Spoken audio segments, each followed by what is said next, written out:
All right, good morning. All right, get your water, get your coffees. All right.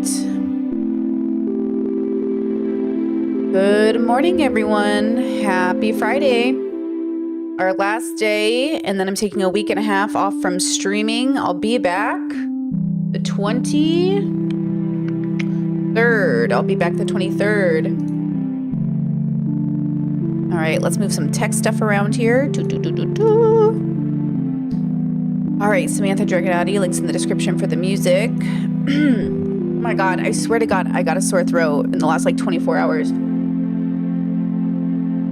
I feel a wee bit sick. All right, I'm gonna pause this beautiful music here. All right, good morning, good morning. I know, if you can believe it, it's Friday again. I know, how does time just blink and it's gone, girls? It's blink and it's gone. I promise you, it really is just amazing to me how time really goes by so fast. Oh my gosh. And then I swear to God, oh my God, I swear I have like a sore throat now. I hope not, but something burned. Oh man, and I have so much talking I want to do today. Oh well, okay. We're just gonna have to beat up this throat in order to get through this stream. It's gonna be worth it. I've got like 20 tabs open. Well, maybe not 20, maybe like 16 tabs open. So I'm excited to get through it today. And like I said, this is the last stream for about a week and a half. Okay, I've got a friend visiting from America. Fingers crossed, assuming she can get on her flight and come. I know with the whole government shutdown and them saying they're going to extend it. Who knows? Who knows? You know what I mean? We'll see. Can you imagine though? If, well, I guess if she can't get her flight for some strange reason, I'll stream. I'll be here. You know what I mean?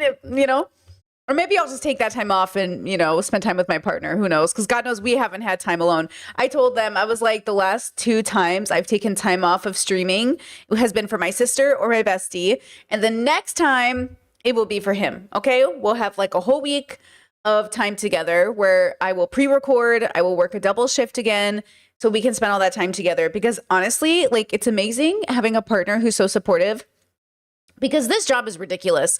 It's so good.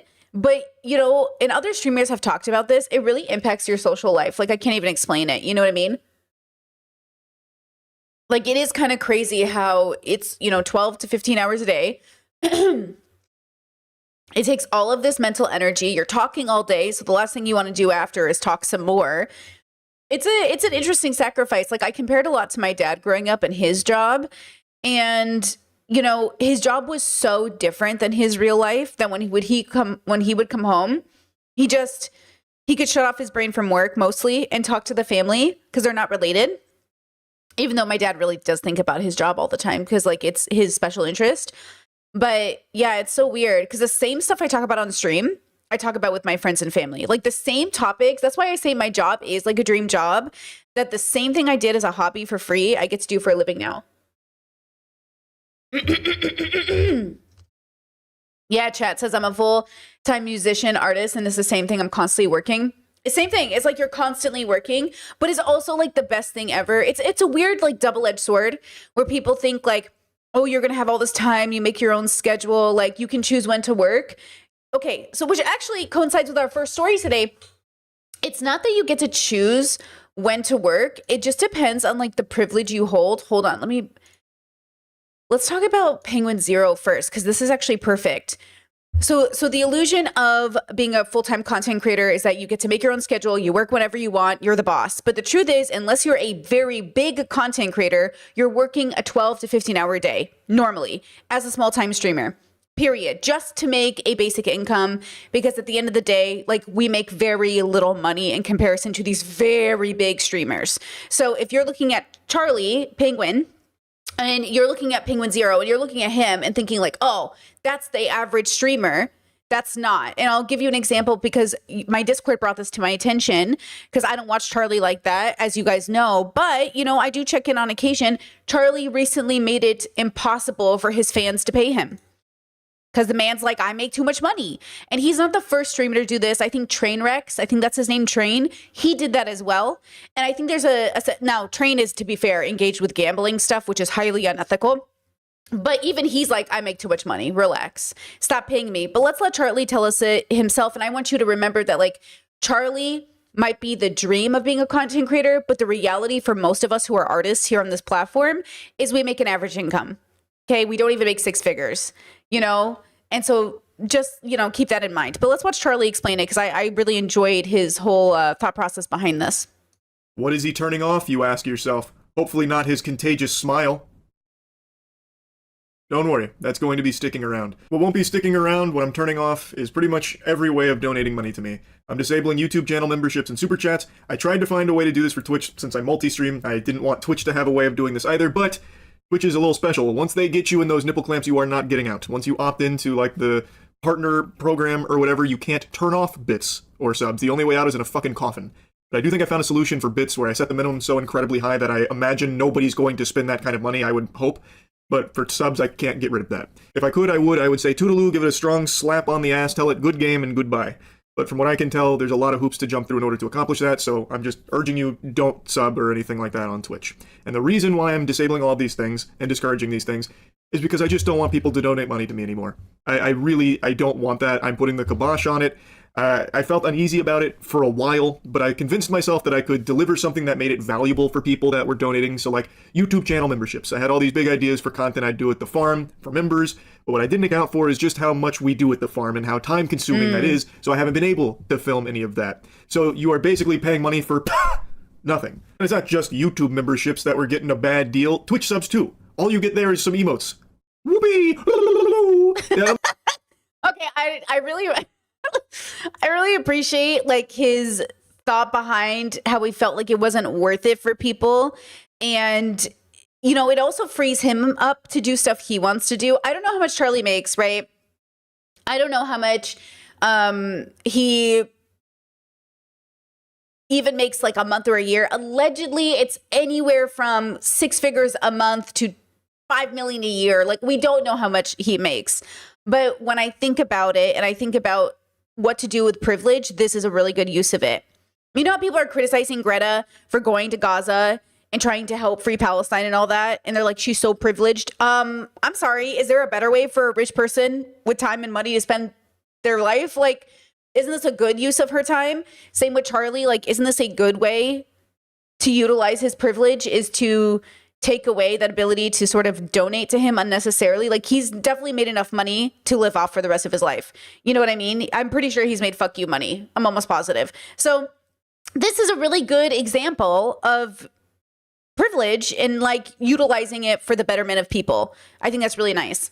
Amazing, yeah. Some emotes that I haven't updated in like 4 years that are probably still locked at like negative 240p on some of the older ones. Like, it is literally just money for nothing. And it's just been really bothering me lately. I would much rather you hold on to your money. Now more than ever with how everything's been going. I think it is crucial you get your finances in a fucking full Nelson. Exactly. What do I say to you guys all the time? If you have to put your donations to me on a credit card, you can't afford to donate, right? Like, donate to yourself first. If you need to put things on a credit card, you can't afford, you don't need to. You just need to watch my stream. It's free. Watch me, enjoy me, like the stream, send it to people, share it with people. I am so grateful for my members. I'm like 40% fan funded. So I am incredibly grateful. I'm not in a position of privilege like Charlie is in that, you know, in that way. Like, I still really rely on making sure I offer a ton of extra content for my members because it's how I make my money. But at the same time, I don't want to encourage you to put me on a credit card, right? It's not worth it. Like, you might as well just save that money and watch me for free. You know, and that's just, you know, that's just good encouragement. Because, like, the opposite of encouraging that I've seen from other streamers is they don't care. They're just like, give me your money. I don't care. I'm not going to refund you. And that's just so bad for the world. Like, you do not want to be an artist that just like sucks your audience dry. That's not a good way to build community. And so I think Charlie saying this, like, Charlie has how many subscribers? Like 17 million subscribers. That's a really good message, I think, from a person so big and prominent. And you just don't let those puppies fly willy-nilly donating clams to a goofball like me. If you're someone who just has all this money and it's burning a hole in your pocket, you have to donate it. You know, you have this insatiable appetite to just part ways with this money. Donate it to a charitable cause instead. There are so many good charities doing extremely good work that could be benefited greatly from your contribution. Like maybe you'd want to donate to a charity that's doing extremely important work in Gaza. Like that would be a Shout out to Gaza. See how he mentions Palestine? Like, that's why I wanted to share this video as well. He just seems to be on the right side of things, especially in this regard. I haven't always liked Charlie's takes, but to be fair, I mean, I haven't even always liked my own takes. So you know what I mean? Like, but this is nice. Significantly better use of that money than donating it to me. Like, I would much rather it go to other organizations or other people in need instead of finding its way to me for literally nothing. Like, there are just so many better options for your money than giving it to me. I really, like, it's time I pull the plug on the ability to even do that. I have openly discouraged it for a long time, saying that what I do is free. You don't need to donate or anything like that. But people do still engage with it. And I want to just take that off of the table now. I feel like this is long overdue. It's something I should have done a while ago, but I had convinced myself I could deliver something of value to people that were paying, and I don't think there's any value in giving money during a stream to get my attention so that way I talk about it for a second. That's just not a good use of your money. I also don't think I was giving anything of value to like members with, you know, members content or anything. Plus, I never wanted to give the perception that I was paywalling content in the first place. The idea was always like, you know, little bonuses and stuff or unedited videos for a time. But then with the way YouTube works, that was getting recommended as though they were like real videos that were being paywalled from just normal subscribers unless you forked over some doubloons. Actually, Linus Tech Tips just made a video. Which is like, that's so interesting. Which is why because a lot of people, that's why I make my members videos as if it would be public. I tried to make members content that was more behind the scenes, but it didn't feel as worth it for the payer. So I transformed it into me reviewing content just like I would for my regular channel, but series that is just for members. So basically, I wanted it to be like if a member video was ever watched, it would feel the same as like a regular YouTube video. Because, yeah, I think there's something that happens where the illusion of a member's video is that the quality is lower because it's for members. But I wanted the quality to be the same or higher, if anything, because you're paying extra to see it. So it feels like, but there's something that happens where it's almost like people, you know what, like Charlie's saying, it's almost like he wanted that to be like extra stuff, but then why are you paying for extra stuff that's lower quality? It almost doesn't make sense, you know? Kind of talking about that yesterday. Anyway, I won't yap your ear off too much longer on this, but I want to conclude here with a call to inaction, I suppose. Since I couldn't turn off Twitch subs, I just want to strongly urge you, do not waste your money subbing to me on Twitch. This isn't reverse psychology. I'm not trying to get into your noodle and rearrange neurons in a confusing, complex... Don't send me $1 million. Don't send me $1 million. Gambit here. I am just asking you honestly not to. As I've said from the beginning, all of this that I do here is meant to be consumed for free. So please just consume it for free. Please. And again, if you do want to donate money, please do it to a charitable cause instead of me. Love that. That's really about it. Yeah. Love that. I just really love that message and I support it and I'm here for it, which is so interesting since later in stream, we're going to talk about how boys like Aiden are now regretting like supporting Trump and everything. And as far as I know, like Charlie is not a Republican. He is not a conservative. So he's just like a normie dude on the internet. And I just appreciate this very normal take from somebody who's so wealthy that they certainly don't need people spending their extra $5 in this economy on them. In this economy, absolutely not. Absolutely not. Okay. I really like that message. That was really nice. I really appreciate that message. Okay. I want to talk to you guys right now. Okay. I need to talk to you. One, I just want to say that I am reassured every day that when I log into my comments and I see my viewers leaving comments and I see my viewers, you know, chatting with people, what I see are people who either deeply understand what I'm trying to say and or are able to smell the bullshit when we see it. Girls, my comment section was so entertaining because of a few of you bros. Look at this, okay? This is amazing to me. Let me pull it up for you. Da, da, da, da, da. Let me pull it up for you. Okay, so this one, can I just say, this one right here says, this one right here. Okay. Says, I don't think you're right that Hasan will be conservative someday.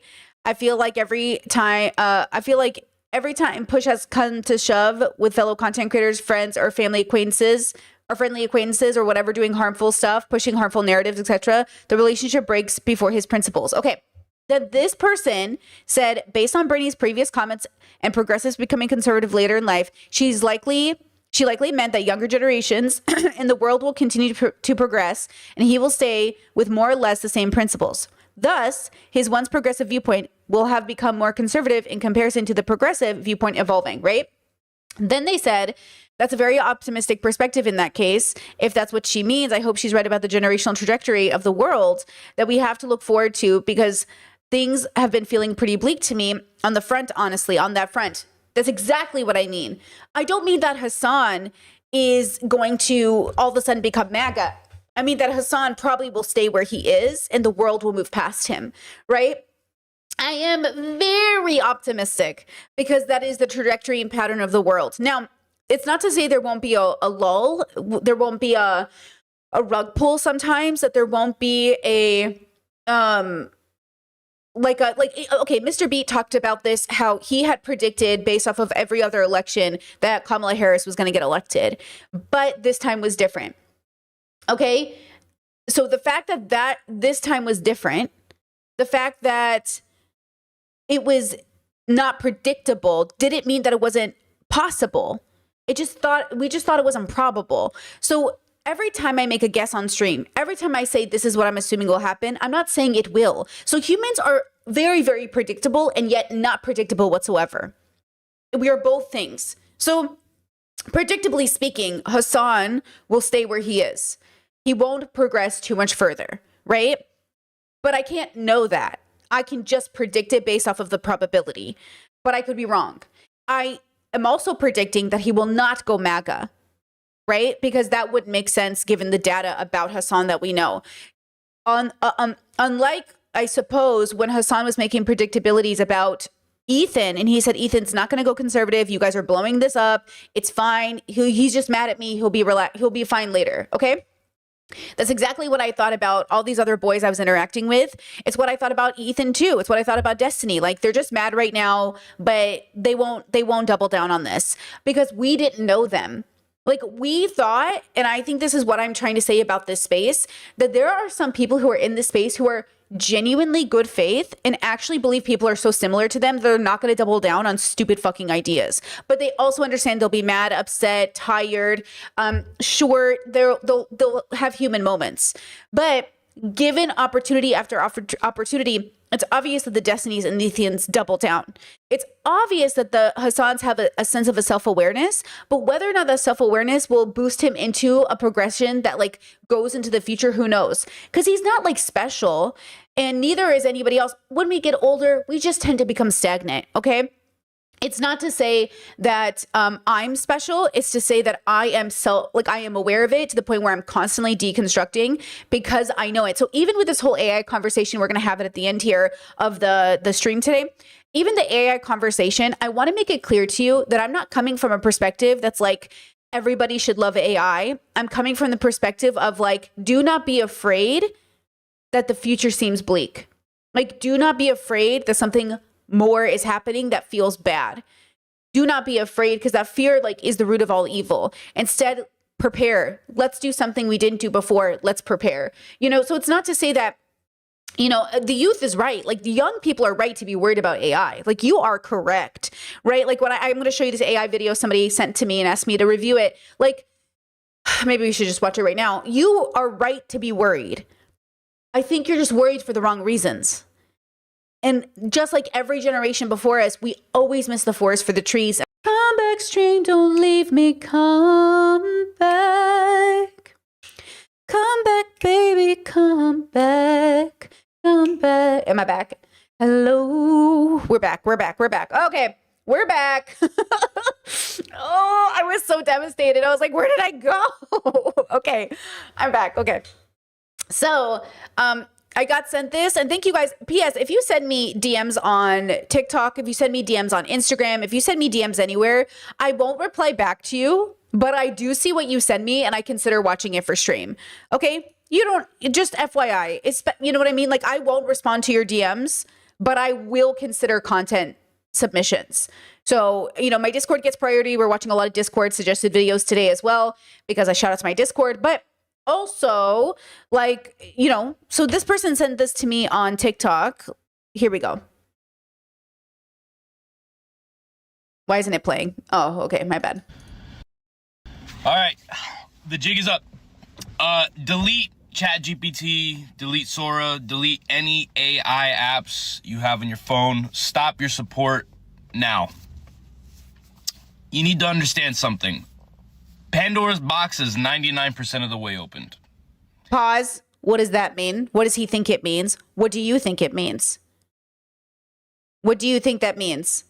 Because in my life, I find that there's two ways to think about Pandora's box. When we're breaking generational curses with families, you got to open it because you got to destroy it. Two, you don't want to open it up because you're playing with fire. Right? So like, I think he's insinuating that it's playing with fire, right? And I'm not sure if you're familiar with the myth, but once it opens, it cannot close. Oh my God, it's so funny. Jake Paul doing gay makeup tutorials. They're making child porn. Okay, what's the issue with this argumentation? What is he doing here, right? He's trying to do a thing. Now, that I'm arguing with him, people are going to say like, oh my God, it's like you're supporting this horrible CP as if it didn't exist for thousands of years. You didn't need AI to make CP. You never needed AI to traffic. Do you know what I'm saying? Like if his big argument for getting rid of AI is CP, and this is not in defense of AI. This is me trying to teach you to think better about why you're mad about something, why you think something is bad. Because again, you're not getting down to the root of the problem by saying, hey, this thing is doing exactly what existed before, but now it's in this form. It already is. People are making child pornography. That is nigh indistinguishable from reality. Yeah, but do you know before AI, it was just actual children? What about it before AI? What's that artist that all the perverted YouTubers were paying for them to make CP of people's kids, like Keemstar's kid or whatever? That is an artist. You're like, oh, AI is going to replace artists. You mean the artists who are drawing CP? You guys act like being an artist makes you a good person. Literally, we have got to grow up. Just because you're an artist doesn't mean you're a good person. Lots of artists make CP. Like, hello, lock in.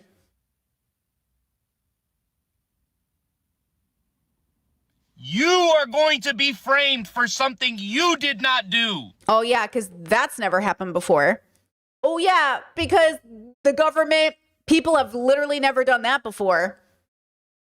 You know what I'm saying? Habibis, with peace and love, I'm going to hold your hand when I say this. They never needed AI to throw you into prison unjustly. It's gonna happen. We can't stop them from developing it. But what we can do is stop feeding them the money they need to do it. For sure. Like, I agree with that. If you want to boycott, do that. I 100% believe your money matters. Where you put your energy matters. I don't and will not have Sora as an example. I am using ChatGPT like for helping me with my descriptions in my videos. If you guys have a different program I can use, I'll use that. But the truth is like, I think that program is really helpful, especially for disabled folks. And I need to have that without it being related to CP. Can I please have a system that helps me write paragraphs for my videos? Because I'm just too fucking disabled to do it. I'm never going to do it. I'm never going to have the spoons.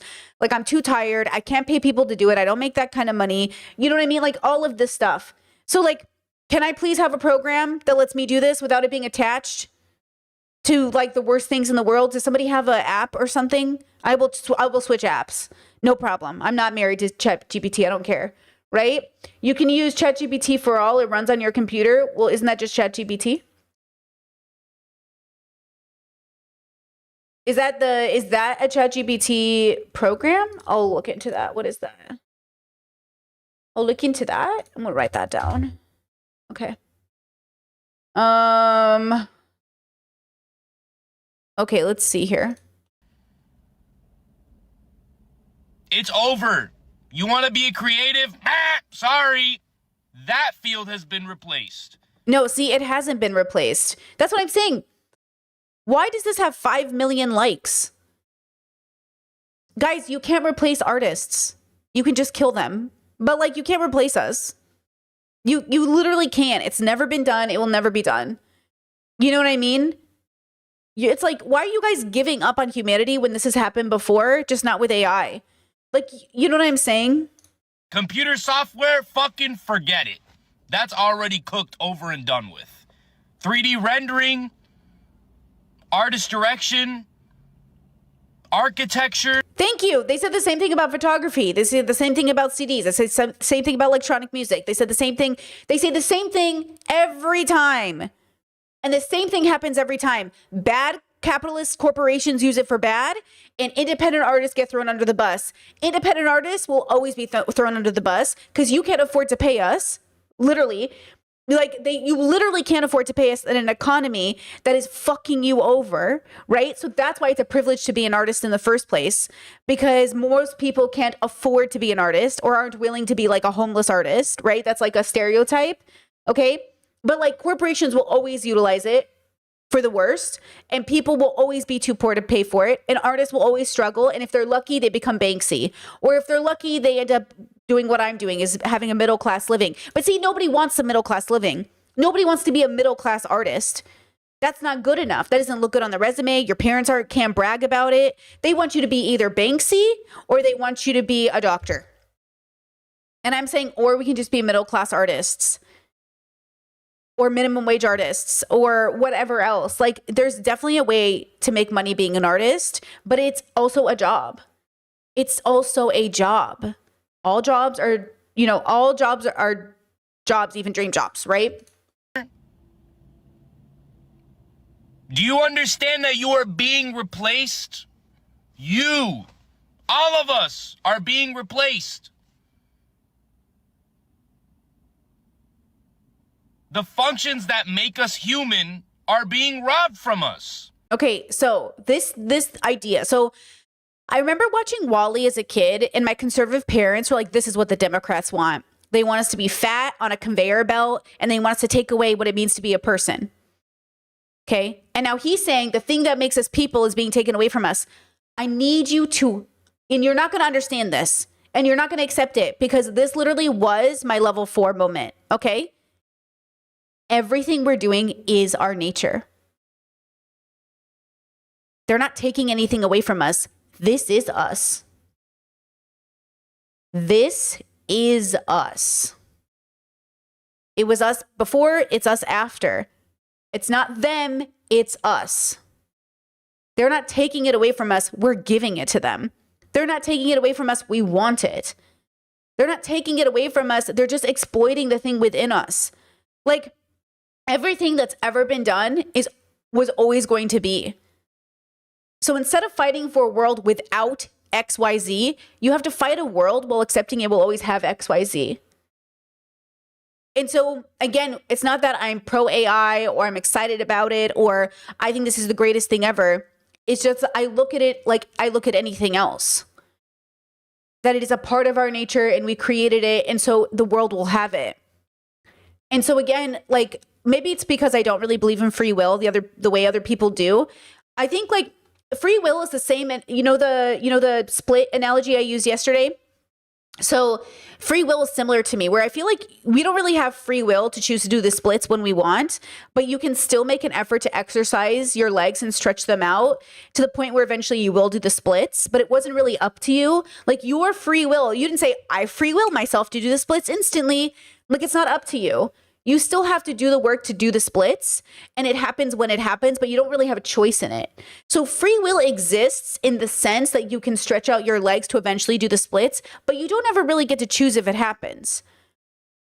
And that's the point with everything else, right? So you should be concerned, but not about AI. You should be concerned about people, us. You should be concerned about our relationship with self. You should be concerned, if you're going to be concerned about anything, and free yourself from the burden of being concerned. Like, what is this guy doing except not, like, what's his solution? What's the help here?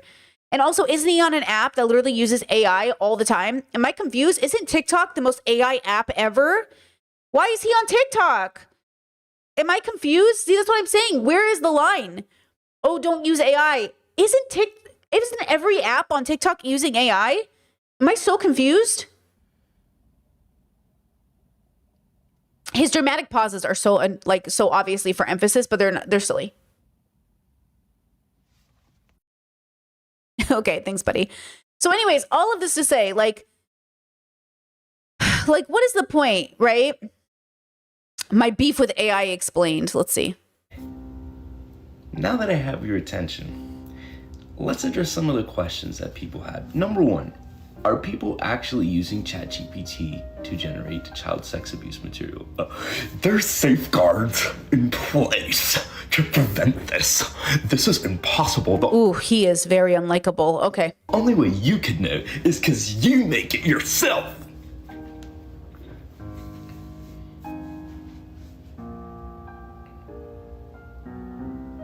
And if anyone is still confused, no, I am not that man. Can AI realistically replace us in our jobs?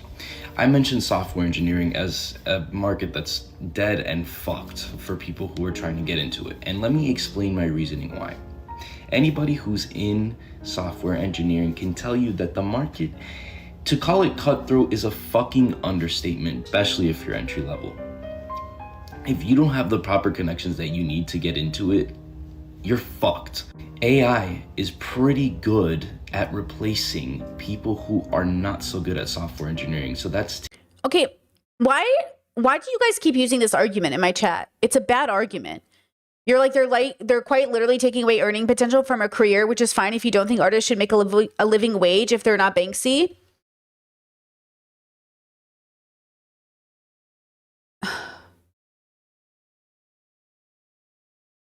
Why do you think this is a good argument? Like, I need you to really think about what you're saying out loud. And you're also making like if you think they don't deserve a living wage.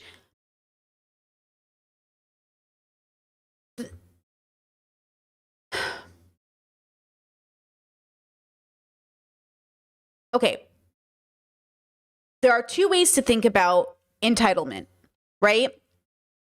Everyone is entitled. Well, everyone in a functioning ethical society is entitled to housing, okay, food, okay, actually, let's do, because I can't even see my own handwriting here. Let's go shelter, because, shelter, okay, food. I need one of those iPads. Okay, shelter, food, and healthcare. Healthcare. None of those are an entitlement to a job because you shouldn't need a job to be entitled to these things. Livable wages exist under capitalism that say you need a job to afford these things. And I'm saying you shouldn't need a job to afford these things. So I am not entitled to living or making a livable wage because I shouldn't have to make one to have these things. Okay? But we live in a world that tells you you need to make a living so you can pay for these things that you shouldn't even have to be struggling to pay for. Okay? So, with that in mind, how do we then function with understanding that we live in a reality in which people think it is our fault if we can't figure out food, shelter, and healthcare, and that we deserve to be unhoused and left for dead if we can't, quote, get a job, right? An artist should be able to make art and not have it come at the expense of their basics. But also, because we don't live in that world, it is privileged of you to think that because you're an artist, you're going to get paid. In the same way, it's privileged of you to say, oh, because I choose this path, I'm guaranteed X amount of money. It's like, we don't live in a fair world. We live in a world that is constantly at battle and it is suffering unwisely. That's why when our kids come to us and say, we want to be artists, we say, how serious are you about being an artist? Because it's a very difficult job to make money as an artist. And it's not difficult because AI, it's difficult because the world can't afford you when shit gets bad. And shit tends to get bad every 30 years. So for every 30 years of your life, you're going to have a probably 10 to 15 year span of very much struggling to make money. Because your job is a privilege. It's not a need. You can say art is a need, and I agree with you. But real artists make art whether they're getting paid or not. Artists who then turn that into a job are two different things. You as an artist, you as a worker, these are two different things. A lot of artists don't even make their art their career because they don't want it to be the reason they make money. You know what I mean? It is a privilege to make your art into a living. And it is a privilege that I am grateful to have every day of my life. Every day of my life. And I say this as a creative, AI is not going to replace me. Because if AI replaces me, it is what it is. It was always a privilege to have this job. I was always lucky to have it. But the issue is that AI wasn't going to replace me. The people will. The people will make a decision to replace me because I no longer am helpful to them in a way that makes sense. But I don't think that will happen. I believe in humanity way more than I believe in AI. The same people that will love AI and not watch real people, that's on them. The real people who will come to watch a real streamer, a real artist, a real painter who does it for free and hopes to get paid, because that's the model. That's my business model. My business model is I work for free and hopes to get paid. That is what you do as a YouTube content creator or like an artist in general. You paint the painting first for free and then you hope somebody buys it. And who's that person who's going to buy it? Now, a lot of artists really struggle because what they end up doing is they end up trying to sell to really wealthy people. So people who can't afford them can pay their art and they can make a living. Like when I was a nanny, I nannied for families who could pay me like $700 a week to $1,000 a week. Because obviously I needed to pay for my own living and people who were making as much as I was making weren't going to be able to pay my salary. Okay. Now you might say, well, now poor people have no access to good art. Are you saying poor people shouldn't get art? I'm saying, okay, that you have to make a decision. That's why artists sometimes donate their art to communities so everyone can enjoy it, right? I want everyone who wants to be an artist and make a living, I want you to do it. I believe in it. The dilemma is throughout my career, I have had a lot of people approach me and say, hey, Britt, I really think I can make money being an artist. And they will show me their work. And I'm telling you right now, you're not going to make money off of the work you think you're making money off of. You can convince people it's worth it, like Andy Warhol said. Andy Warhol said, art is what you convince them it is. So if you want to figure out how to sell your art to people, you can figure it out as a scammer, as a capitalist, as whatever else. Or you can actually create a product that's within people's budget that you can provide them that they need or want, right? And then more than that, right? This goes back to the pillow lady, not pillow princess, the pillow lady, the crochet lady who crocheted that pillow and everybody wanted to buy it. And she said, you can't afford it. And they said, you're so obnoxious. I can't believe you're charging that much for your art. It took her like 10 to 15 to 50 hours to make some of these pillows. And you want to pay her $50? Hi, are you insane? That's what I'm saying. Being an artist and a creative and making a living off of it is so much harder than you think it is. And I want you to do it. Again, every artist that comes and for every time I've attempted to make art, I have learned what works and doesn't work. I have learned I cannot run an Etsy shop. I've also learned that the people who do run Etsy shops that I support, I buy from, right? Again, everybody, those people, I know I have an artist that I used for my merchant stuff. She's really, really talented. She spends most of her year going to cons. Going to cons like Comic-Con and stuff, selling booth to booth, like being there 10 hours a day in hopes to sell 2 items. It is incredibly difficult. And again, like, I don't know what to tell you. Now, obviously, all jobs are difficult, but especially a job where you are selling people things they do not need. Hello? Like, I know people think, because you think like, oh, well, Walmart sells it for $2 and Target sells it for $5. Why can't you sell it for that much? Hello? The whole point is to like again, I just think there's like a deep misunderstanding of this whole issue around like AI is taking our jobs. Capitalism is taking your jobs. But more than that, like, you shouldn't have to work for food, shelter, and healthcare. You shouldn't have to slave away. You know, the world doesn't work that way. Lots of places around the world don't make you break your back just to have the basics. Okay? That you can have time to be an artist. You can have time to do hobbies. You live in a horrible place. America is a horrible place for actual living. Okay? I mean, you know, she is what she is. There's problems everywhere. But like, America is not a place. You know, it's difficult. And this, like, you remember the whole lemonade stand issue of like when Americans started to ticket little kids selling lemonade at the side of the road? Like, and I get it, right? Healthcare issues. What if the kid poisoned the lemonade? What if everyone got diarrhea from the lemonade? And at the same time, as a kid, when I was growing up, my friends and I, there was 4 of us, we had a business. And we would wake up on Saturdays and we would wash people's cars and pet sit. We had a newsletter. And in the summer, we would host game days and we would host it on our parents' driveways. And we would make coffees and teas and hot chocolates and Kool-Aids. And we would sell them for like 50 cents to the neighbors in like white little foam cups. And we would play basketball and skateboard and scooter. And we would have all this stuff out. And that was how we made our summer money as kids. Summer money as kids. This isn't an adult job. An adult job in which you're selling Kool-Aid is called a literal business with a food license. That's grown-up stuff. Do you want to be a grown-up or do you want to have a lemonade stand? Because artists that are grown-ups are also paying taxes. They're keeping their receipts. They have expenses. There is an illusion of a dream. YouTubers, most of the platforms we use take 30% of our income.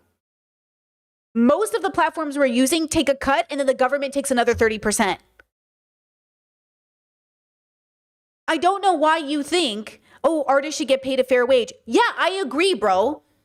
But what do you want me to do about it? Like, what do you think is going to happen? Like, this is the structure you live in. So again, I want you to be an artist. I just want you to be realistic, because sometimes people come to me and they're like, oh my God, Brittany, if you can make this much money doing streaming, yeah, but that's pre-taxes, bro. And then I have to pay my tax. Like, and then I got to pay my tax and I have to pay like all of these things. Like, there's expenses to this. And that's why I say, I want you to be an artist. I just want you to be realistic. It is a lot of my siblings came to me and said like, oh, I want to be a YouTuber. It seems easy. They literally bailed within like less than a month. They're like, fuck this. And I was like, I'm getting a job. It is easier for some people, for most people, to just get a job. Now we're in a market, though, where the jobs are not there. Now you're facing a market where the jobs aren't there. And then you have an artist somewhere on the internet being like, hey, can you pay me? Half of the reason, okay, because there was multiple reasons, I stopped doing calls, because I originally started doing calls to raise money to make content, because I work for free. And I was like, I'll give my time, like my private time, for one-on-one time with people as a way to raise money to make content. That was the goal, right? I stopped doing that because the economy took such a shot. No one could afford it. And I was like, okay, fair, because that's what a business does. It adapts. And 2, I needed more time to make content and I couldn't do it doing all those calls. At the height of when I was taking calls, I was making like, or not making, but I was doing like 50 calls a month easy. And that's like 100 hours, 300 hours of calls a month, plus making content. Because every 1 hour call was a 3 hour time span. Every call took 3 hours with the preparation before and after, the buffers between calls. So like by the end of my day, I had like nothing, I had no spoons. Okay. And I was making money. Most of those people were paying $70 an hour. Some were paying $250 because I had 2 tiers. Okay. But at the end of the day, it wasn't viable as a business because people can't afford it. And it's okay that they can't afford it because the responsibility is for me to adapt, not for you to adapt. Right. And that's the difference is like, so this idea is like, artists are entitled to making a livable wage. Everybody should be entitled to making a livable wage. But most people, in my opinion, who have jobs that are absolutely needed aren't even being taken care of. And I would argue that being an artist is just an incredibly privileged position to be in. And I say that as somebody who really, really loves her job. But like, we need to take care of so many people, so many necessary people. What about during COVID and lockdown? How many of these quote necessary job people had to keep working and risking their health? Were they paid more? Were they paid a livable wage? They were never even paid a livable wage. So I'm not saying artists shouldn't be paid a livable wage, but you need to reconstruct your idea of what artists are entitled to in the same way that we're all entitled to. And also, to be honest with you, I think what Banksy makes is outrageous and vomit worthy. I think it's disgusting how much money people pay for Banksies. I think it's disgusting that he even sells it to celebrities. And I know he destroyed that one art piece, which was pretty funny. Okay. And I know he's done things for Palestine, but I think it's disgusting that people are willing to pay as much as they are for a Banksy. What a fucking use of your money and time. Just, you know what I'm saying? Like, the illusion of the artist is that you are worth so much money that could like fund schools, feed people, educate people. You know what I mean? It's like this outrageous idea of like how much they're even willing to spend. Okay, let's see how much, what's the highest Banksy has sold for, you know, and you know what's crazy? 18 pounds, 18 million pounds. Is that true? 18 million pounds? Is that real? Most expensive Banksy ever sold at auction. No, was 700? No, Love in the Air is 8 million, 6 million pounds. Is that quid or pounds? 18 million. Most expensive painting. I'm getting a lot of different answers now. 18 million? Jesus fuck, no way. It's like the fucking Birkin being sold. It's like, what? What is wrong with you people? These collectors are so disgusting. You're disgusting. All of you are disgusting. You know what I mean? It's gross. Yeah, I think these are auctions. Like, these are like rich people. It's like the Birkin. How much was the original Birkin sold? How much was Birkin? This was auctioned as well. 10 million a bag. Yeah. Fuck. Gross. Banksy goes through a seller as far as I know. Yeah, Discord said people pay for that investment to sell more. Definitely. Like, that's what I mean. Like, as an artist, if your goal should be whatever it means to you to feel fulfilled as an artist, right? Like, I don't think of, again, I think everyone should be entitled to a living wage. I think everyone deserves to have the basics met. I think, period. You know, we shouldn't even be having these arguments about like, should artists get paid? Like, I think about like all these celebrities that reach this point of fame and they still don't leave the bubble. Like, how much money is enough before these people get out? That's why covering Charlie at the beginning of the stream was so beautiful. Because Charlie said, hey, I made enough money now. You can stop paying me. And that is significant. That is the goal. At some point, you have enough money.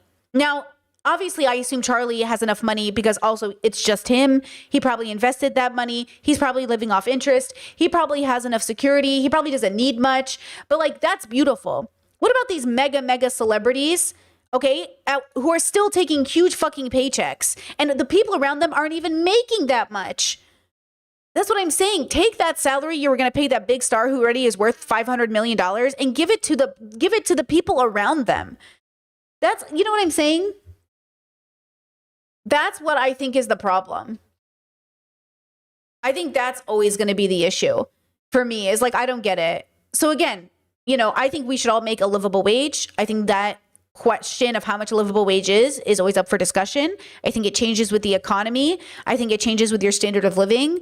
But I think ultimately, you know, I always believe artists deserve a livable wage. I think all people deserve a livable wage.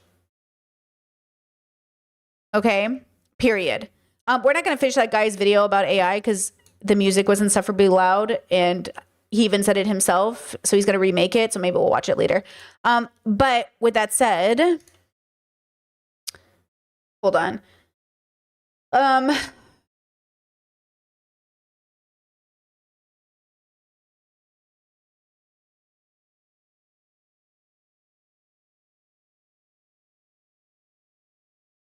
Yeah, Chet says, I know a lot of artists who have millions of followers and it doesn't make them a living wage, but people think they must have lots of opportunities.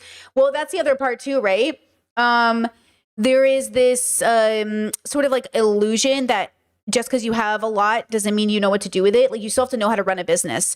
You still need to know how to convert those million followers into money.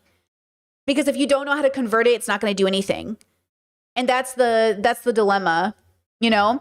Okay, speaking of AI. Suguru Geto to do to your face. Name something you'd like Suguru Geto to do to your face. I want to say sit on it. Yes! Sit on it!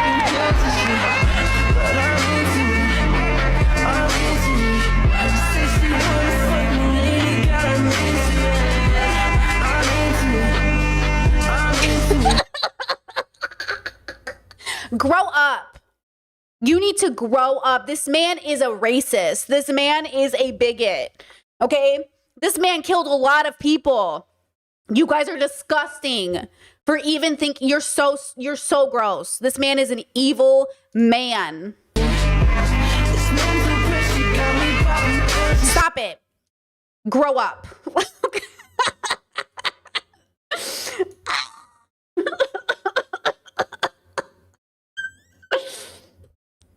Okay. Man, why is it always the hot ones who are out here being so bigoted? You know what I mean? Man. Okay. Oh man, I'm dying. Okay. I did laugh over that video for like, I don't even know how long this morning, bro.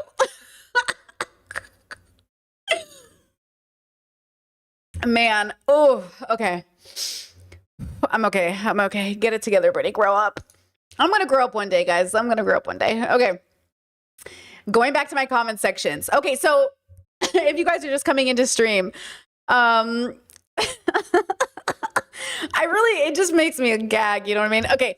If you guys are just coming into stream, I wanted to give credit to my audience because you guys are so smart. You're so beautiful. You're just the ones, guys. You're the ones. And not the ones, but the ones, you know?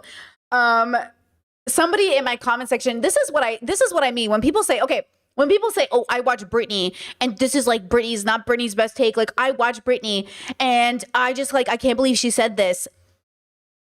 Ain't no way you watch me. Like, when you say you watch me, you gotta be saying like one video a month. You cannot possibly watch me. If you're like, oh, I've been watching Britney. This is like a crazy take from her. How is this a crazy take when it's so basic? So then my audience, you know, you guys slap back with, excuse me, I watch Britney and this. And they're like, I watch Britney too. No, you do fucking not, okay? Look at this. Dude says, I think you're being a little too harsh on men. I agree that the male bubbles online are not great, but you were speaking very broadly about men at the start of this video. And I think it's counterproductive. There are plenty of countries like my own, Australia. No. Where a lot of men are educated, not terminally online as much, and engage in critical thinking. I get you're upset about the drones brigading, but you should be more mindful about using such broad language when talking about half the world. Yeah, bro, you definitely sound like a common viewer of mine. Yeah, bro, you definitely sound like you're deconstructing the patriarchy, stupid. Listen, this is why I say to you all the time, men are welcome in this audience who have deconstructed. This man out here trying to fight so hard for Australia, as if Australia isn't suffering from the patriarchy, girl. Girl, please, it gets worse. It gets hilarious, okay? This other person says, this. Personally, I find it as harmful as any other dismissal of a group people sharing a mutual characteristic, whether it's gender or race or origin or country of origin or anything else. Coming from a generalization like that, I find it harmful and unproductive. It's sad, to be honest. Girl, get a job. Get a job or spend more time watching me while you're at that job, you know? So then one of my viewers, very smart person here, this person very smart indeed, okay, says she doesn't mean all men. As a watcher of her channel and her streams, her audience, me, understand she does not mean all men. The fact that you think it's all men is a reflection of you and your insecurity and your own misogynistic biases. Also, she does not make any prescriptions that people have to do this or should believe in this. She's a philosophy channel and we look for the whys. We do philosophy through pop culture moments and we deconstruct them for ourselves so we can live how we choose. Many in her audience know she never means all men, but sometimes, yes, all men due to the fact that this is a patriarchal society ruled by men upholding men. But we know there are good men out there. Just speaking as a part of her audience. Boom! Kobe, all net. Thank you. Okay, it gets better. It gets worse. Then they respond, I'm sorry, what? Who made you the spokesperson for the audience? LOL. I've been watching for a while now, and I'm neither a Hassan hater or a Glazer. My feelings are mixed, and I would urge you to look at how Brittany was talking in the opening part of the video. As you said, usually she's a lot more targeted with her rhetoric, but today was not a good example. Brittany spoke very broadly about men because she was pissed off. It happens to all of us, but at least be honest about it and take the criticism. Your comment is doing exactly what Brittany was criticizing Hassan. Wait, where's the comment? Hassan fans for, right? Sir. Lesser. Okay, it gets funnier. It gets even funnier. This is so good. My audience is so smart. You guys who get what I'm saying are so good in these comments, girls. You're so good in these comments. Okay, so then this is my tea. I woke up today, I was drinking my coffee, and I was thoroughly enjoying this back and forth. Okay, I really, you guys really give me, this is my newspaper in the morning, girls. Okay, so then the dude bro goes to this other person who agreed with him. Yeah, it's not a great way to discuss things. And usually Brittany is a lot better than this. I understand she was mad about all the annoying comments. That's why I was pretty light in my comments, but also she shouldn't get a pass for making such broad statements because she's mad. Okay, girl. So then, okay, the person that is smart, the smart person in my audience said, I'm not a spokesperson for her audience. Sorry to have put that. Thought you were just a random viewer. I thought to explain more of her channel to you and what I learned from it. I'm just saying to give more context to what her channel was because I thought you were a random viewer. And she's been criticized many times for what you have just said, but just say we know it's not all men, it's not every man. I just wanted to push back with your criticism from my own personal opinion and what I've seen as somebody in her audience. Exactly. So this person goes up, actually, I watch Brittany too. Well, if you watch me, then why is this your comment? It gets better. Okay, so then he goes, all good. Just be aware that there are men in this audience as well. And it's not cool to put all of us on blast because some of the comments of stalker fans, her rhetoric usually isn't like this, but still, it isn't great when watching content to have your sex put on blast for the, put on blast for the action of a few. Who is this person? Do you know what I mean? Like who is this person? Chat. Got a little tongue twisted there. But like, what? They obviously aren't watching my channel. This is what I'm thinking. I'm thinking they've watched one video a month at most. There is no way they watch my channel. That's what I'm saying. All these people are like, actually, I watch Brittany. And I'm like, well, then why can't you? Like, the fact is, if you guys are able to explain to people what I mean and I agree with you, it means like you see me really clearly. Like you see my work clearly. I can see viewers try to explain my views to people and I'm like, they're not quite getting it, but some of you explain it and I'm like, that's it, you got it. And that's good, right? This person gets it. This person is catching it. They're seeing the bullshit in this guy's statement. Well, for a guy who watches Brittany, you were saying kind of the things her haters say because they haven't deconstructed misogyny. I'm sus of you, right? Like, we're so sus. Okay, so then, this is so good. Okay, and then, okay, let's see. Okay, then the person I like said, I'm aware, and any man or men in her audience that has taken offense with this needs to come to their own deconstruction and ask themselves, why does it hurt when someone lumps all men into a group? Exactly, queen. Then this person said, I should clarify that I didn't really feel attacked. I was light with the way I responded. This is the person I don't like. Made concessions about why Brittany responded that way and just wanted to point out that speaking so generally about so many people is counterproductive. You can't be a safe space. Oh, this is my favorite part. You can't be a safe space while simultaneously berating half the world. It just makes you look like a hypocrite. And the point of this channel in philosophical education, you aren't going to educate more people when you engage in this kind of a rhetoric. Okay. This is not a safe space for you, bitch. That's the point. This is a safe space for everybody but you. This is a safe space for deconstructed people, not a safe space for men in general. Oh, I'm so sorry that you thought this safe space was a safe space for you. That's what I'm saying. They literally, the audacity of being like, oh, this is a safe space, then why can't I hang out? Because you're not safe in the space, bitch. You make the space unsafe. How hilarious is this, bro? I'm literally dying. It gets better. It gets better. It gets worse. Oh my God. It gets better. It gets worse. This had me gagging over my coffee. Okay, ready? So my viewer, the person I like, says, another viewer, there's multiple people having this conversation. So this viewer, also smart person, says safe space person in quotation marks. For one thing, safe spaces don't mean that no one can get stressed down. Secondly, people are products of their social conditions. And by extension, men are socialized within the system of patriarchy that exists in our society. So all men, to a greater or lesser degree, will benefit from and reinforce patriarchal norms. Okay, so that's the end of that conversation. And then, pause, get ready. There's a second conversation happening with the same person. This is what I live for. This is the art. This is the art. Humans just exposing themselves and talking about things. Okay, so now the same commenter that doesn't obviously watch me but pretends to watch me leaves this comment. When describing progressives at the start, it always reminds me of how I view them. They are conservative brained who unlock empathy, as iDubbbz would say. They don't understand that they are all responding on emotion exactly like conservatives. Don't you talk about progressives and I am not critical of progressives as a non-progressive. I am a progressive. I am one of those loony left people on the internet that he thinks is a horrible part of the internet. He's so fucking stupid to come into my comment section, okay, and be like, these leftists are crazy. I'm the leftist that's crazy. Why do people watch me and think I'm a fucking Republican centrist? This is the issue with the debate bro bubble when I was in it. They were like, Brittany never used to be this way. You all are so stupid. Just because I was nice and compassionate to you, you thought I agreed with you. You're so fucking stupid. I never agreed with you. The fact that they're like, I never saw Brittany this way. Brittany was always better than this. Are you fucking dumb? You think I'm gay Dave Rubin over here? What are you talking about?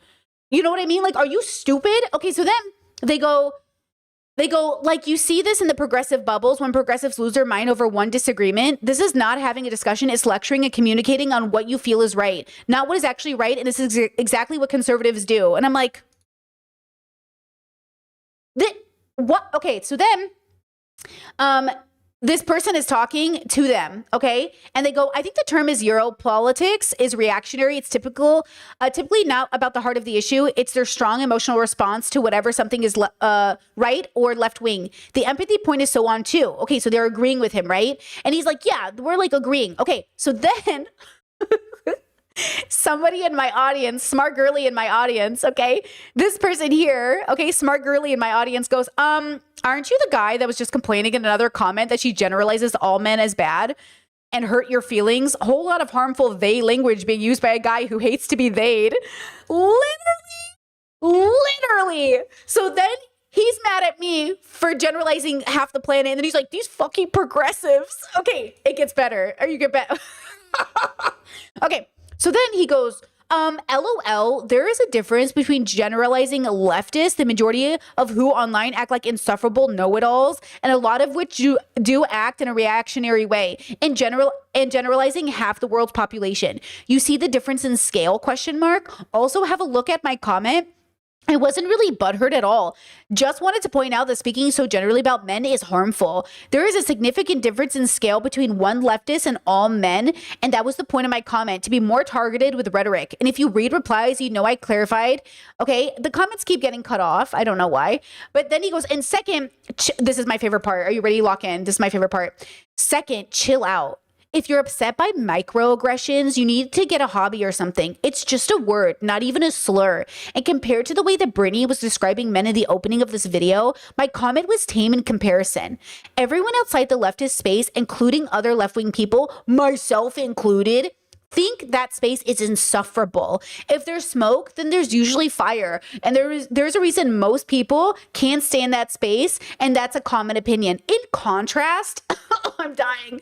In contrast, Britney's take on men today isn't what you'd call an opinion you see all the time. You can't be a safe space person while simultaneously berating half the world, LOL. When I'm making my comment, it is much more targeted at a very specific kind of person with a specific political output. They aren't even in the same ballpark. I can tell from your comment on my other post that you hate men, and I'm sorry you feel that way. You must have gone through some terrible experience, but that doesn't make all men stupid or lack critical thinking, especially outside of the US in countries like Australia and Europe. Australia and Europe. Oh, it gets better. They edited the comment to come at me directly. Give me a second. Listen to me when I say this. Australia and Europe. Listen, as a girlie who lives in Europe right now, as a girlie who married a European, I remember I was having a fight with somebody in my life because they were really sensitive about me going after white men in age gap relationships on the internet. Okay. It's been a long, okay. It was a whole thing. And they were like, how would you feel? How would your partner feel if, you, don't they feel offended that you're attacking white men on the internet? And I was like, no.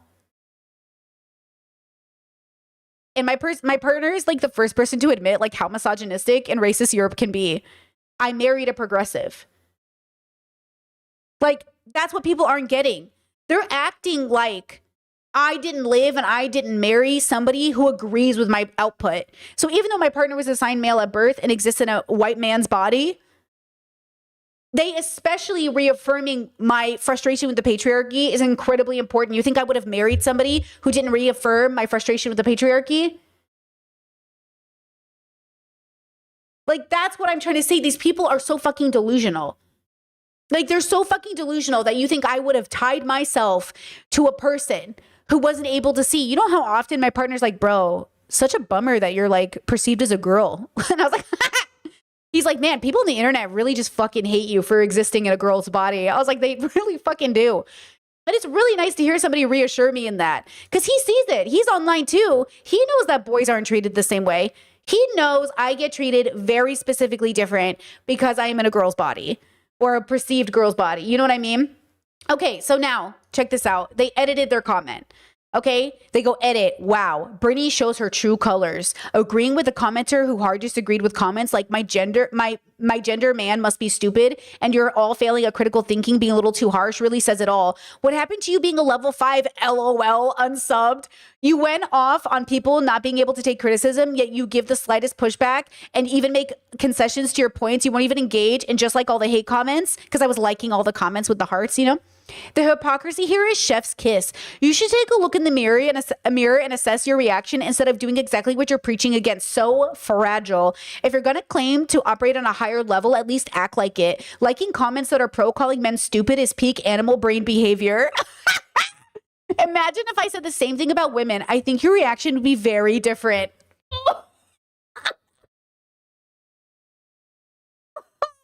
Oh man, you just know he tipped the fuck out of his fedora after he posted that. He was like, my fucking lady.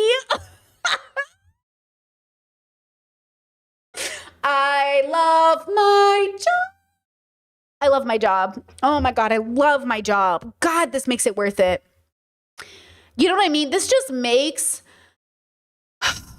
me so happy. This is what I'm saying. I do not care when men like this talk to me on the internet. It does not faze me. But when progressives come at me, bros, like I'm not already on your side, I'm annoyed with you, but I'm still going to defend you against fuckers like this every day. Okay?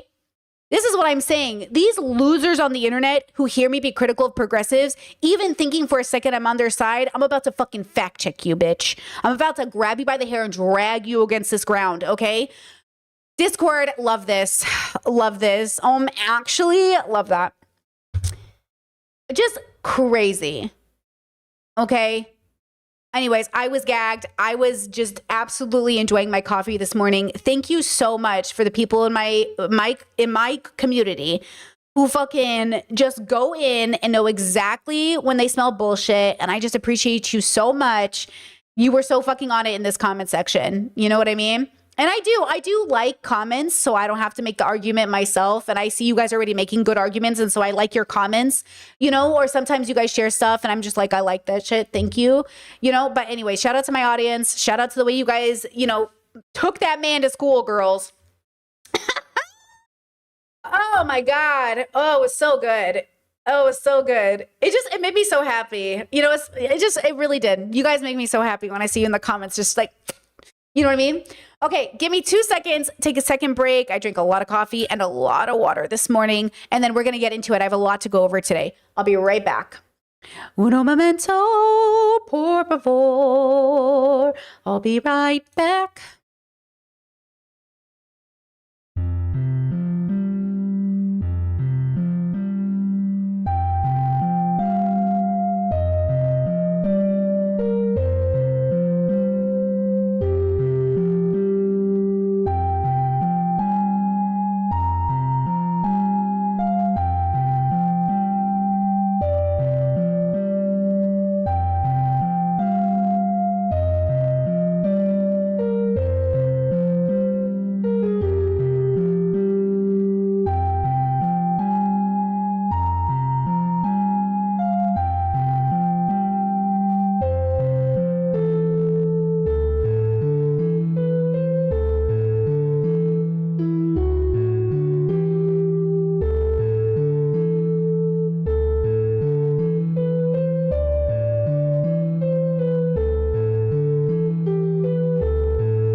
All right, I'm back.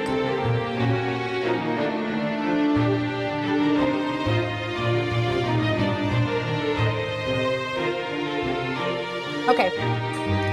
Pausing music in 1, 2, big pause, big pause. Okay. Now, Jess says, what happened to the fingy? Ugh. I was making vegan chicken nuggets and I was trying to move the nugget over and my finger touched the tray and a big bubble appeared and now it's band-aided. Okay, that's what had happened. But if anyone asks, I was fighting someone off in the streets, really cool, like very Gojo energy, and I saved children from a burning building. Thank you. Red Song super chatted. Thank you so much. Says ice was spotted in the city 20 minutes away from my tiny town. I've been extra angry and scared for neighbors all week. I really needed that laugh. Girl, may that laughter carry you through the week. It is a crazy time right now. I'm so frustrated for Americans. I'm so frustrated for the world. I'm so frustrated. Speaking of which, we're going to talk about Trump right now. So, you know, it's just awful. It's awful. I also got news this morning. I don't know if there's been updates that, you know, Gaza's been hit again, that there's supposed to be this ceasefire happening. And I didn't want to hold my breath over it, but I saw news reports today that Israel bombed Gaza. So it's just like, you know what I mean? So much for that fucking ceasefire. And I don't know if it's gonna, you know, I don't know. I'm definitely terrified for the world. So remember when I say things, I'm hoping to encourage you to stay calm during the chaos, but I understand and I recognize it's bad. It will continue to be bad for a bit, and then we'll go into a cycle of things feeling better, and then we'll go back to things feeling bad, and it's a cycle, okay? We're in a cycle, okay? Chess says, have you heard about ICE buying up social data? I have. That's the problem is like, they didn't need it to begin with. Like the same tactics they were using before, they're just, okay. Actually, that's a really good way to think about it. You know how they're adapting to using social media against you? You need to adapt to use social media for you. Okay? Even if that means not using it at all. Right? But like they're just sitting here going, oh, cool. Is everyone doing AI? We're going to use that. Oh, is everyone doing apps? We're going to use that. Which is why Trump did his deal with TikTok, which should ask us, should we get rid of our TikToks? Like, there's something to be said. But also, and this is the irony of sort of the world. Would you have felt as scared having the Democrats buying up TikTok? Like, would that have scared you? Because, Republicans didn't buy up TikTok. The American government did. So there's kind of some like idea that maybe in 20 years when more progressive candidates are in charge, like they'll have the same access, but they'll use it for something better. But also Democrats are also going to be held to a same standard because they're also, participating in this shitty system. So they're not the saviors by any means, but it's kind of like people are people always, But at the end of the day, like we will get to a better time. And I guess, there's something to be said about like, I know this sounds like really weird, but this is how my brain problem solves. If I'm so worried that I'm worried about AI, like, why are we having kids? If the world is so fucked up and racist and bigoted, which it is, why do we make babies? Would it be our moral and ethical obligation not to make babies if everything is so fucking bad? And yet, for a fact, I know a lot of you are pregnant right now. So it's kind of like one of those things where we make more babies in a world that is shitty because the hope is in those babies. The hope is in the future. That's how we work as a species. We make children because we hope for a future that matters. I'm not making the prescription that you shouldn't have children. I'm saying the fact that people have babies is proof that we as a species know there's always a future. We know there's always a chance. And we fight for that chance. We exist for that chance. We celebrate for that chance. Okay? We protest, bury the dead, and we dance. And that's the point.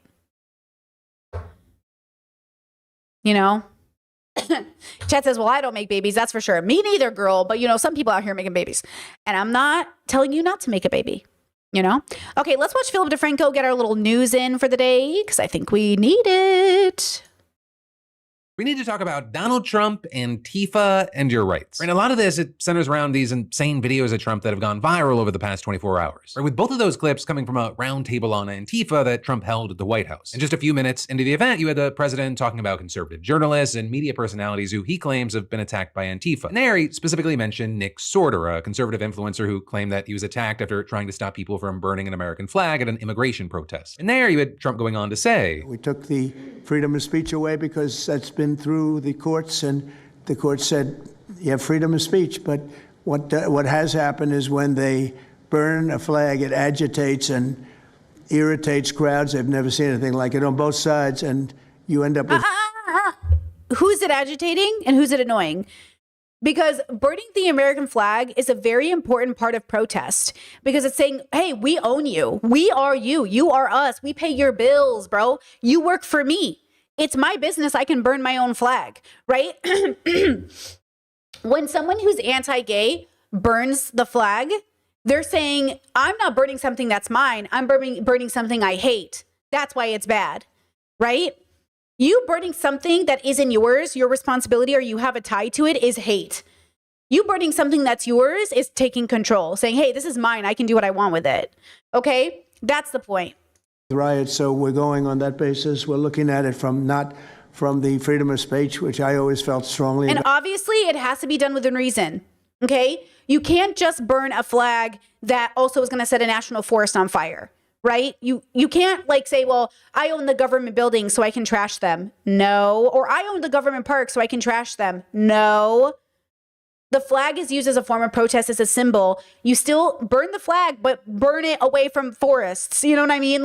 You still have to be reasonable. And this is why this is so genuinely just so not obviously genuine is people say, oh, well, Brittany, what if they just like ruin public parks or public buildings? Well, obviously that's not the same thing.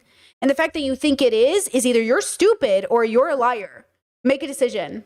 Out, but never passed the courts. So that can be a little hard for some to parse through exactly what Trump is saying there. But it appears that he's referring to an executive order that he signed back in August that directed the DOJ to investigate and prosecute people for burning the American flag to the fullest extent that the law allows. Right? And that last part right there is very key because even the order itself explicitly notes that the Supreme Court ruled back in 1989 that flag burning is protected under the First Amendment. But Trump and his team, they argue that there is still room to prosecute flag burning if, quote, it is likely to incite imminent lawless action or amounts to fighting words. Or with another big thing being that the order also called for the Attorney General to pursue litigation that could challenge the long-standing Supreme Court precedent. But still, as many including experts have noted, the High Court ruling still stands, at least for now, and the president just doesn't have the power to suspend a First Amendment right because he wants to. Right, and on the note of Trump assuming sweeping powers, we also saw this bizarre clip of Stephen Miller getting a lot of traction online. Right, and in it, you have Miller doing a live interview with CNN, and then he appears to kind of freeze up right after mentioning plenary authority, which is a legal term that essentially just means limitless power. You've called the district judge's ruling blocking the deployment of National Guard in Oregon legal insurrection.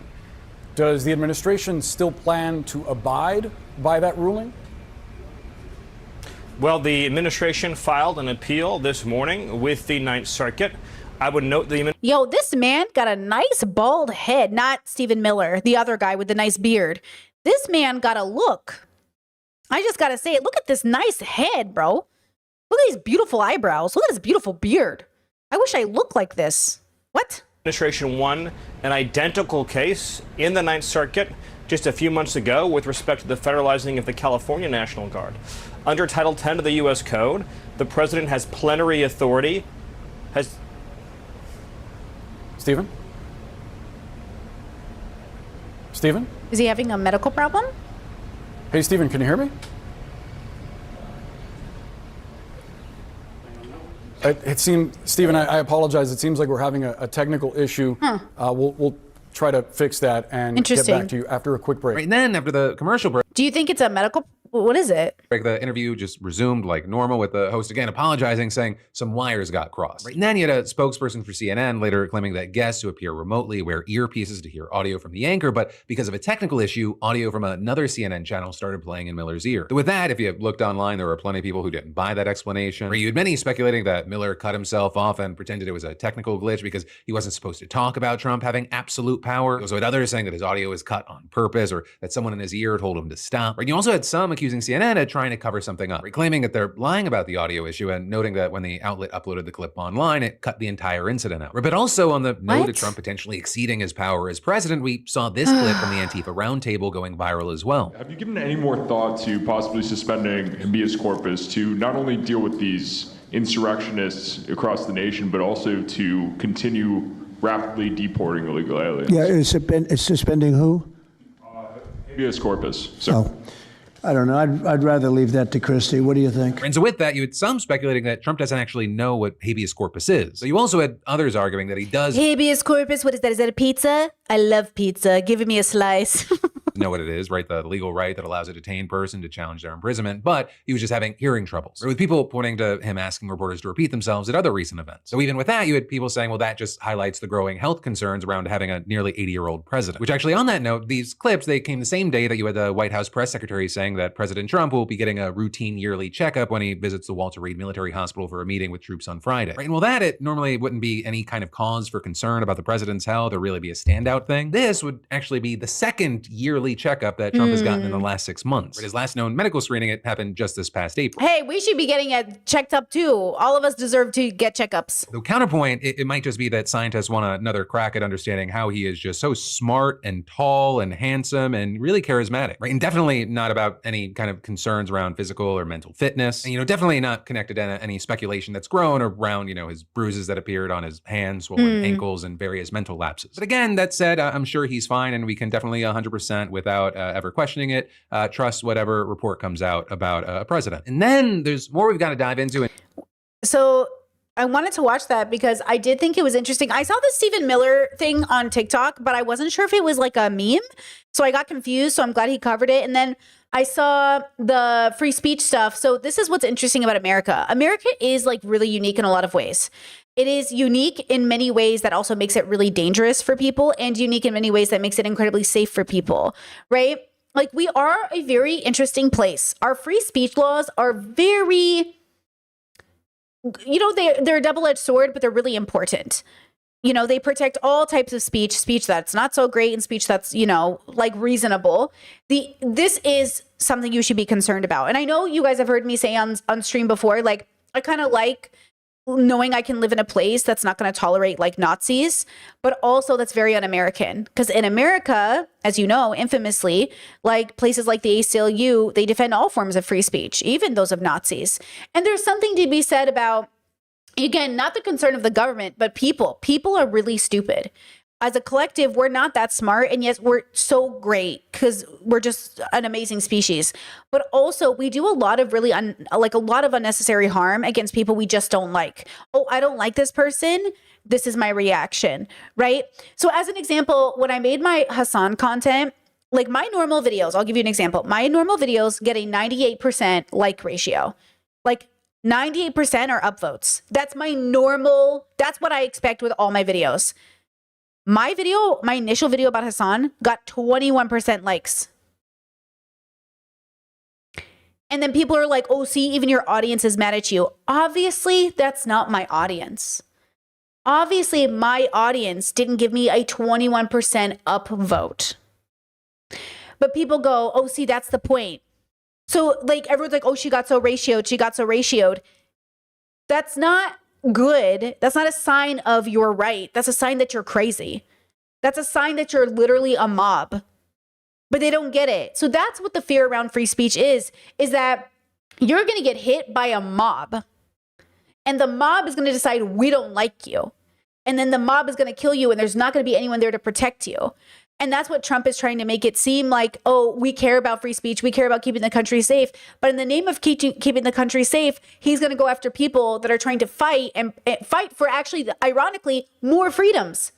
Because again, conservatives do not want you to have more freedoms. They're literally anti-porn, anti-drugs, anti all the things that you would think nobody would care about at this point, but they seriously still have problems with it, okay? And so that's why I think it's ironic that he's going after the burning of the American flag, though this has always been a thing with Americans, because they're nationalistic, right? They want to be a nationalistic country. They want you to fly the flag. They want you to use it as your identity. They want you to hate anyone who hates your flag. And it's like, I get it. Like sometimes I'll see people like, if you're burning the Palestinian flag, like you're such a hater, bro. But if Palestinians are protesting their own government and burning their own flag, that's none of my business. But if somebody is burning the Palestinian flag, you know, then that's like, hey, what are you doing? Because you're not even a Palestinian. That's the difference here. And also, I do think it's important that you do pay attention to the fact that during times of conflict, it becomes very typical to like hate on Russia and Ukraine. We'll use that as an example. Like maybe you think, oh, well, since Russia invaded Ukraine, we should burn the Russian flag. Maybe, right? Maybe. Though we know with Germans, we don't associate all Germans with Germany, of Nazi Germany, right? It's like eventually they're not going to be Nazis in the same way. Eventually Germans are just going to be regular people again. In some ways, Russians are all just regular people, but we hate the government, right? It's same with Saudi Arabia. Like people in Saudi Arabia are just people, but you can be upset with their government and the comedians going over there. So the issue is burning the flag against the people or against the governments? So you have to know the difference, because a lot of these people are anti the people. They hate the people. It's not even about protesting the government. They hate the people. And I'm worried about that. I'm worried that in the name of, you know, that's what Trump's trying to twist it as, though. He's trying to say, oh, these people hate America. They are protesting the government. But if people are like, I hate Americans and I hope they all die, and they're burning our flag, that's kind of fucked up, right? It is one of those things, you know? Yeah, there's something to be said. There's something to be said there. It's hard to parse out, though, the authenticity of what's happening and the intentions of how people are showing up. Okay, look at this thing I saw. Who's American Bridge? Who even is this? I saw this thing come up on TikTok, and I'm like, who is this? Holding Republicans accountable? Do you guys know this? American Bridge 21st Century. And it's like holding Republicans accountable. And this video came up Winsome Earl Sear says her opposition to marriage equality and her support for LGBTQ Americans being fired for gay is not discrimination. Look at this video. My opponent has previously said that she does not think that gay couples should be allowed to marry. She has said that she is, quote unquote, morally opposed to same-sex marriage. My opponent has also previously said that she thinks it's okay for someone to be fired from their job for being gay. That's discrimination. I love this little old lady's like, that's not discrimination. Girl, firing someone for being gay is discrimination. You know what I mean? What is this? American Bridge is a liberal super PAC. Oh, I was like, what is this channel? I'd never seen them before. And I was like, oh my gosh, that's not discrimination. That's like such a funny way to think about what is discrimination. You know, maybe that boy who was in my audience was like, you're discriminating against men. It's like, girl, people really, it is so funny. Like, that's not discrimination. I'm just, girl, please, girl. Okay, speaking of which, speaking about politics, you guys asked me to talk about Cavernacle, made a video on the podcast bros regretting their support of Trump. But before we watch that, you need to watch this. Okay, these are the only podcast bros I support. Keep it safe. Bro, you can talk about it, bro. I want to hear about it. I can say it. Personally, my mom said, don't talk about Trump. I don't care. Please tell me. Tell. Mom, don't get mad at me. I don't know. I don't even know what to say about Trump. I just think he's a low life scumbag dick that is terrible and shouldn't be president. I don't think I think that he's somebody that only got his power from backstabbing others and stepping on people. And it's not actually valid power. Damn, bro. Look, okay, so I don't know anything about these little boys. These are someone's kids, and they're just parroting what their parents told them. And I think it's funny and everything, but obviously they're just kids at the end of the day. They're actually literally children. So I'm not going to hold them to any standard, and I'm not going to say that these are going to be their thoughts in the future, and I'm not going to say any of those things, okay? And I think it's cute and it's funny, but at the end of the day, they're kids, okay? So they don't really know what they think yet. Because when I was little and I was that age and my parents asked me who I liked, I said George W. Bush. So you all, you know what I mean? Everybody slow down about this actually mattering. It's not like they're coming to these thoughts on their own, okay? They heard these parroted. Now, somebody who's not a child but certainly acts like one and eats his toenails on stream, Aiden Ross is regretting his support for Trump. All with someone in my team. Can I tell you guys something? Now that I look back on it, I really, really wish I never got into like politics. So I've just got finished. Here's Cavernacle, love him. Filming an hour, 10-minute video on Taylor Swift with my girlfriend.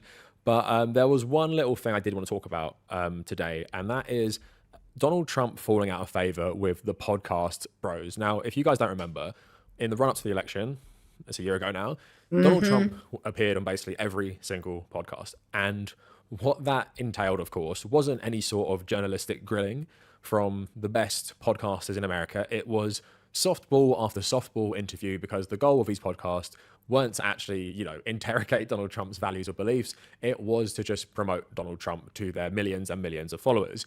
That's what led to the really annoying discourse that Kamala Harris would only have won if there was a Joe Rogan of the left. And you've seen that discourse again when Brian Tyler Cohen got exposed for running that organization that pays all those irrelevant Democrat content creators like up to $8,000 a month to essentially make anti-Trump slop content. But there was an article in Rolling Stone which just kind of summarized a recent turn of the podcast bros. I did always find it funny that these podcast bros acted like Donald Trump kind of wasn't president before. Like they didn't expect that he'd actually do terrible things. So Rolling Stone, an article by Nick. So a big part of this, because I see chat saying like we should give him credit, at least he changed his mind.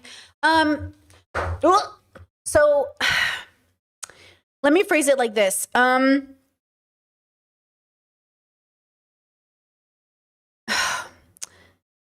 He didn't change his mind because he understands the policies. They don't like, they're uncomfortable. And because they're uncomfortable, They're like, I don't think I like this. They don't know why they're uncomfortable though.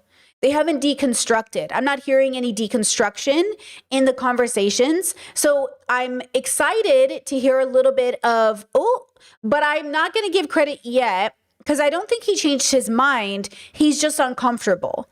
And I think there's a difference here, right? And I'm not saying they only feel this way because there's backlash. I'm saying there's something genuine happening. They're genuinely uncomfortable. And that's good, right? It's good that they're uncomfortable, but just being uncomfortable isn't enough. You have to do something with it. So we're not yet sure if they're going to double down or if they're going to do something more with it or if they're just going to stay where they are, right? So I agree that they're uncomfortable. I don't agree that I can tell anything from it though. McCann Ramirez. Manosphere influencers who boosted Trump are now calling on him. So Manosphere podcasters didn't win Donald Trump the presidency, but they went a long way in solidifying the president's support among large swaths of the young men who follow them. Now, hold on. Chet said, is it shame or guilt? It's neither. They're not even there yet, guys. They are not apologizing. They are not saying sorry. They do not regret their choice. They have not even done the work. I am losing my voice. Holy fuck.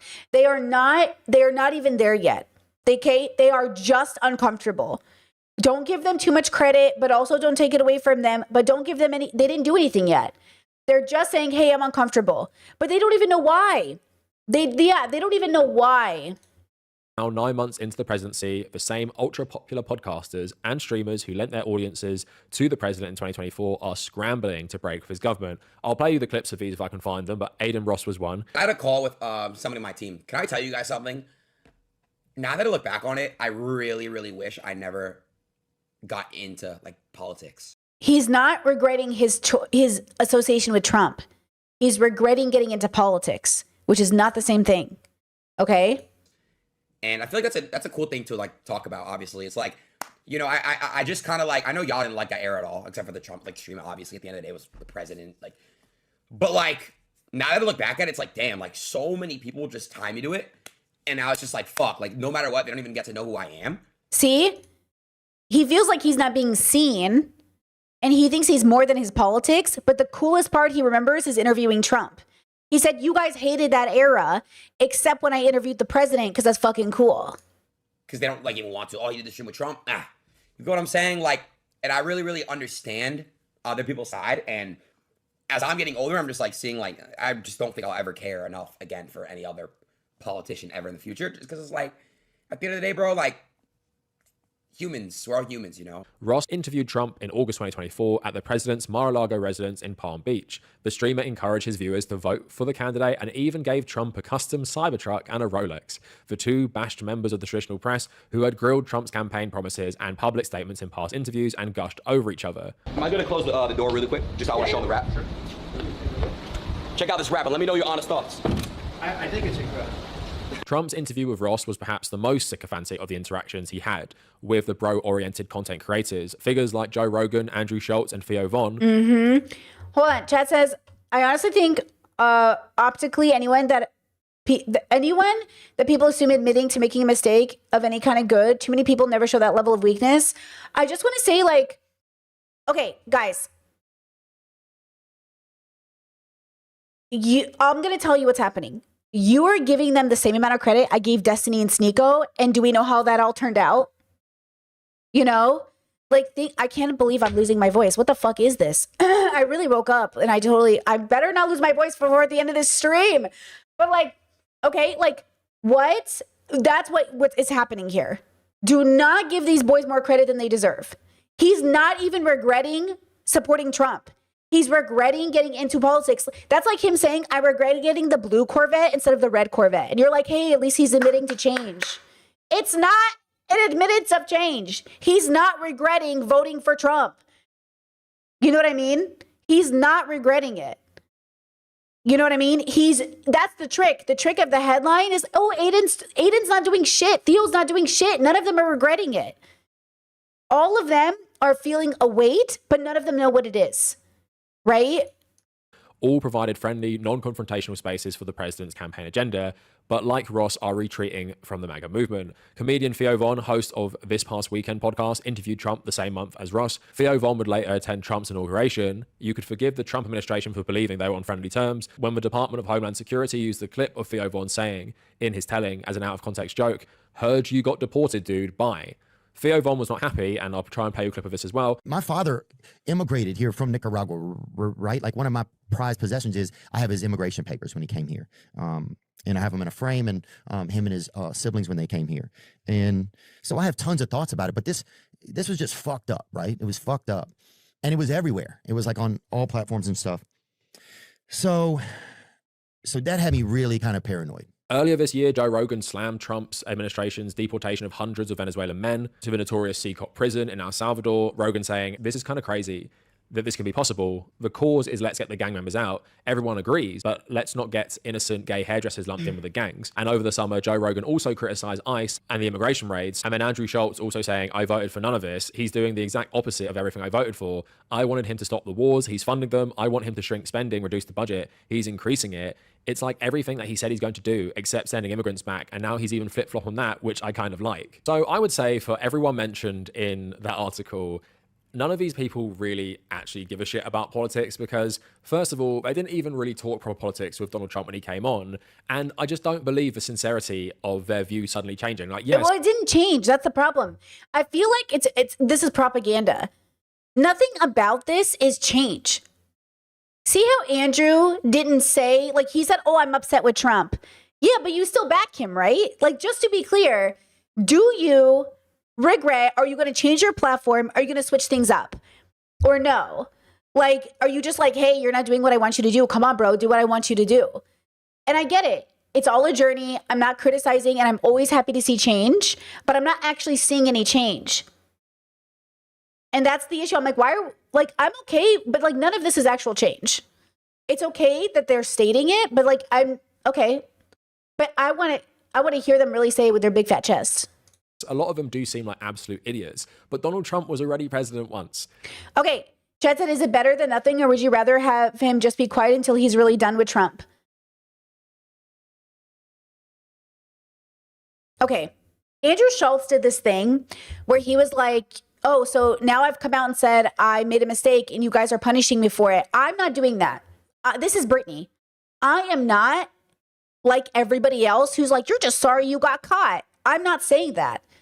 I'm saying he's not sorry he got caught. He doesn't regret his decision. This is not a person who has changed. This isn't even a person who's thinking about changing. This is a person who's uncomfortable. This is a person who's uncomfortable.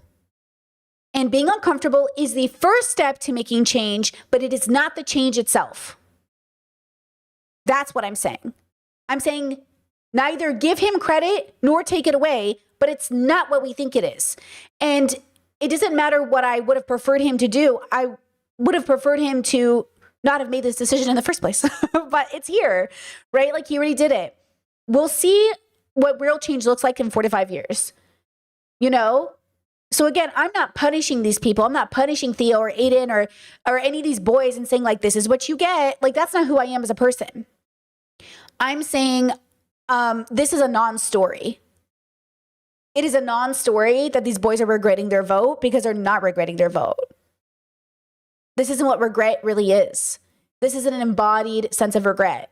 This is a non-story, but it's an interesting story to remind ourselves that real change is an embodied experience. It shows up in your real life. Andrew Schultz got on his podcast and got defensive that people were annoyed with him. Instead of being humble and saying, "You're right, I fucked up. You should be mad at me. I shouldn't have done these things. I can't believe I did this. Trump is a bad person." But that's not what he did. And that's not what Aiden is doing. Aiden is saying, "I just want people to really know me for me, bros. I'm a good guy." Look, I love an Aiden clip. I love watching this kid. He's like a little brother. But at the same time, God, he's stupid. And they used this boy. They did. They used the fuck out of this boy to push their narratives. And he went fully into it. He went fully into fucking Trump's ass. And he was like, "I'm in this." He supports Andrew Tate. He thinks Andrew Tate isn't a predator. Even though Andrew Tate openly admitted to being in his 20s and having sex with 16-year-olds. Andrew Tate is a predator, and Aiden stands by him. So yeah, like this embodiment is going to have to be a lot more. In the same way he went so hard for Trump, I'm going to need him to go so hard for his regret. You know, stuff like that.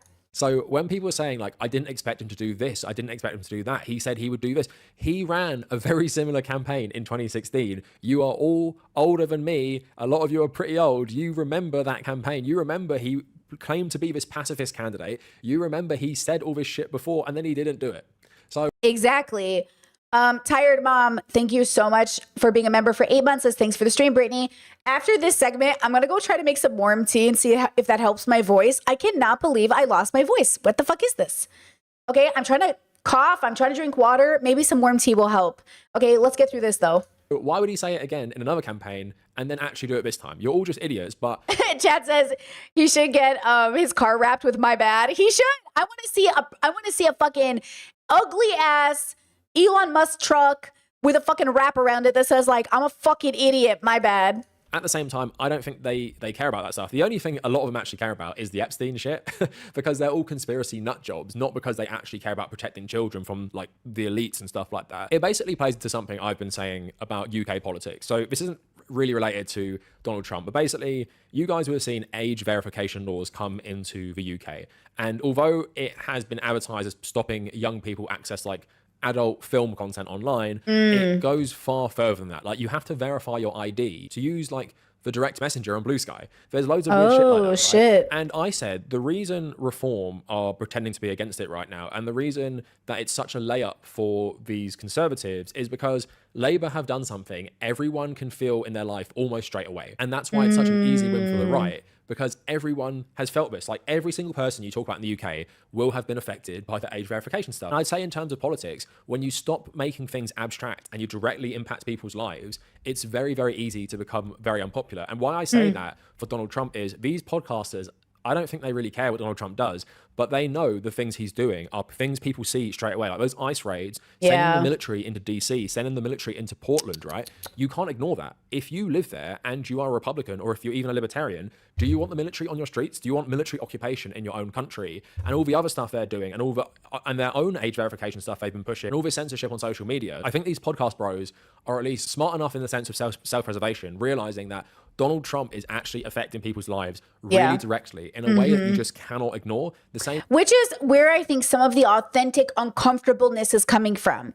So I think in this sense, it makes sense to be very uncomfortable because they're like, okay, now I feel like I'm seeing it. My fans are being targeted. I mean, Bad Bunny stopped his tour in the US because he didn't want ICE raids to happen at his concerts. Which is why it's so powerful and significant that he'll be at the halftime show, which is why Turning Point USA, you know, is creating, quote, counter entertainment for that hour, whatever it is at the Super Bowl. Turning Point USA is going to have their own broadcast during that time, so people don't have to watch Bad Bunny. And you don't want to talk about propaganda, bro? Come on now. The fact that they hate Bad Bunny and call him un-American is the irony of everything that makes America America, including its hold on our territories. Way Keir Starmer with the age verification thing did that as well. You can't ignore it. So when you can't ignore it, you know people are going to turn on Donald Trump. And Donald Trump is unpopular anyway. I feel the climate has changed quickly. And I guarantee you the stuff that they're also being impacted. So now that it's hurt them, they're frustrated, which I understand. I do. A lot of us, guys, we have to understand that a lot of us don't know how to do something until it impacts us, which is part of our animal biological experience, that a lot of us need it to happen directly. But I say to you, and this is the shocking thing, even when it happens to us directly, it's not enough sometimes. It's not enough sometimes, which is so interesting. You can just use an example of my parents having 3 gay kids and that wasn't enough for them to reconsider their homophobia. Like, damn, what if God gave you 10? God should have given them 10 gay kids just to, you know. Isn't that so funny? So like, again, for some people, even when it happens to them directly, they do not change their mind. But for a lot of people, it needs to happen to them directly. Now, the question is, because Aiden and Andrew are feeling, and Theo are feeling a direct response, is it enough? Because things take time. Transforming into a new person takes time. And it's not going to happen overnight either. So I'm willing to be open to it, but until the transformation is done, you're on your own. That's the thing. That's the difference. So past Britney would have said, oh my God, Theo's doing it. He's doing it. I'm so proud of him. I'm going to put emotional labor into Theo Von now because I see a potential. And now present Britney's like, I see your potential. I'm rooting for you. Good luck, bitch.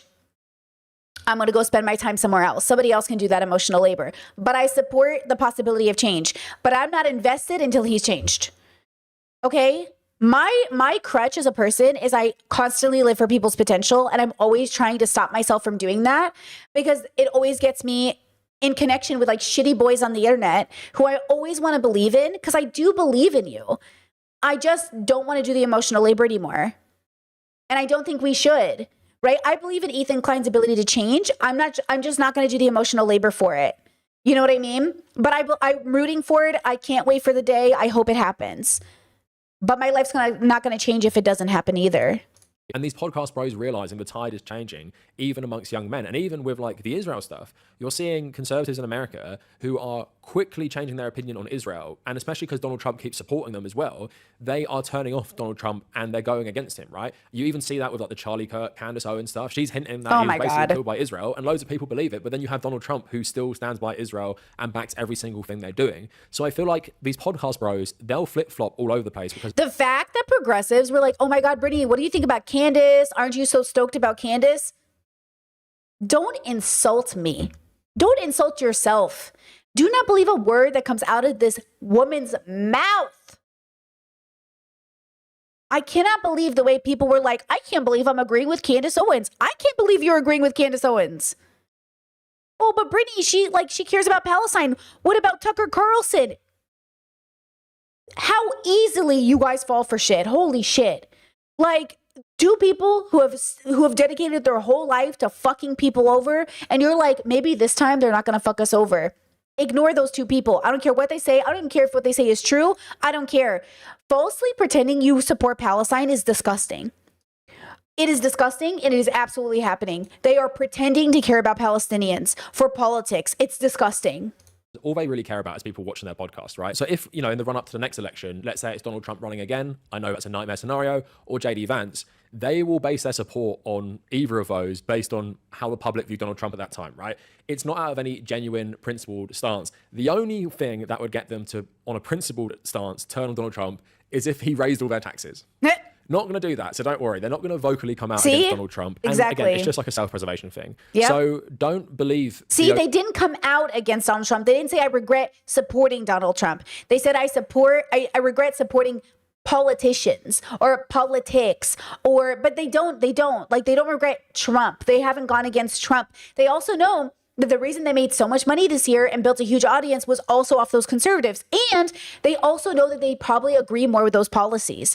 At the end of the day, and this is what I was saying about Hassan. Hassan might be Joe Rogan one day. Where you see how Joe Rogan hasn't changed? Joe Rogan has been the same Joe Rogan all of these years. And as the world changed, he ended up staying in place, so he naturally started to align with conservative values. He promoted Trump for this election. The Joe Rogan 20 years ago wouldn't have done that because he didn't do that in 2016, remember? Because that Rogan at the time was aligned with what would have been more progressive values. That's the point.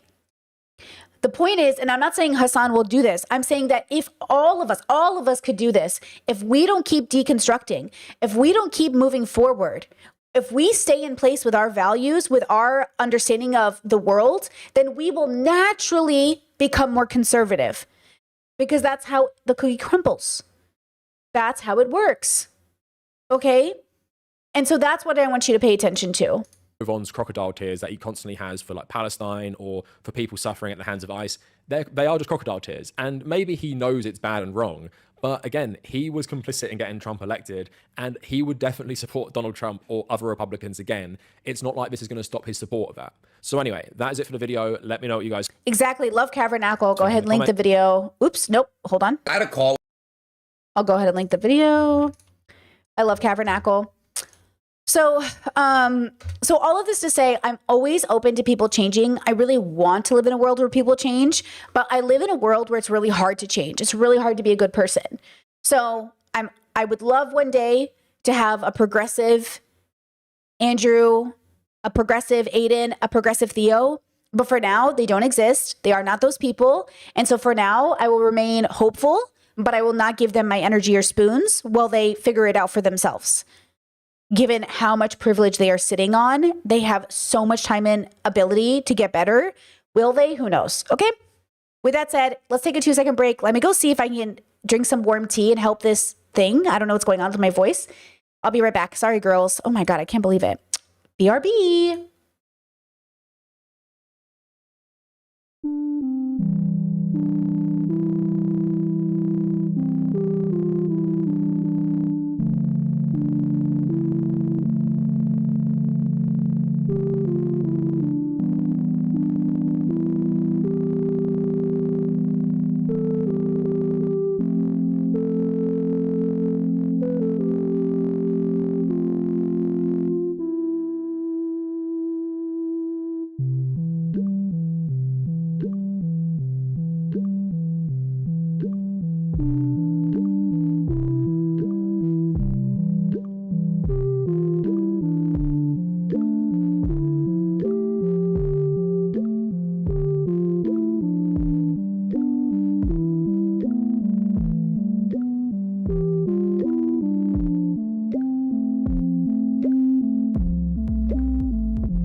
All right, I'm back. Pausing music in 1, 2, 3. Okay. Oh my gosh. Okay, I think it's okay. Well, it's not going to be okay, but here we go. All right. Now, let's move on. Testing my voice. I probably shouldn't sing like that. Okay. So, my Discord asked me to review this. So shout out to my Discord for suggesting videos for me to watch. Gonna watch this video about arranged marriages, 2 comedians having a conversation. You guys wanted me to talk about it in terms of like relationships, high compatibility. I actually have a pretty interesting take on arranged marriages. I think it's interesting. Let's go ahead and watch this video and then we'll talk about it. In India, it's a very open system. Everything is openly discussed. Like, you don't know how arranged marriages are made. In India, it's a very open system. Everything is openly discussed. Like here, for example, you're not allowed to say that you want the most beautiful woman you can find. Or the woman's not allowed to say, I want the richest guy I can find. Even though that's what she may want, you don't say it, right? But in India, you just say that. Right. You tell the broker, what's the best deal you can get? Yeah. They say things like, he's wearing glasses, but she's losing her hair. This is a match. And the broker will sit there in front of your face and be like, she's 5 foot tall, but like, honestly, your son, like there's another brother and that brother will inherit half of this. Right. So he's not all that. It's interesting because there's this transactional nature of it that I think then here there's this pressure for everything to feel very romantic. Yeah. And I want to talk to you about that because you and I talk about it a lot, is that there is this pressure that if something doesn't feel really organic and romantic, then it's not real. Real, right. And all that pressure and that the not able to talk about it, I believe only hurts women in America. That's my statement. Because, for example, in that transactional world, both sides have access to information, for better or for worse. Here, what I find is that the guy can still see what a woman looks like. But God forbid you ask if the guy has a real job or like he's making something up. I'm like, I would like to see a tax return. I do want to get into this because Zarna's tried to set me up a couple times, and she has only tried to set me up with billionaires. Yes, with a B. Yes. Oh, that's Amy Poehler. Is she not with somebody right now? Okay, so arranged marriages are very interesting. So I believe that most people settle in relationships. And I do believe that people are generally unhappy with that situation. I think settling in relationships can come in the form of arranged marriages or even non-arranged marriages, that it doesn't seem to matter in the world how that relationship came about. It's the fact that you're settling.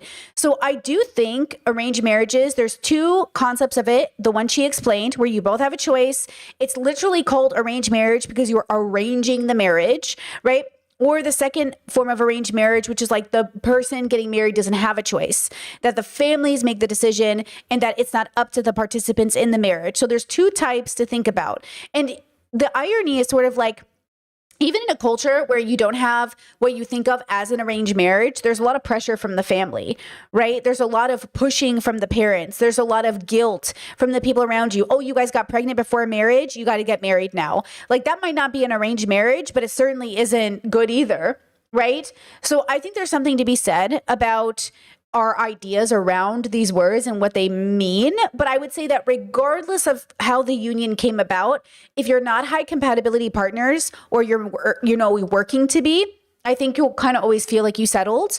And that's up to you how you feel about that. So the reason I talk about high compatibility, meaning you're on the same page in terms of values, finances, lifestyle, outlook, philosophical perspectives, all of that line up. And you're attracted to each other. You agree on how sex will work, how intimacy works. You agree that you like this person, That's the thing that's missing in a lot of these arrangements is either you like what he looks like or she looks like on paper, but, you're not attracted to them, or you're physically attracted to them, you're connecting, there's chemistry, but you don't like what it looks like on the resume. You got to have both. You know what I mean? You got to have both. And that will just add to the compatibility, which will add to the connective, the chances of staying connected for a lifetime. Now, if your goal is not to stay connected in a relationship for a lifetime, then you can have short-term relationships, and that's also valid. But it just depends on what you're looking for. What do you actually want? I think people aren't honest with what they want, which is sort of what she's alluding to, is that in arranged marriages, at least you can say, I want a tall person. At least you can say, I want to know how much they're making. I think the way that I would use this in my bubble is to say, instead of like, how much are you making? What's your relationship with work? One of the very first questions I asked my partner was, what's your relationship with your body? I think like literally, I like so unorthodox, like almost the first question I asked, like, what's your relationship with your body? That's such an intimate question.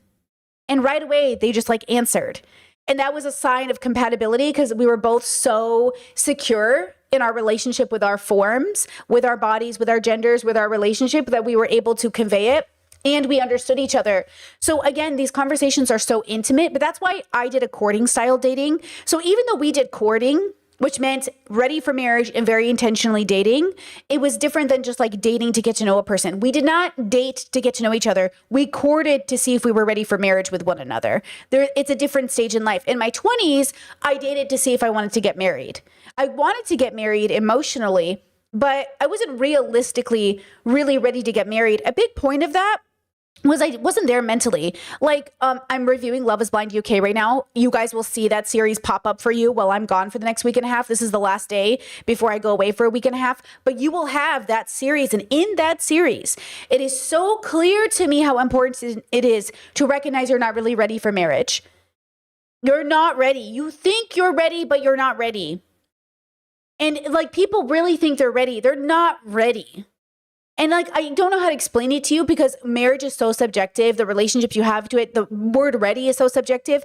But when I think of ready to get married, I think about ready to make a commitment that is so much more than just liking a person temporarily. It is saying I'm doing life with this person. It's saying we are going to face a depression together, an economic a depression together. We're going to face a war together. We're going to face Alzheimer's together. We're going to face cancer together. You know, so many people think they're ready for a relationship until it does get hard. Okay, or it's good enough right now because it's easy, but when it gets hard, what's the issue? And again, the relationship doesn't get hard, the world does. My relationship, like, it's not going to get hard. The world is going to get hard, and we have to be ready to handle it. And then this comes with growth, right? So you also have to give, I don't expect people at 22 or 19 to know what this is, right? Like, I don't expect people to be ready. But when you're in your 30s at least, or at least in your late 20s, I do kind of expect like like one of the guys on the Love is Blind UK show, he's just like a kid, bro. Like, it's not his age. He's like 28. And I'm like, that's a perfectly decent age to be ready to be married. But his like personality and everything, every way he shows up is like, he reminds me of my little brother. If you had told me he was 22, I would have been like, yeah, he seems 22. But then that's I can understand why that's an insult to people who are 22 and definitely like more mature. But at the same time, like, there is something to be said about like giving a person a chance to think really about what they're committing to. And Love is Blind is such a good example of this. Love is Blind is a show about people saying they're ready to get married, but like, are you ready to get married? You know? Oh my God. Okay, let's see. Let me scroll up because I saw a comment. I wanted to. Okay. How did you know you were both courting from the start?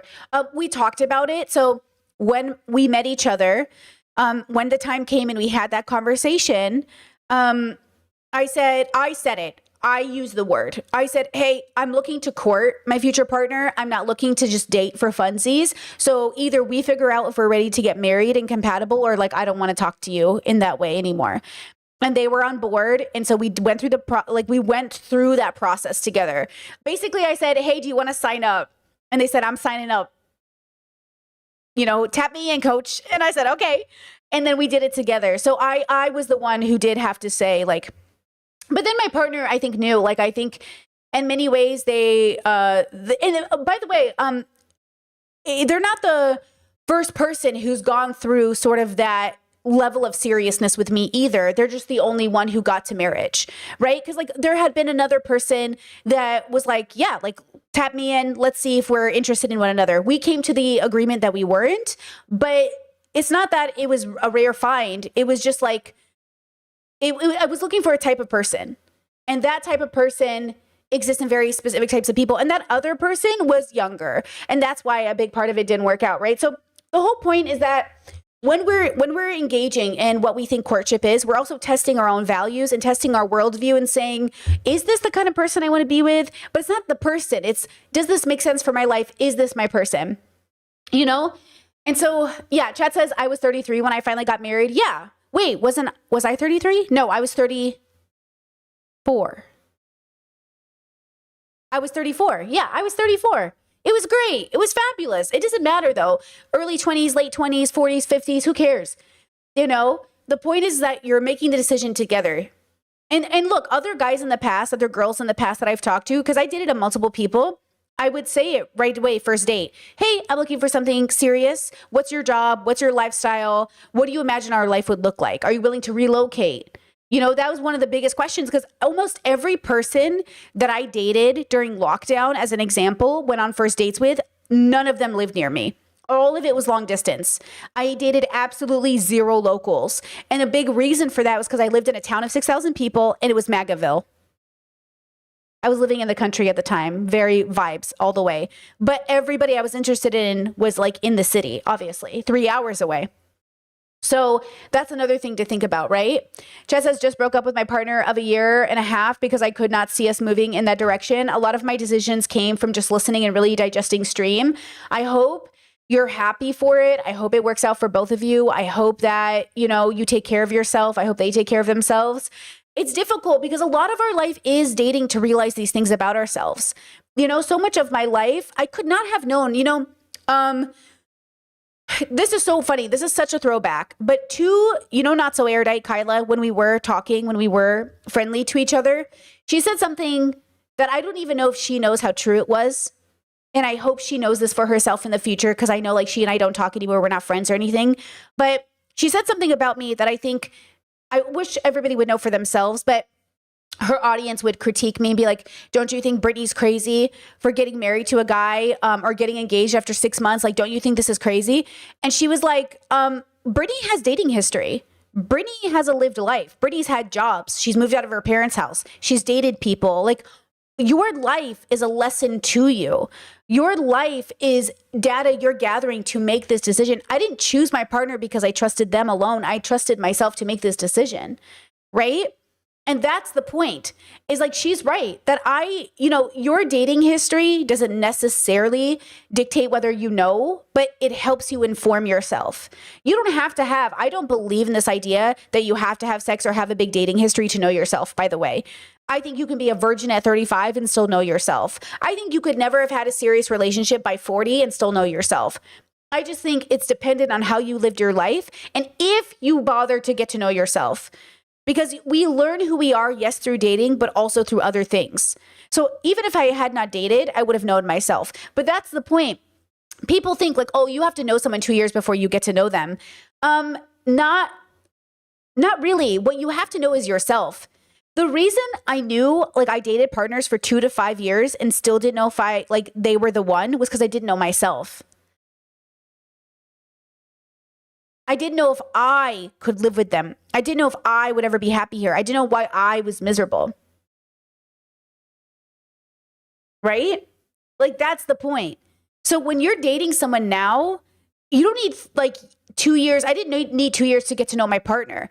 I needed that time to know myself to choose my partner. That's kind of the point, right? Chet says, how do you answer the why of wanting to find someone to do life with? Well, I'll share my why, so maybe that's for you, helpful. My why for wanting to do life with a partner was based on finding that connection with a other consciousness. I had already given up or moved away from this desire of having a partner. I didn't have a why. I personally did not have a why for why I wanted to be in partnership. Like, the why was predicated on finding that person. Why did I want a partnership? Only if I found that person. Otherwise, I didn't want one. So it's like a friendship. I don't want friends. I don't, well, let me rephrase. Friendship's a little different because you can have like casual friends. So I guess like I don't want to force intimacy. I want to utilize an opportunity and honor that connection by building upon it, whether it's casual or deep, and both are valuable. Something like that. You know what I mean? Something like that. Let's see. Hold on. Chat says, I found a, where is it? How do you, oh no, I answered that. There was another one I saw. Can you find yourself in the midst of a relationship? Yes, you often do. That's why people pull apart. It's why relationships end. So that's why for me personally, I do kind of believe to find your high compatibility partnership, you do sort of have to know yourself. And there's, okay, so let's bring out the paint, girls. You know how we love the paint. So there's different levels of knowing yourself. So when you start off, and you can't see that, when you start off in life, there's a point where you like get to your teenagehood and you learn a little bit about yourself, but that's not exactly, you're not done yet, okay? You're not cooked. And then you kind of grow up through your 20s and you know a little bit more about yourself, and everybody is different. So this is the point in which somebody could know themselves well enough to like really stay this person forever, right? For me, though, it didn't work that way. I got to my 20s and then I skyrocketed to my 30s. And then I kind of like, I stayed this person. And though it's going up subtly over time. And I'm growing in a direction based off the foundation of this person. For my brother who's married with 5 kids, he went here. He stopped there. And his is staying the same. Okay. He's actually, I guess you could say he is growing, but he's growing in a very subtle way in a similar direction to where he started. Right. So he's in the same path, but he found himself in his 20s. You know, I found myself in my 30s, and the person he's in his 20s is build off, like it's what he's building off of. He's 30. He just turned 32, I think. So he's 32 and he's been that same person, but growing within himself that whole time. You know, he married a woman who, same thing. They're the same people, but they're growing within that construct. They're becoming more compassionate, more committed to their faith, better parents, more educated, all of that stuff, but within their construct. Okay, I am doing mine as well, but within my construct. So my construct just took longer. He used to ask me, why didn't you know who you were in your 20s? And I'm like, just wasn't my story. You know, it just wasn't my story. So I did date, and by dating, I learned more about myself. But the truth is, and this is the hardest thing, I learned the most about myself when I was meditating alone. I had the biggest breakthroughs when I was alone, because when I was around people, their voices overwhelmed my own sense of self. I couldn't hear myself with all these fucking people around me. So that's why, in my personal opinion, I used to do this with past callers. I used to have them kind of imagine a scenario, and I'd say, what would you do if it was just you? What would you do if you weren't thinking about all these other people? And then how do you incorporate what you would do alone with other people? And that's sort of the idea, is like, I try to think, okay, what do I want? And then how do I incorporate what I want alongside other people? So myself, but not at the expense of my community, but not at the expense of myself. I kept choosing my community at the expense of myself over and over and over and over again. I kept choosing the world over myself every single time. And a big part of that is because I was raised as the oldest sister, the first daughter, the second mom, the leader in the family, the person who was responsible and yet not not really a parent figure or an adult, but yet I was like responsible. So that's what that is like, I, for my journey, had to deconstruct all of the guilt and shame I felt over, like, quote, choosing myself. And then I had to learn to choose myself, but not at the expense of my community, to choose myself, but to love my community. Right. And that's, I'm always learning. That is going to be an ongoing journey forever. So that's a big part of it. So with partnership, as an example, you guys know that when I was courting my partner, I needed him to really meet my farm brother, which is the brother I just told you about. And that was really good. And then that was about it. That was about the only person in my family I cared about my partner meeting, because he's my secondary vet machine. My brother and I are so different about a lot of things, but I trust him to give me an opinion that doesn't require his belief to be the filter. He can help me like give his wisdom through my own filter. He can understand where I'm coming from and give me advice based off that filter, which is really, really helpful. Most of the people in my life cannot do that. I would say everybody in my life really struggles to do that because they don't get it. Like my brother and I have a very specific sibling connection where he literally is me. We look like twins. Okay. People literally think they're like, are you guys like the same age? And I'm like, no. Like we look he looks like me, but bald. Like we look exactly alike. Okay.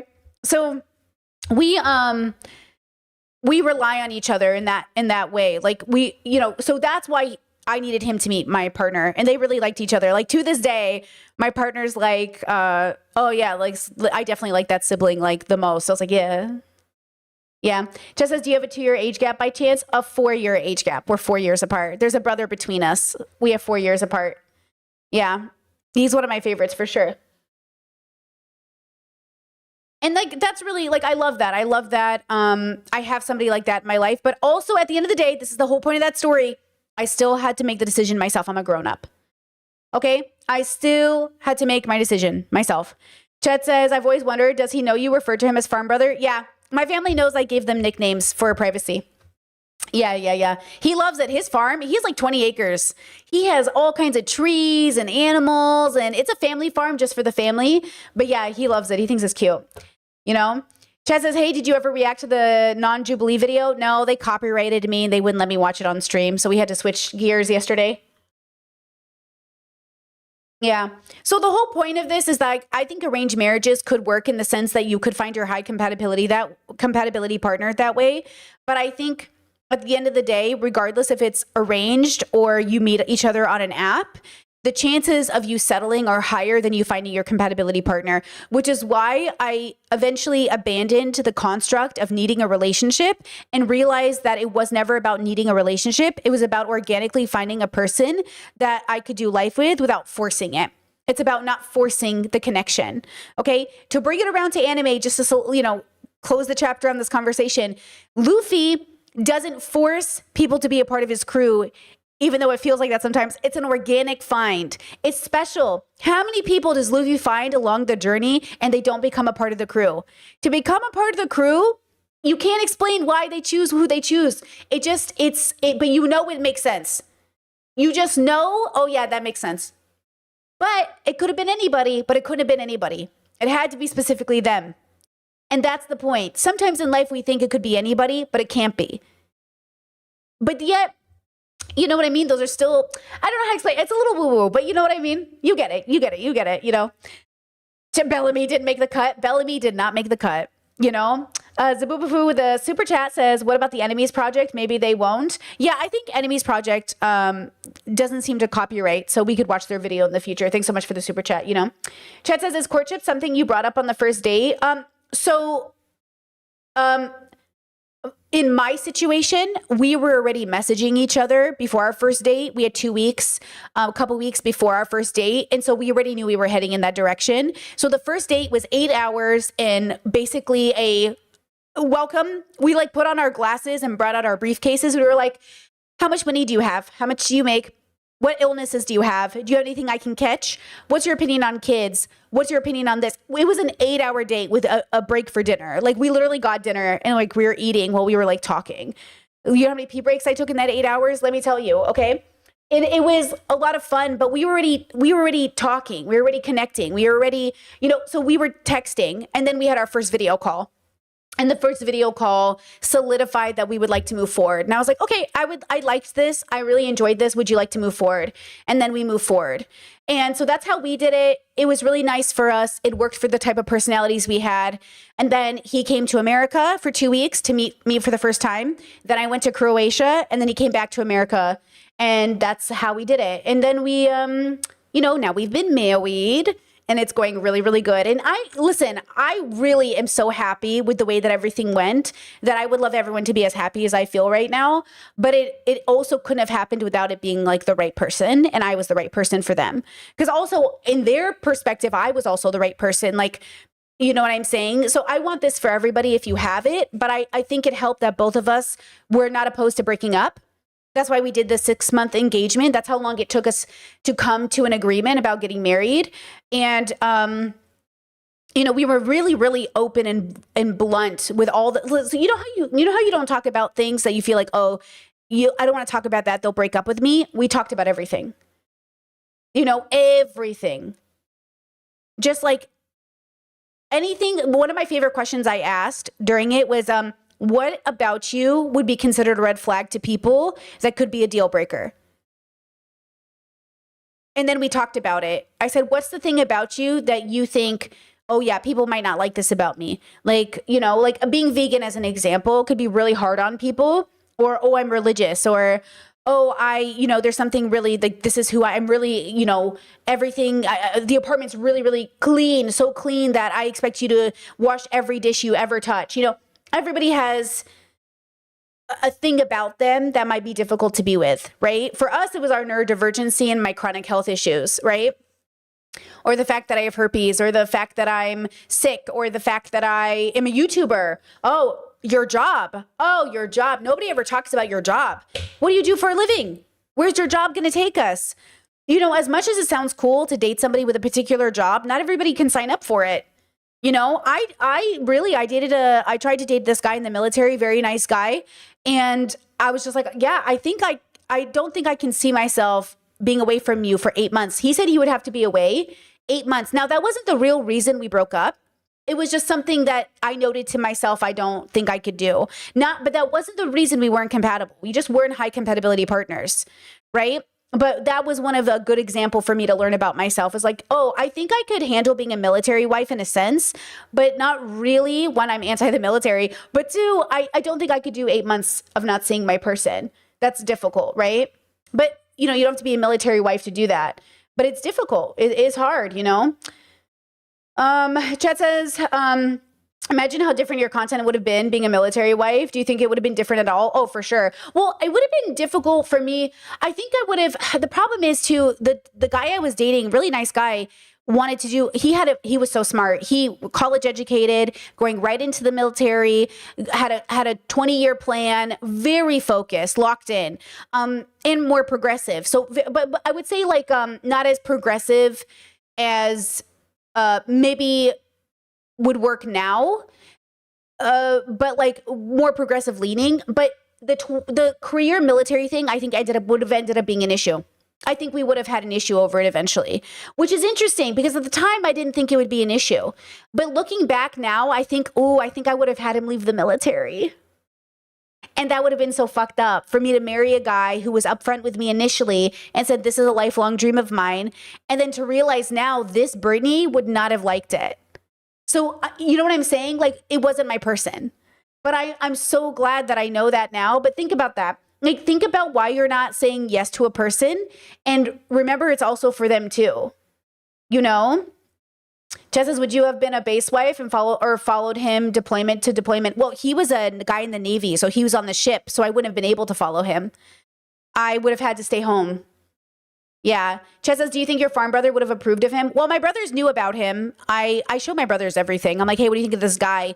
They thought he was too young for me, which was also part of it. I had been doubting my age gap philosophies because people had been so critical of them. So he was younger than me, 8 years younger. And I thought, well, let me try it because he seems really, really capable and we seem really compatible. But I was right. The age gap is too much. Like, I was right. We never met. We were only online and we never exchanged anything inappropriate. We were just very, very courting, very focused, very locked in. He was great. But, it also helped me solidify that I stand by my age gap theories. I stand by them. I'm sorry. He was so capable and so smart, but if it did feel like too much of an age gap, I was at a completely different stage in my life. You know what I mean? Yeah, just, a few years makes a difference. Like, It just does, at least for me. But, you know, so that was cool. So my brothers knew about him, and they liked him, but they didn't know. You know what I mean? They were worried about the age gap, you know? Yeah. And then I don't know if my farm brother would have approved of him if he met him, because I didn't approve of him first. I think that's a big part of it too, is I approved of my partner first. And then I asked my farm brother, like, I was like, hey, I want to marry this guy. I need you to meet him. Versus the other guy, I was like, hey, I'm dating this guy. What do you think? Which is different. Hey, I'm courting this guy. What do you think? Versus had I brought him to my brother and said, I want to marry this guy. You know what I mean? I'm not getting permission to marry. I'm getting their opinion. What do you think? Do you see a red flag I'm not seeing? So I think that's probably why I don't have that answer too, is I don't know. It just would have been a different context. You know, we never physically went to go meet each other. So we never even got to that stage. But yeah, he was a nice guy. I have really nice things to say. See, funny thing, I have nice things to say about him. I have nice things to say about the person I married. I don't have as very nice things to say about anyone else I went on a first date with. Like, I have okay things to say about people. They were okay, but there were definitely like huge red flags. I was like, no. Like, I definitely have like, you know, feelings about the other people that I didn't even get past the second date with. But I think highly of the people that I had more than a one date with, which would have been those two men. And then the girls, I went on dates with girls too, and the girls were nice, but the red flags with them was like, they lived at home, or they weren't as stable, or they kind of saw me as like an older, more mature person than them, and that felt weird. Or, you know, all of those stuff too. Like, the dates with the girls were kind of the similar, where I just felt like we were at different places in our life, you know, that type thing. Yeah. You know, Jess says, where you find your husband, men are crazy out here. Is he XY? Is he XY is crazy. That is a crazy question. That's so funny. You know what? I found a person who, because of their own journey, probably also related to gender, was just met me at the right time, right place, right time, you know, but we met on the internet. They saw one of my videos and said, oh, damn, I like this girl, makes sense to me. Well, everybody else, you know, in the boy bubbles were like, this girl's crazy. He's like, nah, let her cook. She's making sense. And he's like, I don't know. I think she makes sense. And you know what's even like, it's kind of a cute story where like, even his friends were like, I don't know, dude, this Bernie Simon girl's kind of weird. And then he was like, so I'm dating somebody. And they're like, who is it? And he's like, it's a YouTuber. And they're like, which one?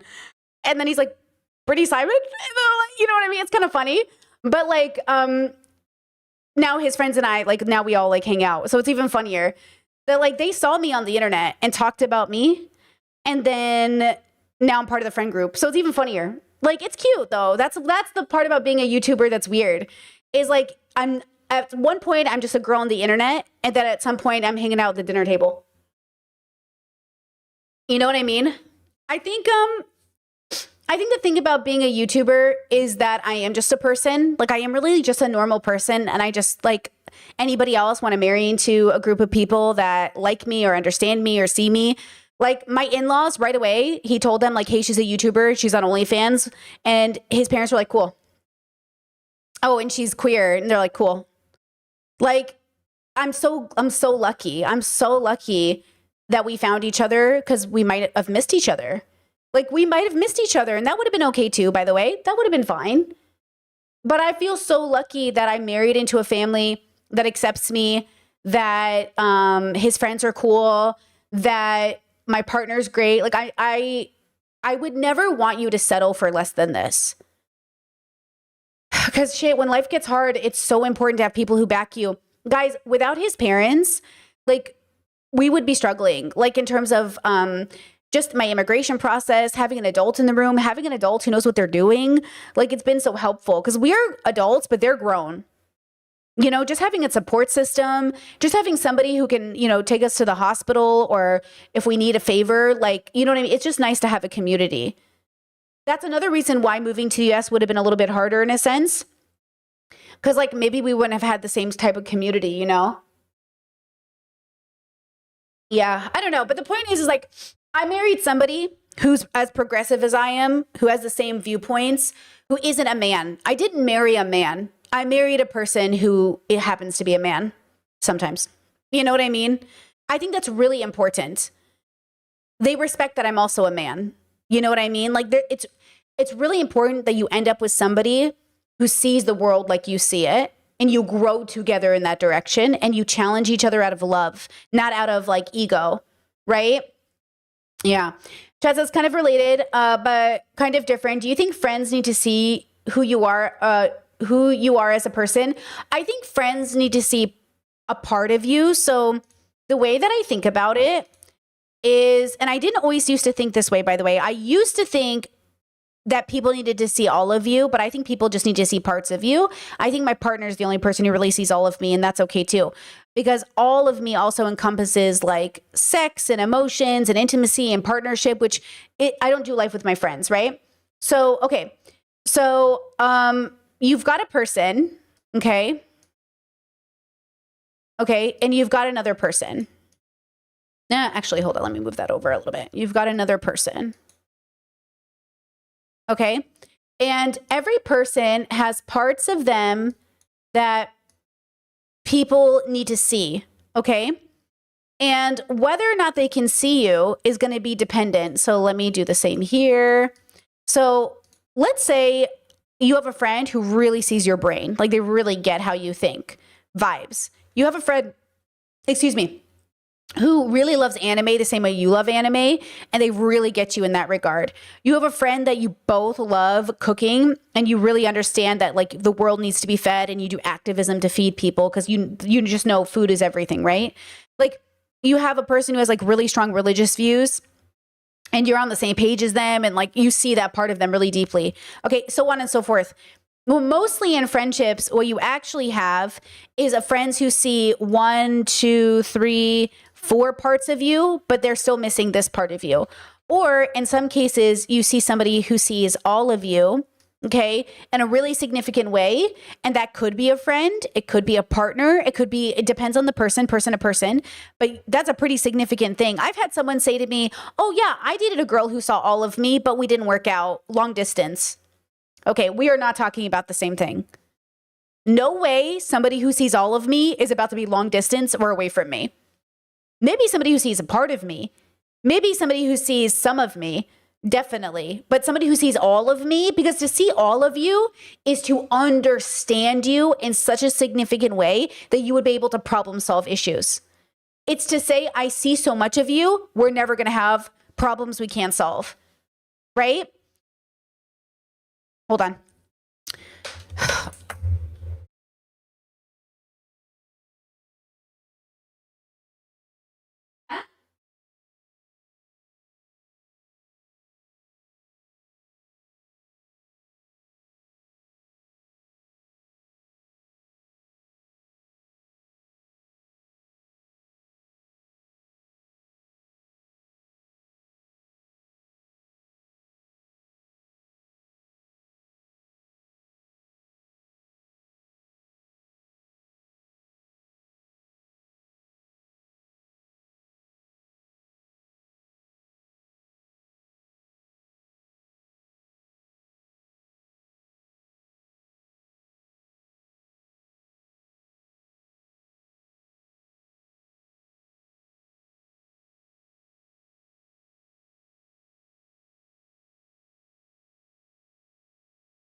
You want to come in here with me? Want to come in here with me? Hey, girl.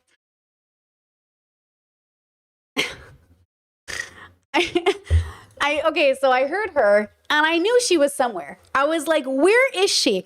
I can hear her scratching. And that usually means she's trapped somewhere. And I was like, where the fuck is she? And I'm opening, because sometimes she gets inside cabinets and traps herself because she's a cabinet cat.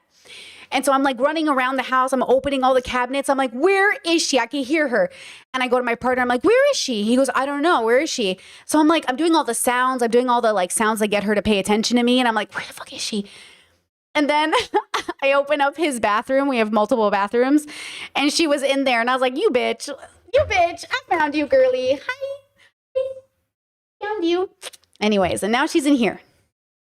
Look at this girly. Look at this girly. There's a chair right here. We had to temporarily move it in here.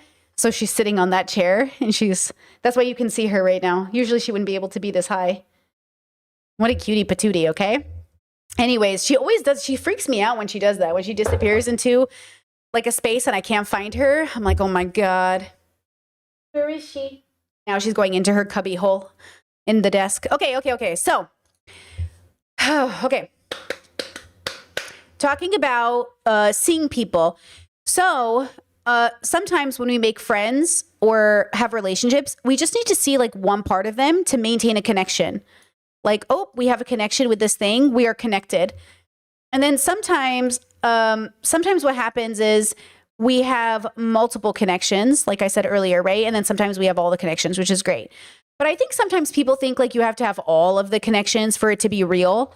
But I think all you need is one thing, which is why like when we talk about humanizing one another and having a connection with one another, I really need one thing to do it. Now for Brittany, that one thing has changed over time. In order for me to see you as like a person, you just simply have to sort of exist. But I hold that same thought with all life, right? So it's not that hard for me to then just to offer that to everybody. But whether or not we would be friends has to be more than you just exist. We would have to have something in common, right? Like sometimes, I have connections with people I've met over the years, like people I've known for like 20 years or whatever. We have like one or two things we connect with, but it's not enough to like be each other's 2 a.m. calls or just to call each other or to be inner circle or to do life with them or to not be surprised if one day you don't talk anymore.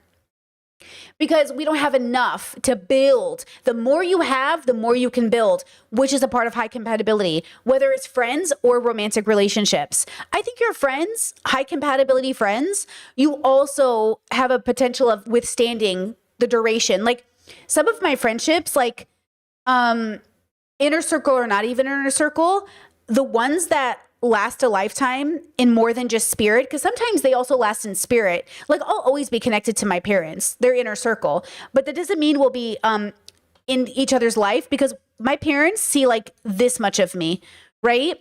But since they're missing these two areas, they're unable to build the right relationship with me to be in my life every day, especially currently with everything happening in the world, because they can't, right?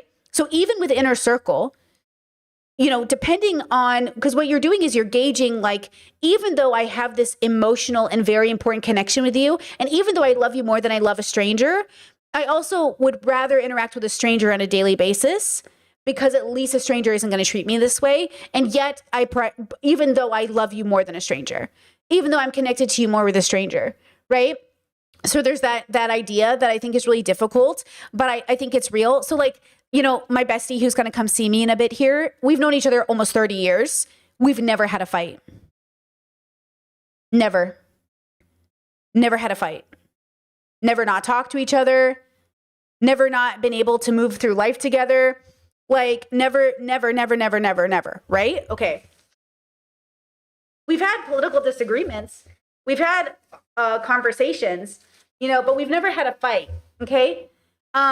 Versus somebody else, like in my inner circle, oh yeah, dude, I'm not talking to like 3 people right now, 4 people. Well, by the way, they're not talking to me. I don't close doors. You know what I mean? I always give people an option. I always say the door is open, but here's the boundary, right? Like the door's always open, but they're like, I'm blocking you. I'm not talking to you anymore. Okay, I love you. I still love them more than I love any stranger. But because we're not seeing each other, it's like, you know what I mean? It's like, and it's always men, it's always men. And it's always men who want to uphold the patriarchy, their age gap relationships. It's all men. Is every single one of them a man who can't stop looking at teenagers? Hold on, let me think. Yeah. These men. Why do you think I made my latest podcast?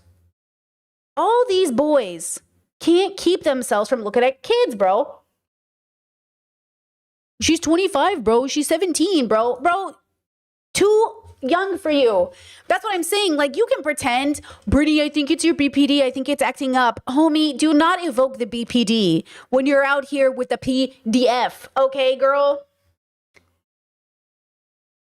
Isn't that crazy? Isn't that crazy to be like, yo, I think it's your BPD. Girl, I think it's your PDF, girl. Okay, thank you.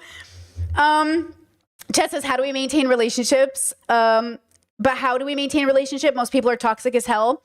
I'm going to be real with you. If you are unable to maintain any relationships, you're probably too toxic. Because when I was at my most toxic, it was difficult to maintain a lot of relationships, though I did. And though a lot of them stayed, no, not enough. A lot of people are great. A lot of people are very wonderful. A lot of people are fantastic. If you don't know that the world is fantastic, you're probably unwisely suffering, and that's okay. You can get therapy, you can read books, you can do philosophical work, but like, the world is a beautiful place. Lots of people are great. You just got to find them, right? But like, if you're living in a nihilistic worldview right now, like the world sucks, no one's great, everyone sucks around me, you're still the common denominator, right? You know? Chad said, I agree, I am toxic, but mostly self-defense. Hey, same, right? I feel like most of my toxic life was, you know, because I was unhealed, and also because I was seeking validation in the wrong places. But I'm really lucky that also during that era, I also did have very close friends and family, like my bestie of 30 years, right? Like, she and I were able to maintain a friendship through all of my toxicity and our own, because we're all toxic. Like, look, everybody has toxic moments, but I was more toxic than I was healthy. But I wasn't abusive, like in that traditional way, though sometimes I did abusive things, right? Like, you know, I think ghosting can be abusive. And I ghosted 2 people in my earlier life. And I was like, damn, that was fucked up. Even though I was too toxic to be healthy enough to do it in a good way. So because I was too toxic, I blocked people and I ghosted them instead of doing the right thing. But that doesn't mean, you know, because even if you don't intend to be, sometimes you just are. So again, I'm not pointing a finger at you over something that I haven't done myself. But, you know, if we move through life in a way in which we're not healthy. Oh, this actually, I've covered this in Love is Blind UK. You're going to see it. There's a girl on the show who is such a people pleaser and doesn't know herself to such an extent she is hurting everybody around her, including herself. You have got to do the introspection to help yourself so you can be a good community member. But people are trying to paint her like she's evil and malicious and a gold digger. She's not. That's the wrong categorization. She's not leading people on. She just doesn't know herself enough to not accidentally lead people on. Right? That's the problem, right? That's the issue. So, you know, I'm gonna, you know, the show will come out in the next week and a half while I'm gone. But yeah, the perfection is a disease of a nation, you know, as a great philosopher Beyonce once said. Chet said, I'm not gonna lie, I do have my own problem. You're right, we all are toxic and no one is perfect. Yeah, no one is perfect, but what we're trying to do, and let's go ahead and do this again for people that are new to my audience, because I think it's really helpful, is like through life, oh, wow, that was really fucked up, huh? Through life, okay, there's unhealthy, and healthy, okay? This is just a barometer to like kind of figure out your life. So what you're going to do is, you know, your lines on a graph, okay? Throughout life, you know, some people are really fucked up toxic, like so unhealthy, abusive that they're just like a fucking mess. Some people are so healthy, they have like minimal problems. And yet all of these people will experience toxicity on a spectrum. So our goal is just to get everybody to baby healthy, okay? It's not to be like perfect healthy. The goal is just to get past unhealthy. So when we're in the healthy zone, when we experience moments of toxicity, it's like a moment of toxicity. It's not many moments for a long time. Right? It's just for this era, this like 1 second of our life, versus if you're unhealthy, your toxicity is going to be so much more frequent, right? It's going to be like, you know, instead of like just a dash, it's going to be like a whole fucking line. Instead of just like a moment of toxicity, it's going to be like a whole line. We don't want that. Okay. We want to get over to the baby healthy status. So your toxicity comes and goes. It's just a dot. It's just a moment. Okay. Because we all have moments. We all have moments of being too tired. We all have moments of being exhausted. We all have moments of being underslept. We all have moments of being like, you know, we snap at people. Sorry, bro. That's not how I wanted to show up today. My bad. You know what I mean? Versus like, well, I have to show up this way. I'm tired. I have to snap at you. I'm tired. Yeah, no. Even yesterday, for yesterday's stream, I was like passionate, and people might have read it as like, oh, Brittany's snapping at us. Brittany's lecturing you because I'm disappointed. That's different than me going off on my audience. Like, I prepared that speech. I prepared that energy. Not for my audience. Obviously, you guys weren't the issue. It was the people who were not my audience pretending to be. Girl. Okay, that's different. I prepared that energy on purpose. I came with a goal. And that was the energy I on purpose brought. Versus I accidentally snapped. Like some people thought, as an example with Hassan, they thought, oh, he like was tired that day, so he accidentally snapped at Kaya. That's possible. That's more than probable. God knows most people out here are snapping at their family members and their animals. And that's why we're not supposed to do that. But there's a difference between on occasion snapping because you're tired and making it a constant habit where you feel entitled to snap at your dog because they're less than you. That's different. And the problem is like bad faith actors will be like, oh, that's how he is always. We don't know that. We haven't seen that, right? But we have seen it with certain people, right? So that's you know, it's one thing to snap on occasion and hold yourself accountable. It's another thing to double down and justify it, right? And that's the issue, okay? Right, okay.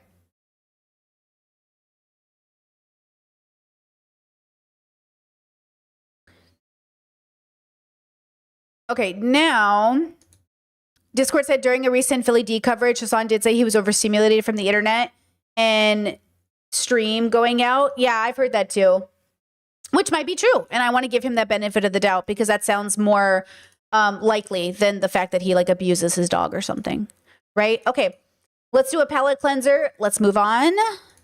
A lot to go over today. Here's a palate cleanser for you. Lesbians. Where are my lesbians? Where are my lesbians?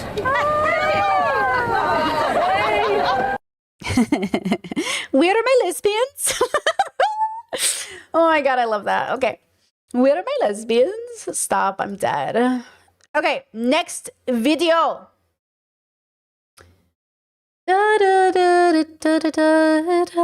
Okay, hopefully we can watch this. I've never seen this channel.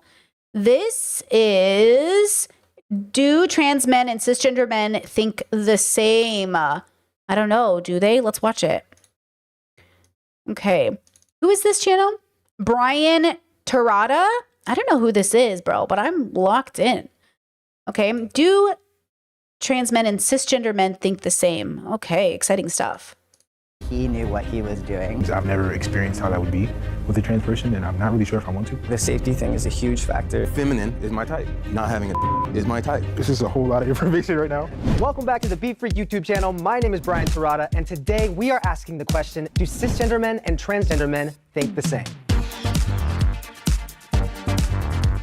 Transgender people should disclose that they are trans on the first date. Ooh, this is interesting. Context dependent. Mm-hmm. Ooh, okay. It's a safety issue, you know, especially a comfortability issue. Like, if you're not comfortable telling me right now, cool. And if the vibes are right, cool, there could be a second date. You can tell me on a second, third date. If you told me on a third date, it's like, all right, I've obviously gone on 3 dates with you. Like, I like you as a person, so any extra information, you probably didn't lose me. It's a deceptive issue, I guess, because some people might have certain reservations, so just to be open and honest, like, from the get-go. But what about what Marcus said? Like, you know, what if they don't feel safe opening up to someone that maybe they just met? I feel like if you were bold enough and courageous enough to make the decision, then you should have no problem like disclosing that information. Oh, if you go on a date with someone. I don't know about that one, my bro. Interesting. Yeah, that feels like really reductive to be like, well, if you're brave enough to transition, you should be brave enough to tell me you transitioned. Yeah, in a world where like, yeah, that's just not how that's not, I know it almost sounds good. Like it almost sounds like it makes sense, but it actually doesn't make sense in any capacity. That's like saying like, Have you never been caught with weed in your pocket or like, telling a fib or something? Like, it's not always safe to be out here. You ever get pulled over by the cops? Like, I'm not going to volunteer information. It's like, what's another relatable thing that they might understand? It's like, just because you did something doesn't mean you're going to be out here telling people you did it. Like, you know what I mean? Just because you think you should be able to do something doesn't mean the world allows you to do something. The world is not a safe space. The world is not a safe space. And even in safe spaces, you got to be careful, Right? Like you're vibing with someone, you've decided to go on a date with them. So you're already there on the date. Whether or not that information comes into play.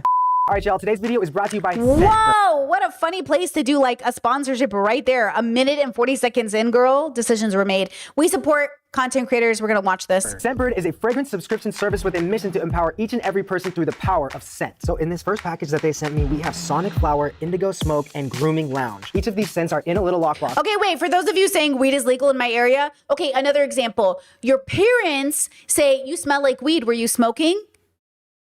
I don't need to disclose this on a first date with you, mom and dad. Okay, maybe I was smoking. Maybe I wasn't. Like, something like that. Like, just because I did it doesn't mean I need to tell you I did it. You know what I mean? That are super easy to open if you just switch that way and then pop it open. The bottles are super cute and they come with a lot Do young people do smells? I do not do smells. I'm too allergic to all the perfumes and stuff. I love a perfume, but I actually can't wear one. It makes my nose run. Do young people do smells? Perfume. My favorite.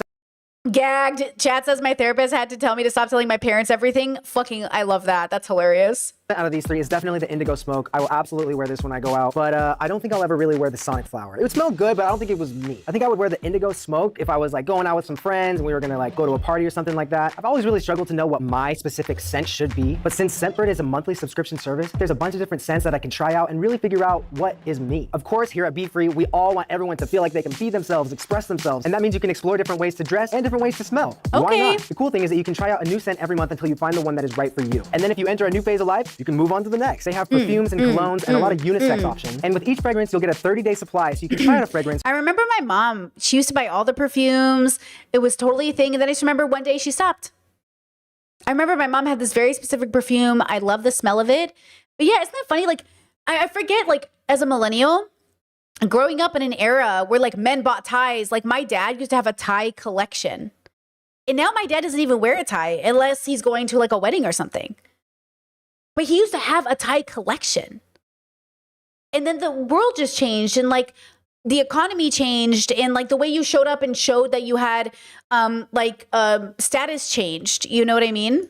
Without having to commit before you buy a full-size bottle. They carry products like Prada, Gucci, and Versace, as well as indie labels like Skylar, Heretic, and Confessions of a Rebel. In the description of this video, you can find a link to each one of these scents. You can use my code BEFREE to get 55% off your first month at Scentbird. It's just a little over $7 and it's available in the US and Canada. And then changes the dynamic from that moment on. I just think it's so nerve-wracking for each trans person to kind of figure in. I think that there are so many parts of our identity that we don't want to tell right off the bat, right? Whether it's like, what if you're sick, right? Like there's just something you don't want to share about that because you don't want to be judged. You just want to be in the moment with that person as you are. It is also a huge safety thing because like there is the risk of then that person maybe becoming violent and all these different things. So if there isn't transphobia in the room, it should be okay either way. And if that changes the course of like your relationship, like whether you be good point. Because if you need me to tell you on the first date because you're transphobic, then I definitely shouldn't tell you on the first date.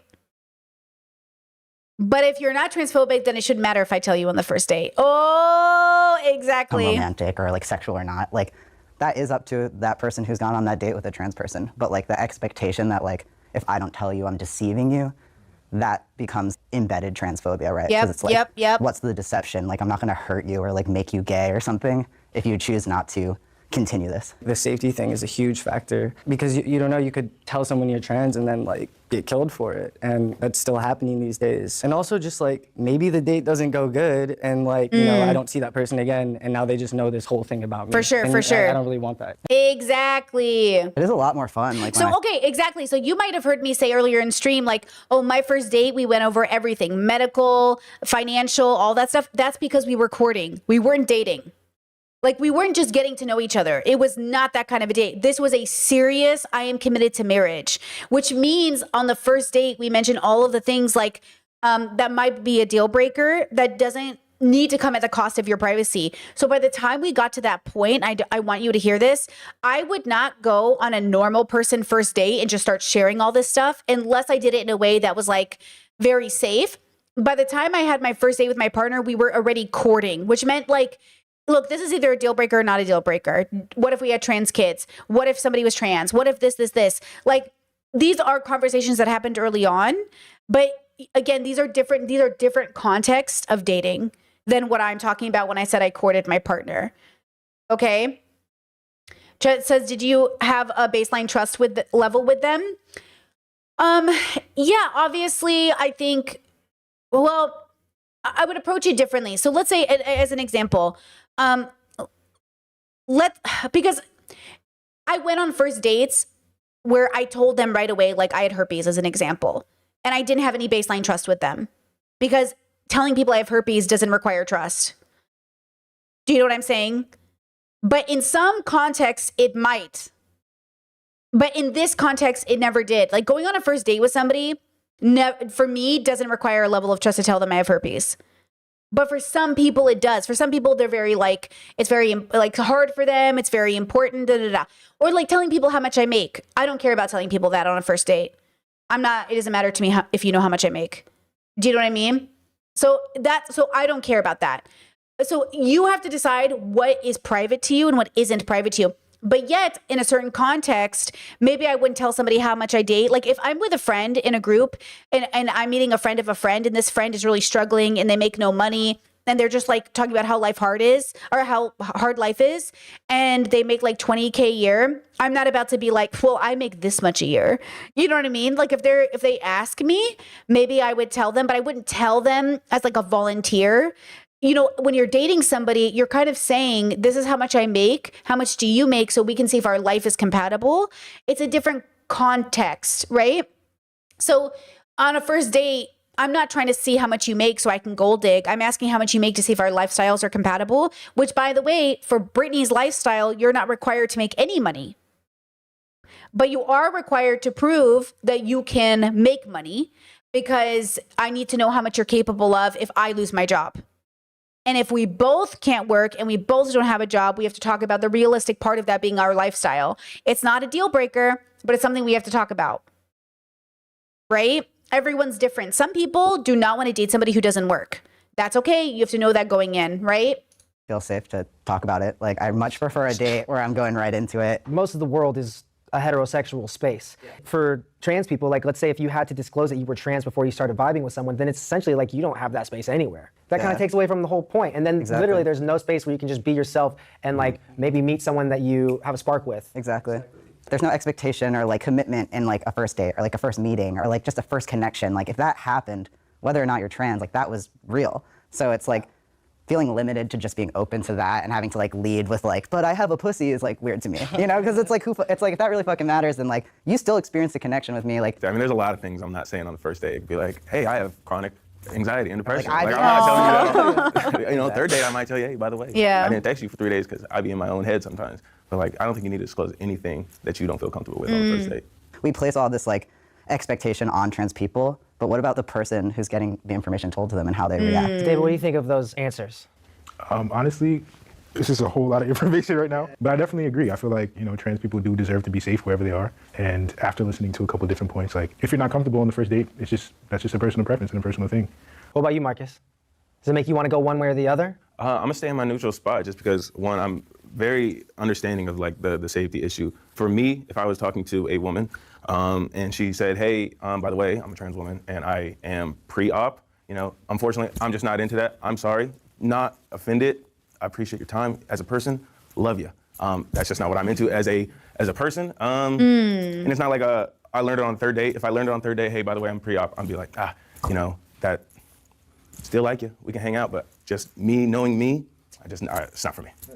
I really appreciate you just saying like for me and not like as a straight man. I feel like that's an important moment of language. If you're straight, you can still sleep with a pre-op trans woman and be straight. Like, that doesn't change anything. If you're a person and has decided that that doesn't work for you, that's completely within your agency, right? And like, I don't know, I just think the way we think about like what makes someone straight or not is important because it is a cause of a lot of the violence, but like speaking about it like in a respectful way from a personal experience that doesn't like discredit other people's straight experience or not, right? That was a great discussion. Yeah, that was a very good catch there with the language difference is just those differences, because it sounds like he's more than interested in like trans women. Just like the genital preference is interesting to me, and even chat said genital preference is so interesting. Yeah, they are interesting to me as well, but that's, you know, that's a whole other conversation to be had, because again, I know a lot of people in my chat usually go, Brittany, that's your pansexuality.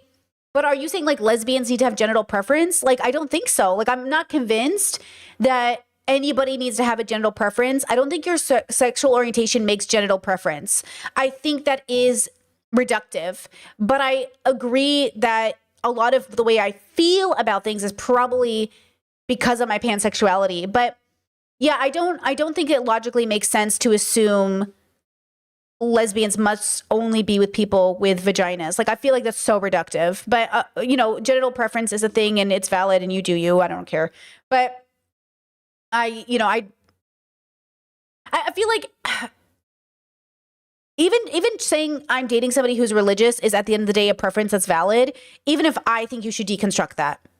Does that kind of make sense? Like, it is valid to only date religious people because you're religious, but also like, what if we deconstructed religion? You know what I mean? Where would we go? Where would we be? Who would we be? Right? Who knows?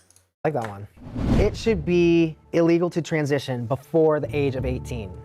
What does that mean? What does that mean to transition before the age of 18? I need more answers.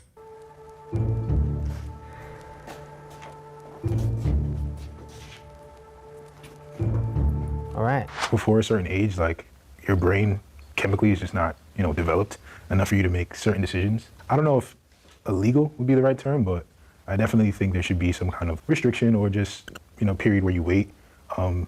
Because, you know, the older you get, the more life experiences you have, certain things may change. And up until a certain point, there is certain like programming, things like that are embedded into the youth. So I feel like just giving a person time. He's got a cross necklace on. He said embedded into the youth. Time to develop and really like know what they want for themselves before making any drastic decisions that may change the course of their life would definitely be, you know, ideal. People always want to say like, you know, children don't know what they want or who they are. But I mean, at least from my experience, I knew I was trans at a very young age. It wasn't talked about enough. I didn't see it enough. And I was like afraid to really accept it until later on. Totally. Like, I think a lot of people don't realize there are so many measures in place to slow the process down for kids, especially like hormone blockers, which really just give kids a longer time, like into their later teens, to like still feel that way safely and then like grow in a hormone place. This is why on a first date, my question was always, what if our kid was trans? Because it was a really easy way to weed out people.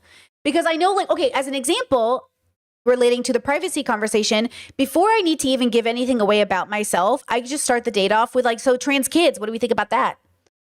And then before I've even talked about anything else, I can just end the first date and they'd be like, you know, if they were like, oh, gross, like kids can't transition before, you know, they're 18, I'd be like, date over. Don't even need to have a second date. Don't even need to tell you anything about my life.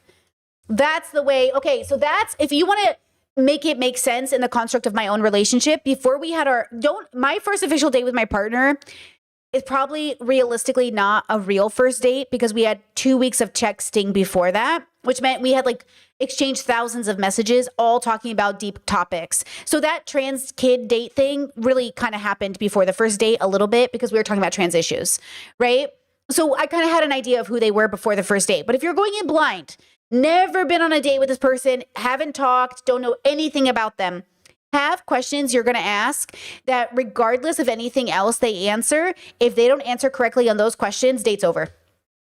And my question was always, what do you think about trans kids? Because it just weeded out all the conservatives, centrists, and the liberals. Boom, out. Boom. And that was always the question that got people to a second date, you know, if I didn't have any conversation with them prior, you know?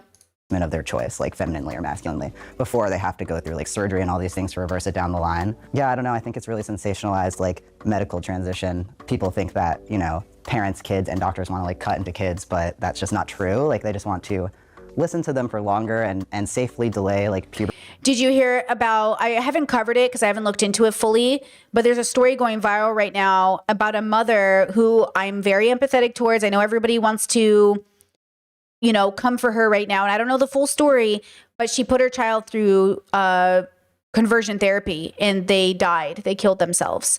And she's devastated and she's speaking out about it now. And people are like, what do you think was going to happen?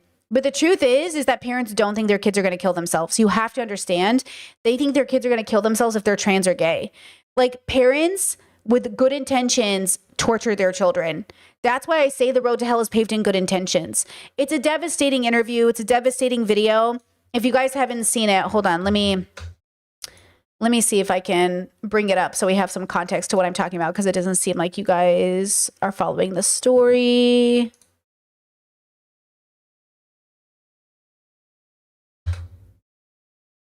This is not a blue or red issue. This is not a left or right issue. This is an issue of parents loving their kids and wanting to keep them safe. It was always sold as a way to make a child whole and holy, and yet it did the opposite. It completely broke Ryan's confidence. And when we taught Ryan to hate his sexuality, we were teaching him to hate himself. These programs prey on vulnerable parents and they promise things they must know. They must know they don't work. Okay, I am not about to beat this woman down. I know a lot of people are trying to be like, what did you expect would happen? You are so fucked up that you don't understand. These parents she is devastated. She is literally devastated. She did not know. She is saying to other people, you do not know what you're signing up for. She is literally saying they lied to us, because they do. They lie to you. They do, whether they know they're lying or not, they literally convince you this is going to save your kid. This is going to help your kid. Like, how devastating is that, bro? How absolutely just devastating is that? And so this woman in her mourning is using it to save other kids, to warn other parents. And like I said earlier, in a lot of the ways, all of us have to lose somebody to learn sometimes. Now, I'll tell you this much. I guarantee you, my parents would not be this mom. That if we killed ourselves, they'd say they killed yourself because you embrace liberal media. Now, how's that? I guarantee you that if one of us killed ourselves over being gay in the world, my parents would never have been this mother. So forgive me for looking at this mother and saying, I wish this was my mother. I wish my mother would have a change of heart if it killed one of her kids, because I guarantee you they wouldn't. And I love my parents a lot. But they love their God more than they love their kids. And this woman, for the first time in her life, is realizing maybe my religion isn't everything I thought it was. And that's the point. That's the point I'm trying to get you to understand when you beat down this woman. That my mother would never. And so to me, she is a better mother. Yeah, sad. Okay, going back to this. This is why people who have opinions about gay kids or trans kids don't knowing who they are.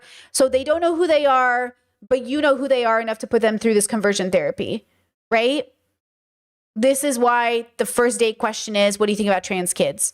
Because ain't no way I'm about to marry somebody who, God forbid, our kid is trans and you think I'm going to put them in conversion therapy, you know? Puberty development until a choice can be made because that kid's been voicing gender dysphoria or confusion, right? So it's for me, I think curbing suicide rates and depression and all the other things and violence and all the things that go along with the hardest parts of being a trans kid after you start developing in the wrong way. Should have happened before 18, or should have had got nothing to do with me. Yeah. Do what you want. It's your body. The first dude, I played a part in that. I literally played no part in this question. So do what you want with your body. What is my opinion going to affect what you do? I mean, I feel like if you have a kid, you should support them in whatever they want to do. I mean, unless it's harming someone else or something like that. But I mean, if your child comes to you and they said they're trans or they're gay or whatever it is, you have to accept it. You're their parent. Well, hold on. If my kid, I talked to my partner about this. So our kid comes to us and goes, we're trans. What do we do? Well, first we'd be like, cool, tell me more about that. Even if your kid maybe isn't trans or is trans, it's about, because I also worry about the parents who go fully into things oh, my kid said this and now I'm fully on board. I'm not on board anything. Tell me more about that. Mom, I really want to be a doctor. Great. Tell me more about that. Mom, I really want to be a sex worker. Okay, cool. Tell me more about that. It's like, I'm not about to jump on board on nothing, but tell me more about that. Tell me what you're going through. Like, tell me what you're feeling. Okay? Because again, like, it's not about like, oh, the kid gets to decide. Your 5-year-old kid coming up to you and being like, I'm trans. Great. Tell me about that. What does that mean to you? How do you relate to this word? How do you use it to, well, I heard my mom and my dad talk about being trans. Yeah, we do. We use that word a lot. We do identify as trans, or we do use that word a lot. Can you tell me what it means for you? Like, maybe they're just copying what I'm saying. Maybe they're just copying us. What if your parent is trans and then they hear it go like, oh, I think I'm trans. Okay, what does that mean for you? Like, it could mean anything. It could mean they are trans, or it could mean they just think they're trans because, like, who cares? The point is that you don't need to freak out because your kid thinks they're trans. What does that mean for you? You know? Transgender men are real men. Oh, let's see. This is the test. Okay. I would say I don't strongly agree because I don't know all the information about it as far as all there is to learn. You know, I'm kind of just going with the generation and how we are slowly being introduced to it being a normal concept. And once I know more, I'll definitely be jumping over there. Yeah, I feel you. Like, it's like the prompt could have been transgender men are biological men. Personally, like, I don't know exactly what does that mean. What does biological mean, and how is like biological defined when it comes to gender? David, what about you? Why do you strongly agree? Manhood is what you define it. Like, it's a spirit more than it is Interesting from this guy, David. Gender per se. Would you say that you don't necessarily need male genitalia to be male? I mean, by textbook definition, I guess it really depends on how, like, you personally look at it. But I feel like manhood is more, like I said, like a spirit. Because there's masculine and feminine energy in everyone. What about you two? What do you think?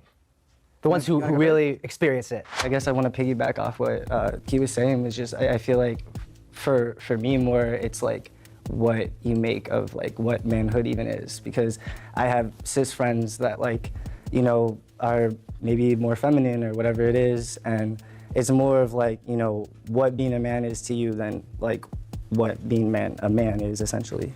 So should we just not have like men and women? For me, I don't really like labels because I feel like you have to like fit yourself. Well, okay, again, just because you don't fit into a definition of something doesn't mean you can't have a different relationship with it. Like, it's not, oh, like if being a man or a woman is in the spirit of things, then maybe there is no man or women. Well, there's it's okay to be a man or a woman. It's also okay to feel like it's not as meaningful as you think it is. This also comes up in Love is Blind UK. Guys, the conversation from the show is going to be crazy. That there is literally a couple who's so well fitted together, but they need to deconstruct their expectations of behavior based off gender. And I'm like, girl, just deconstruct. See how my marriage doesn't have these conversations? There is no conversation in this marriage about who drives based off gender. And this happened in my life growing up. My mom would say, well, I think husband should drive. And I was like, why? It's just more manly. And I was like, okay, I guess.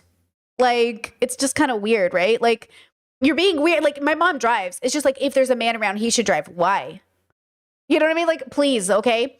Chet says, I understand the people feeling bitter towards the mom as well, though.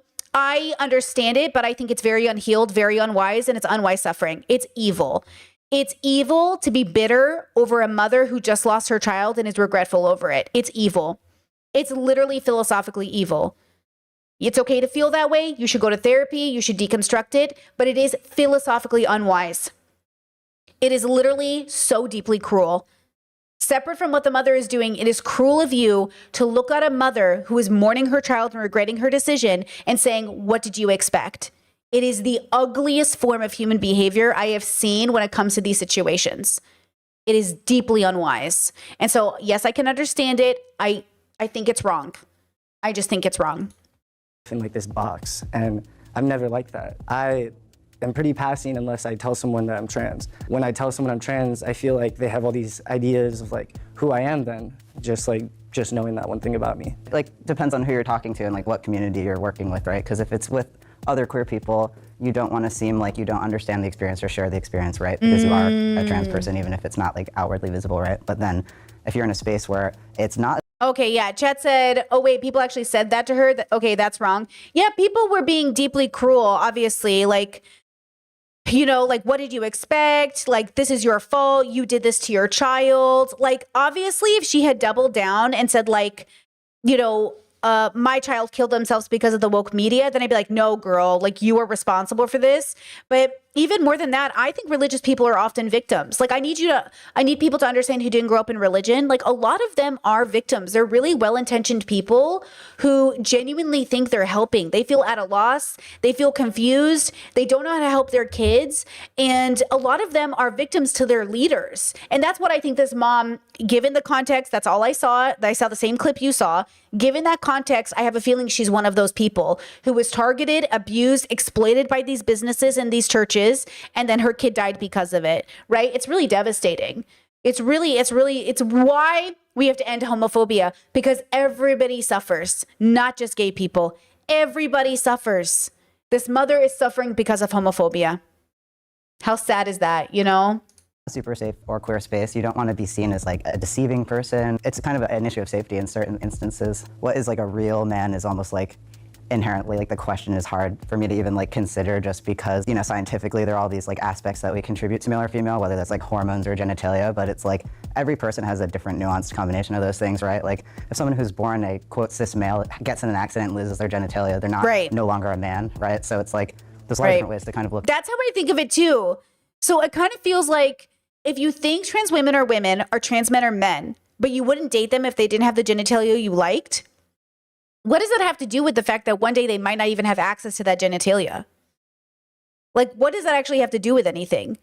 You know, I understand the physicality of it all. You're imagining the physicality of it all. And you're like, so how would we be intimate? Like, what would I, you know, maybe you're not into, and I understand. But also when it comes down to it, and that's why I say for me and my relationship, we have chosen to be together regardless of how we exist in our bodies. Our marriage isn't predicated on what our bodies look like. It's predicated on the consciousness within that body. So that's another conversation to have on a date. Do you think you are your body, or do you think you are your consciousness? Right? Because like it's like this idea that like, oh, I would never date somebody who's disabled, but like more than likely you will be disabled in your elderly years. So it's kind of that conversation as well, right? You know? And Discord says it does depend. Not all trans people have the same relationship with their genitalia. Well, of course it depends. Again, no one in this community is making a blanket statement about anything, right, guys? If you're new to my community, it's all going to be dependent on your relationship with self, your philosophical outlook, and the fact that you might change. Okay? So I don't want to diminish. I don't even want to take away how hard it is for parents to watch their kids transition, because the relationship with the kid they thought they had has changed. All of it is valid. Every relationship, all the feelings you're having are valid.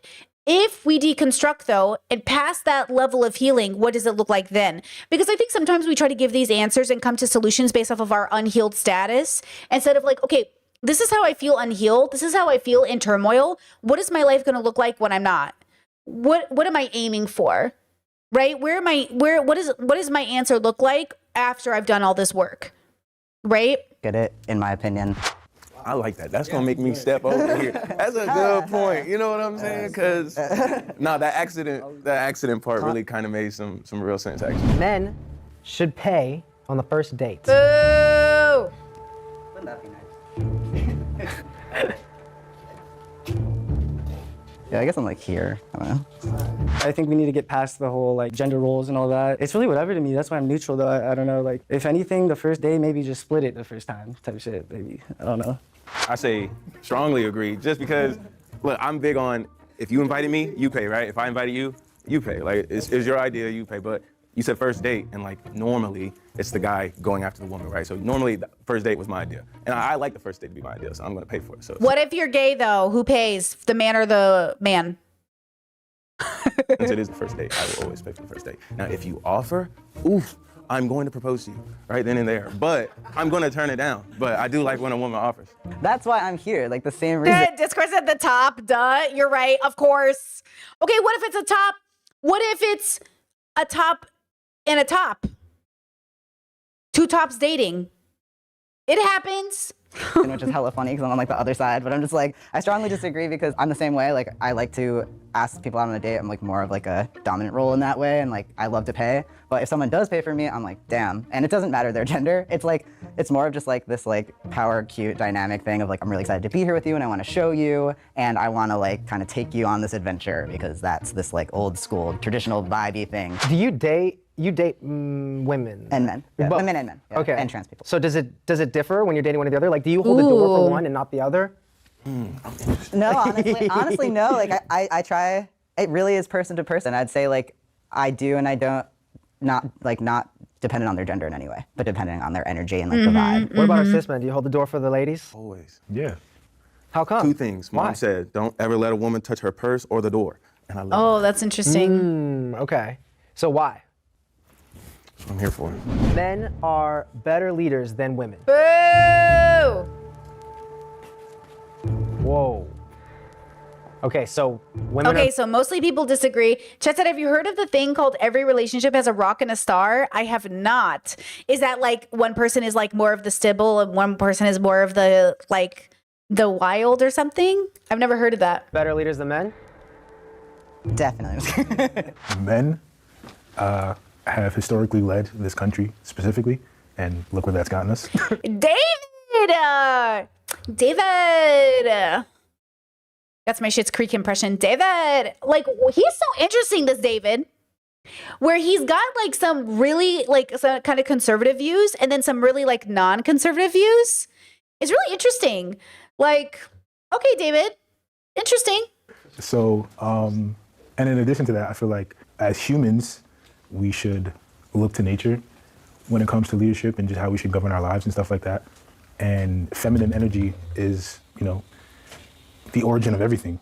So I feel like giving our power or the power back to women or predominantly feminine energy would restore balance. Okay. Pretty sure women could save the world, are already doing it, and we're just not acknowledging it while men fuck it up. I mean, that's how I feel most of the time.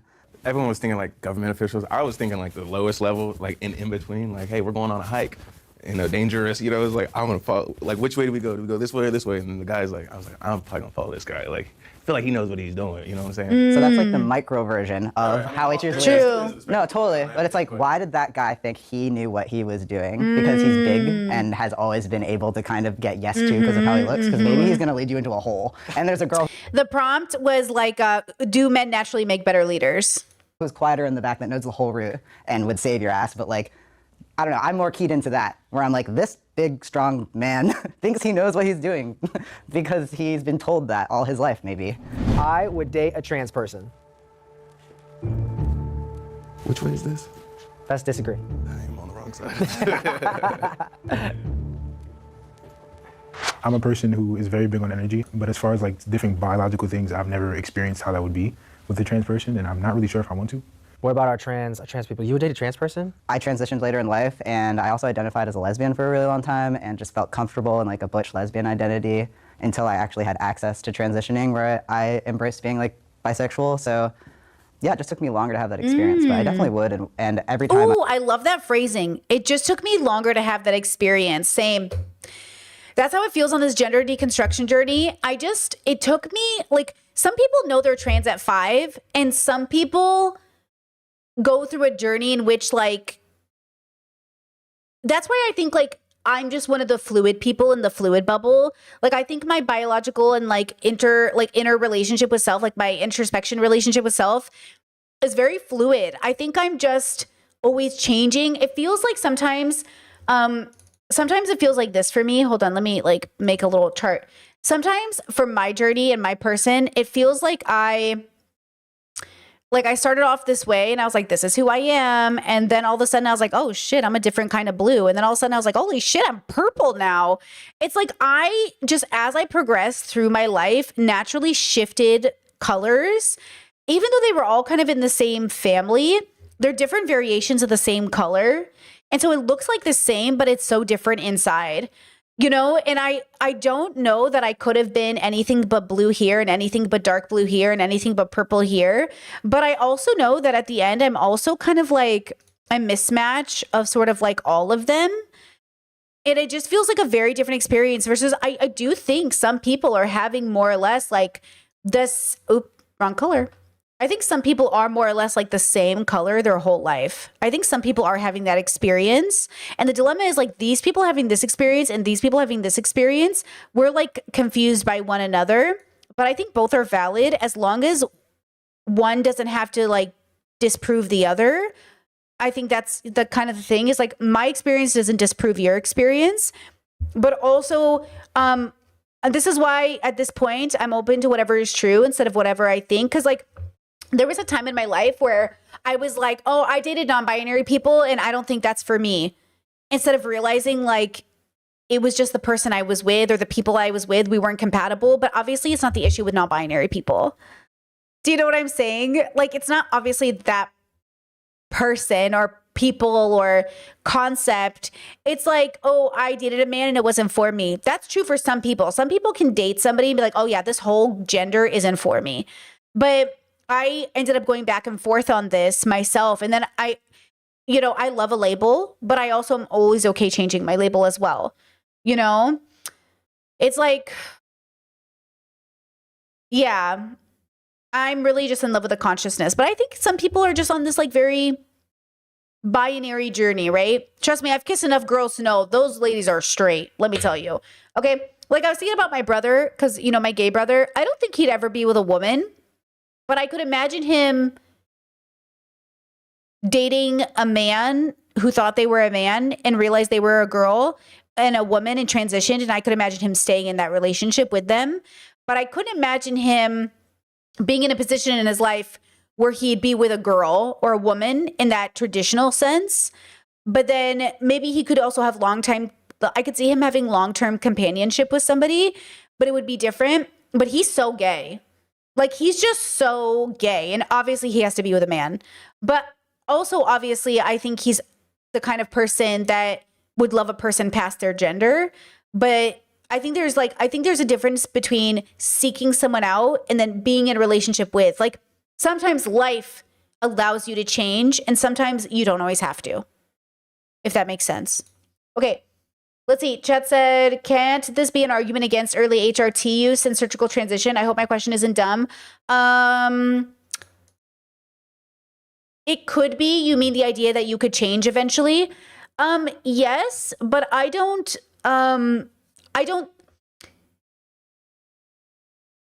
think it matters what we do. What matters is that we do it for the right reason. Because if you do it for the right reason, then regret is less bad. Like, if you do things for a healthy reason, the regret feels like a learning experience rather than a punishment. So, like a lot of parents raise their kids with religion with really good intentions. And for a lot of kids, it's coming out like very abusive. But I wouldn't say you're inherently abusive by raising your kids religious. But I would say you have to be ready for those kids to feel abused. And you also have to be ready for those kids to love their religion. And so it feels the same thing to me. Like we're doing our best and we're raising our kids.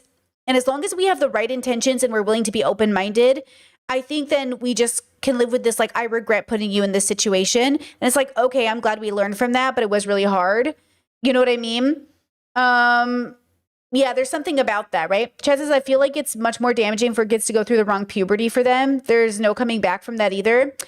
I mean, listen, everyone is different. I would have to consult with a doctor to really know what my child needs at the time.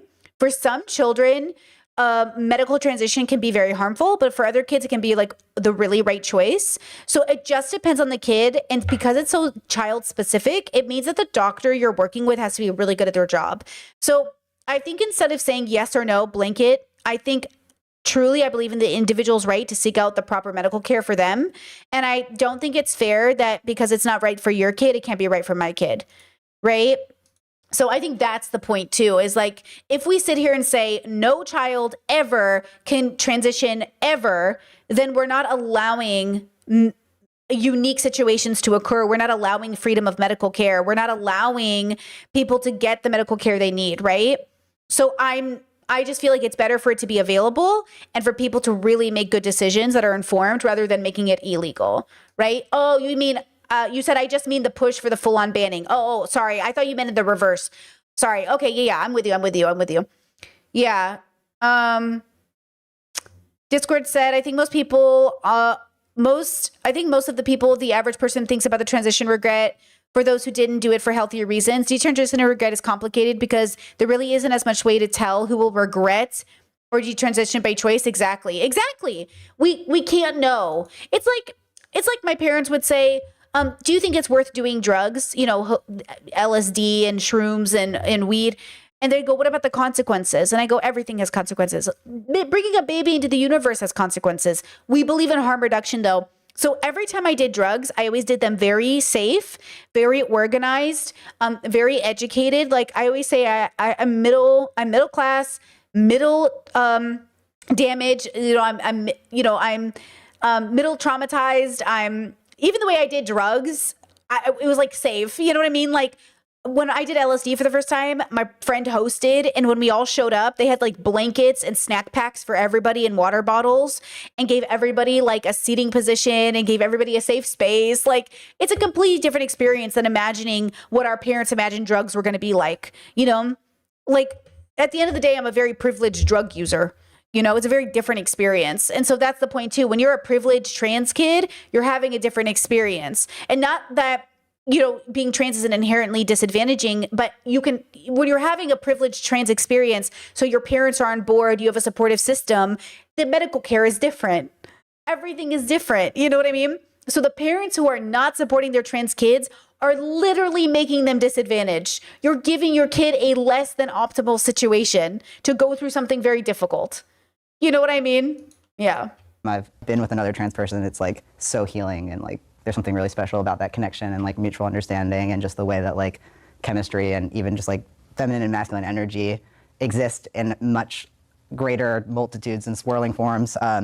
So yeah, T for T, super fun time. Yeah, I would date a trans person because I'm trans, so I feel like it'd be kind of weird if I were to be like, no. Could you imagine? I don't date trans people. Ugh, and like you're trans. I guess that exists, right? That has to exist, right? We know gay people don't date trans people because they're transphobic, but like, are there trans people who are like, oh, trans people? There's gotta be. I'm sure there's somebody on the internet who has that opinion. Like, I'm a trans person, but I don't date other trans people. Ew. Oh, damn. Discord said, oh, it definitely exists. Of course it does. Of course it does. I've never dated someone else who was like trans, but I wouldn't be against it. I've known a trans woman who was pre-op. Outside, phenomenal, beautiful, but hardware bringing to the table wasn't the hardware I prefer in the bed. She went and got the surgery. Now we can go to that next level. And we went to that next level because you brought the right hardware to the table. But yeah, I think it's awesome for you to just even like talk about that, because it's like, yeah, she didn't do that for you. It's not like she was like, oh, I have to do this for you. We can't be together. It's like she did that, and then you guys hooked up and you enjoyed it. It's like, and you're straight as fuck, and that was a straight experience for you. I don't know. I think it's cool of you to speak about it openly. Jess says, do you think you can deconstruct gender the way you do because you're pan or bi? I am, and I've always been exclusively attracted to men. I would like to be open to others, but I don't have the attraction. I don't know. I mean, that's a great question. Because, like, look, there are women who think they're straight for 40 fucking years and then meet a woman. They're like, oh, what the fuck? You know who my favorite cis trans couple is right now is G-Side and what's her name? Chanel? What's her name? Charisse? Who am I talking about? From the Sunset show, from the Realtor show. Anyways, they're like my favorite couple right now. I don't even know their names, but like they're great. Chanel, why can't I remember her name? Cheyenne? Anyways, I love them, okay? And like, she literally was dating men, and then all of a sudden met G-Side, and she was like, never mind, I'm gonna slide into that, bro. You know what I mean? Like, that's pretty fucking cool. Like, that's kind of an option. So I don't know if it's the person, and I don't know if, I know, because they're non-binary, they're they, them, but they're AFAB. So like, you know, you never know why it hits you at a certain time. And that's what I'm trying to explain, is that maybe we go through life and we buy Christelle, thank you. Christelle, yeah. Maybe we go through life having a point where we also change chemically. What if it's a chemical change? What if our biological experience is allowing for a fundamental change, which opens up attraction to people we never thought of before because we didn't go through the change yet? Do you know what I'm saying? I think it's all a very natural process. I think, like, who's to say? But I don't think you can force yourself to be attracted to somebody. So if you're not, you're not. But I think I had a change in me. Something changed, like me not wanting kids. That was a biological change. I'm telling you right now, guys, that was not a change I made with my brain. Like, my body changed. I wanted kids in my body so desperately. And then something switched and I didn't want them anymore. That was not me thinking about kids. I mean, I also made the decision not to have kids with a thought, but like something physically changed in my body. And I was like, oh shit. So I think deconstruction is logical and embodied. It's a switch in your body, right? So it's like, I think you should just be open, but honest with where you're at. You know, this is how I feel. Here's where I'm at right now. This is where I'm at. You know, Chess says, was it getting sick? Well, it was around the time I got sick. So I don't know if I technically, I don't know if, okay, so we don't know it. Okay, so I got COVID, then I got fibro, and then I lost my desire to have a baby. And I'm like, so what, does COVID cause the loss of wanting babies? No. What was the reason? You could say it was because I got sick, but I would say because I got sick, something happened in me physically that changed my relationship with my body, which changed my relationship with this idea and this desire that I had. So it's very interesting. Like, I don't think about kids. I don't think about having them. I don't want them. Like, I've wanted babies since I was a baby. But something really changed. And instead of fighting it, instead of trying to get it back, I just go, okay, that's where I'm at right now. Because I don't even have this desire to get it back. So some people were like, oh my God, do you want to get it back? I don't think about it. Yeah, like I don't think about getting it back. I don't think that's the journey. Because also the reason I don't think about getting it back is because we came to the decision not to have babies. So biologically, I had this experience. Then logically, we made the decision not to have babies. So then why would I work to try to get it back? Like if someone's like, oh, it's a hormone thing. You could just take this pill and you could have your desire back. Well, why would I want it back? We already made a decision not to have babies. Do you know what I mean? So the decision not to have babies was twofold. So even if I biologically still wanted babies, it doesn't mean I would have babies. It's just I also don't want them physically. Right? Okay, next. Cool guy. What can I say? You know what? And that makes a lot of sense. And here, I'll just show where I've been throughout the course. Oh, wait. Chat said, I do think your ability to experience a change and immediately accept it is pretty awesome. Well, I wouldn't say it was immediate, but I do think my brain, I think it's the autism. I do think my brain works faster than most people I meet, but I do go through a suffering era. I did suffer. It was really hard. It was really, really difficult. So it wasn't overnight, but it was pretty quick. And I do think that's one of the biggest blessings my brain has given me over the years. I think that's my brain. I think that's also my biological experience is I'm really like pretty quickly. Yeah, it's really great. Chat said, I love your concept of biological experience. Overnight, I lost the desire to overeat and binge, and it has never been an issue since. When my experience before was always wanting to, since I could remember. Yeah, actually, that's something that also happened with like, sometimes that would happen in my life where like, people would say, oh my God, how'd that just happen? Like a switch. But like, sometimes you just like wake up and it's like, whoop. It does, like you have this experience of just like, something, I don't know how to explain it, but it's like, oh yeah, it went away. Now, this is the part where introspection comes into play. You have to be honest with yourself. So I could look back at my life and call myself out at the times I was coping and pretending that I had the switch. But when you really have it, it's like, oh yeah, it's done. Yeah, people have that with quitting smoking. My dad has that. So then I think my dad may be autistic like I am, because my dad does this thing where like he was smoking before my mom got pregnant with me. My mom gets pregnant and he's like, no smoking. And I'm like, what the fuck? Like it was like overnight. He's like, okay. Like I don't think my dad was having the same biological experience other people have with cigarettes. Like I don't think he was addicted, even though he was smoking every day, like a pack a day or whatever. Because overnight he was like, okay, we're having a baby, cigarette gone. And I was like, and that's just, you know what I mean? So I think there's something to be said that some people are having. That's why I say, which experience are you having? And, you know, don't fake it. Because, you know, here's my theory. The debate bros, I think they want to be my dad. You know? I think they want to be my dad because they think it sounds cool. Oh, yeah, dude, I'm not even like, I just like quit. But they're secretly smoking behind the dumpster. You know what I'm saying? And I'm saying, I don't think so. I think they're having different experiences. You know? Chet said, honey, he was addicted. Cold turkey can seem magical. Well, I think that's doing a disservice to people's different biological experience, right? Like, if you ask my dad, he'll say, like, yeah, it was just a decision. Like, you're saying cigarettes are so addictive? Yes, but now we're discounting the reality that some of us are not having the same experience with these things, right? I just don't think I think it's not good to assume everyone is having the literal same biological experience, even if most people are, right? So you're doing this thing right now where I'm telling you a story and you're like, it's not true. But the story is interesting to me because it defies all of the data, but it's only this one person and it's an experience I've had myself with things. Like, I smoke cigarettes. Do you guys know that? But I don't smoke cigarettes like other people. I literally just smoke them when I want. I've never been addicted to cigarettes. Even when I've gone like a month straight of smoking, I'm just like, okay, I'm over this now. I'm bored. It's literally like bored for me. I haven't smoked, like I just smoke when I want, but I almost never smoke. I need you to understand when you guys say cigarettes are addicting, I don't know what you mean. Do you mean that like, how long do I have to smoke cigarettes before I'm addicted?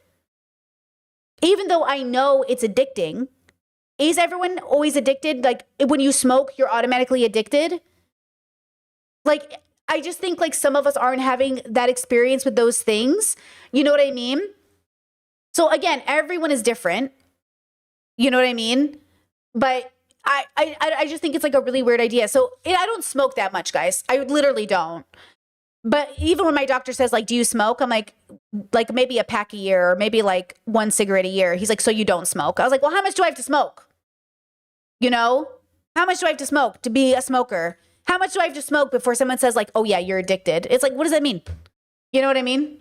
Course of my life, right? Okay, so I would say to start, I was over here because I was more unfamiliar with it. And I didn't know like, how does it work down there? How does it work up here? What does it feel like? What's their experience been like? And then as I had a couple experiences, I've never had necessarily a full-on sexual experience with a transgender person, but I remember like one time I was at a pride parade in like North Carolina. I was working this booth and then this trans guy came up to the booth and I was talking to him and like he didn't have a shirt on, he had his scars out, and I was like, and he was just like this little twink guy, and I was like, we're kind of vibing. And I was like, and you're trans. And this is like new to me. And I wouldn't have had that experience if I hadn't met that person right there. I was like gradually like coming this way because I was more exposed to it. Or maybe it's like the same exact thing as like sleeping with anyone, because it's like before you fuck someone, you don't know what their dick looks like or their pussy looks like or how they fuck or what it's gonna feel like, if they're thin or fat or taller than you or whatever. It's like until you guys have been together, you don't know what that's like. And that's like okay, and it can be fun and exciting, you know what I mean? You know. Okay, so me personally, I've been sexually assaulted by both men and women when I was a young lad. Oh no. And I understand that that's played a role in how I see relationships and different things and different experiences with both men and women. And it has made me question, you know, my sexuality growing up, which is why I feel like there's just certain things I may not want to experience or even, you know, cross the line with, maybe because of trauma or maybe because of, you know, whatever preconceived societal notion that I've had embedded in me since I was a kid. But either way, it's just not something I want to experience or not something I want to, you know, do. Some may see that as a flaw, some may see that as a fear or whatever it is. But I'm okay with that. I'm okay with, you know, knowing what's for me and what's not for me. So. Well, first off, I want to say, David, thank you so much for sharing that. And you know, it makes complete sense. You know, I think that people might judge someone or people might get upset at someone if they just say like, oh, I don't want to hook up with a trans person.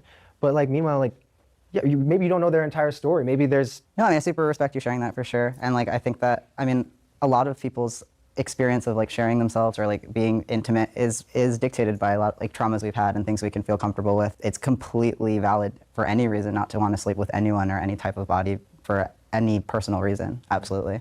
I still feel uncomfortable with anyone saying, I don't want to sleep with a trans person, just blanket statement, because there's like so much violence embedded in the history of that phrase. In my opinion, I feel like you have types. And we're not talking about gender, we're not talking about genitalia. Types are totally one thing, like, right? But feminine is my type. Not having a dick is my type. You know what I'm saying? So it's like, it's not I'm not attracted to it. I think separating the like I'm attracted to someone who's You've never seen a feminine dick? Because I have, let me tell you. But you know what? I'm not going to argue it. If you're not there, you're not there. done the work versus like I'm attracted to femininity and I'm not attracted to penises. Like those are almost two separate things, right? Because it's like how much a trans person has had hormones or surgery or whatever. Like it's so nuanced. Like some people are just born looking inherently a certain way. Well, you're kind of saying Marcus could possibly be attracted to a trans person who was pre-op, and because of their more natural, pheromones, God-given their femininity body type, yes, it would be harder to tell. You know what I mean? But So is it okay though that like maybe like he would feel the vibes and then like? Of course, it's totally cool to feel the vibe after, and then not sleep with someone for any reason. You know what I mean? And like I think. So okay, you know what the language barrier is? It's the same thing. I have a problem with me, right? Like it's totally okay not to sleep with anyone for any reason. Also, what if we deconstructed? You know, also if we deconstructed, what would be the results? Right? So okay, let's get the paint out. Okay, so okay. Let's assume. This is us before deconstruction, okay?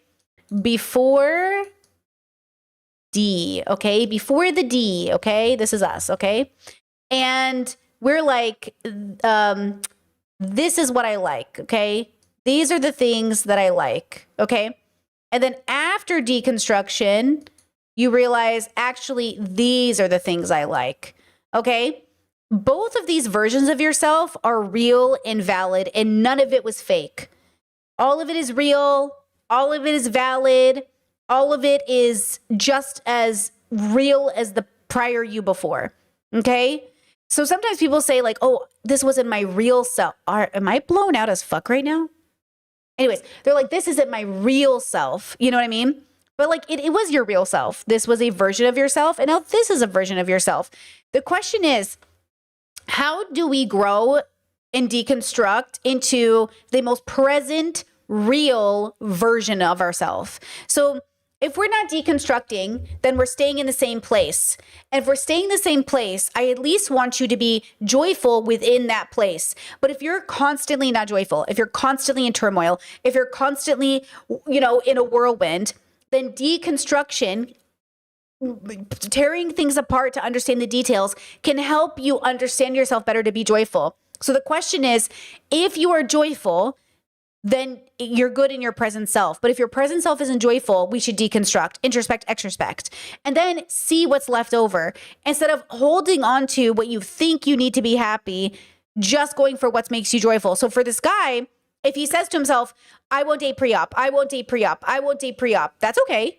But if one day he comes across a pre-op trans woman that he likes, I hope he's open to being joyful in that relationship. He doesn't have to be, but the fact is, just to say I'm open to it is to give yourself an opportunity, not to limit yourself by your own belief about self. He doesn't have to even say it out loud. It's just to give himself the option. Okay? And so maybe he meets that person, which is why I'm at the point in my journey where I just say, you know what? Nothing's off the table. As long as everyone's consenting, I'm kind of open. You know what I mean? When it comes to bodies, not when it comes to beliefs, though. I'm not open-minded when it comes to beliefs. Just bodies, I'm open. But some people believe your body is a part of your belief.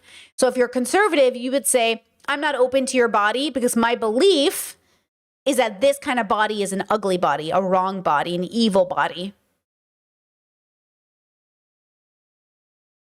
Which is why we ask ourselves, is your denial of sleeping with this person because of their body rooted in a belief that is transphobic?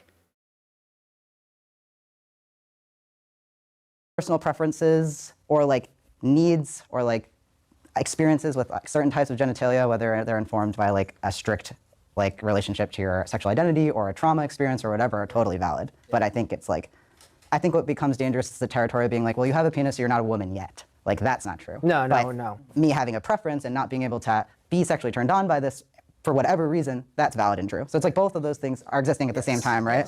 And that's why I was in the neutral for the date. It's like, I'm attracted to what I can see, right? And that's why I was like, I want you to be safe and you don't have to tell me, but I wish if you do have a penis, I wish you would tell me as soon as possible because that's when I would have to. It's hard because, like, I mean, it's not hard, but, like, I'm coming from a perspective of, like, I used to only date women, and I was, like, really into, like, pussy and, like, was not turned on by penis for, like, 25 years, and that really shifted, and my experience of what, like, penis or vagina is in the moment changes, and it's, like, more about a power dynamic and, like, an embodiment in the moment no matter what. So there's parts of me that want to be like, we could all get to that place. Thank you so much for watching. Great video, guys.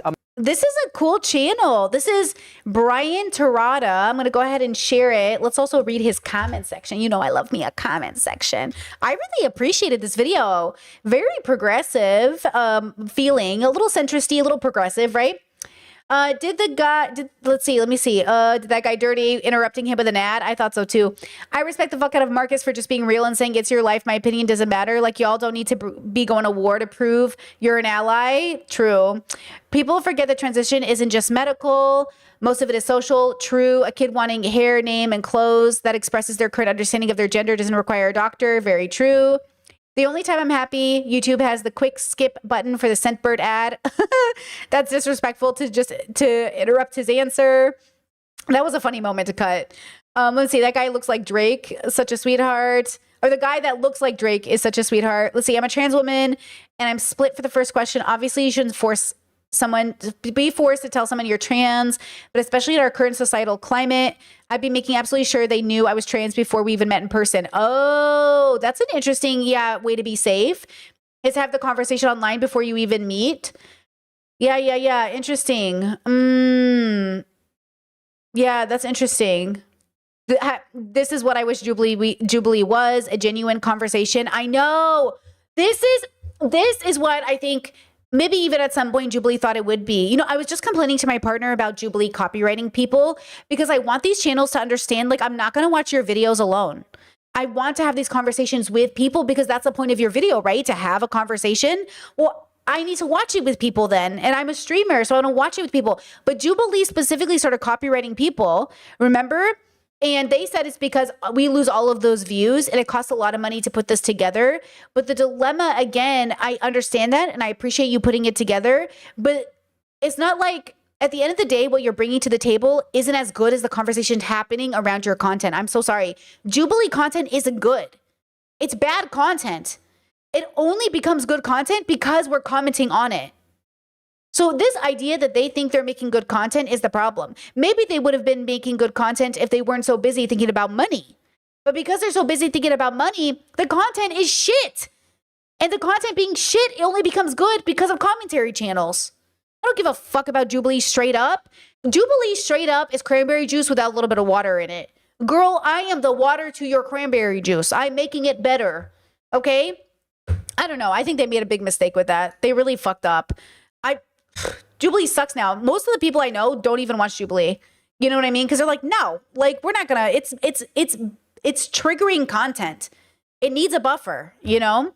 Anyways, okay, let's take a little bit of a break. I'll come back and we're gonna watch this last video together. Okay. Uno momento. No, 2 videos together. 2 more videos together. Uno momento, por favor. I'll be right back.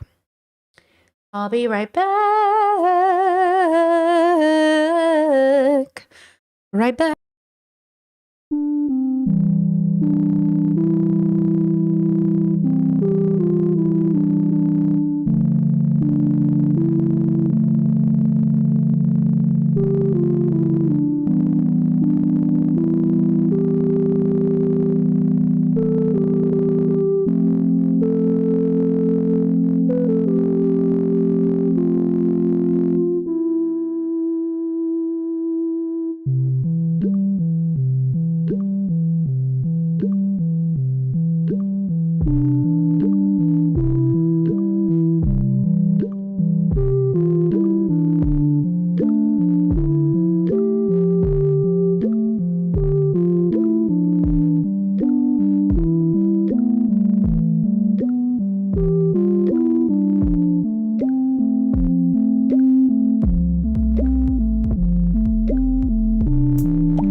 All right. Okay. Oh. Pause music. Okay. So, dun, dun, da, da, da, da, da, da. Okay, somebody suggested this video. How did the world get so ugly? That's a great question. I love that question. Let's answer it together. Who is this? Yo. This is the cultural tutor. Does anyone know who this is? Sheehan Quirk? It looks interesting. It looks like really well made. Let's see who this is. Why did the world, how did the world get so ugly?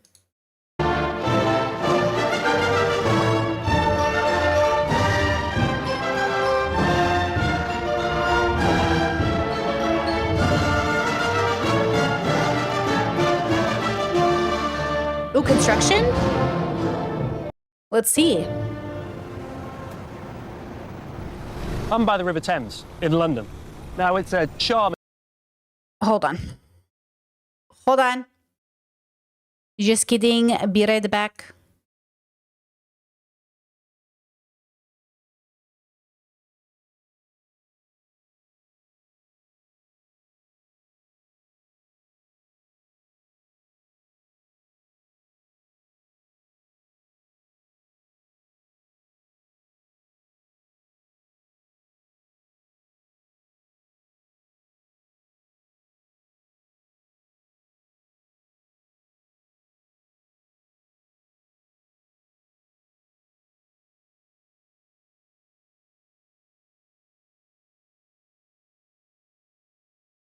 False alarm. The door was open for Indiana Jones, and so my partner thought I was done streaming. I'm glad they didn't walk in, because that would have been a violation of privacy. Okay, let's start again. place where tourists love to come. But why do they love coming here? Well, you've got views of iconic buildings like the Houses of Parliament and St Paul's Cathedral, but that's not all. Have a look at this. It's a typical modern lamppost. Do you like it? Well, it does its job, but not much else. Yo, was that little girl in the background a paid actress? Look at this girl tumbling, bro. She's like, bam, boom. Damn, okay, girl. But look over here at another lamppost. It does its job and a little bit more. It's details like these that help make this such a charming place to be. But these two lampposts don't just look different. They represent fundamentally different worldviews. If you want to understand any society, don't listen to what it says about itself. Look at what it creates. Oh, beautiful.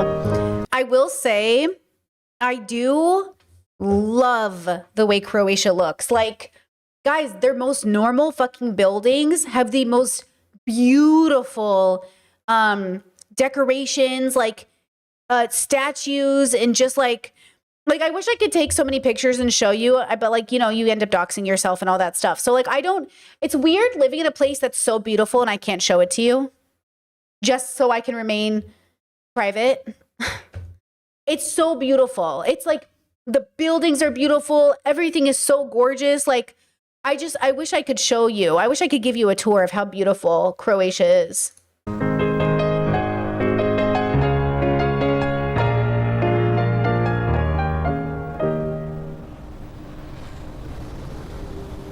Oh, chat says, I like the older one, but if the newer one saves electricity, I'd prefer the newer one. I've always, like, why can't we just have old things with new updates? I love old things with new updates. But then, you know, to be honest with you girls, I have to make a confession. I do like modern architecture. I do, like, sometimes they'll show these homes, like, that are like these old vintage homes that get turned into a modern thing. And sometimes I do like the modern thing better. So I like both. That's the thing, is like, I like both. I just like certain things over others. Like some of the architecture, I'm like, I don't like that. And so, like, it just depends. It's so dependent. But I do love the electricity saving stuff. I do love all of that stuff. I think that's important. Like, we should be paying attention to the planet. And like fireplaces. I love a fireplace, but a fireplace is very bad for you. Like an old fireplace. Like I love a fire pit, but it's so bad for us. You know what I mean? We're all here worried about smoking and we're sitting here just like inhaling. You know what I mean? So we have to think about these things, but I do love me a fireplace.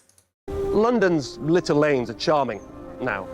But 150 years ago in places like this, you'd have had whole families crammed into these tiny rooms without running water. There'd have been open cesspits spilling down the streets, and the stench of sewage boiling in the midday sun would have been unbearable. The whole city stank. It wasn't only horrible to live in, but genuinely dangerous. Damn. See, at that point, London had a problem. It was the world's biggest city. Its population was growing every year, along with the construction of new factories and mills and dockyards. All those people and all that industry produced a lot of waste.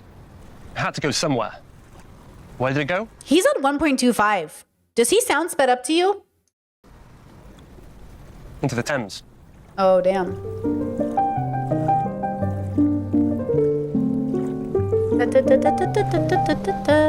Something had to be done. And it was an engineer called Joseph Bazalgette who stepped in to construct London's new sewer network in the 19th century. Sewers which still carry London's waste today, rushing beneath me at this very moment.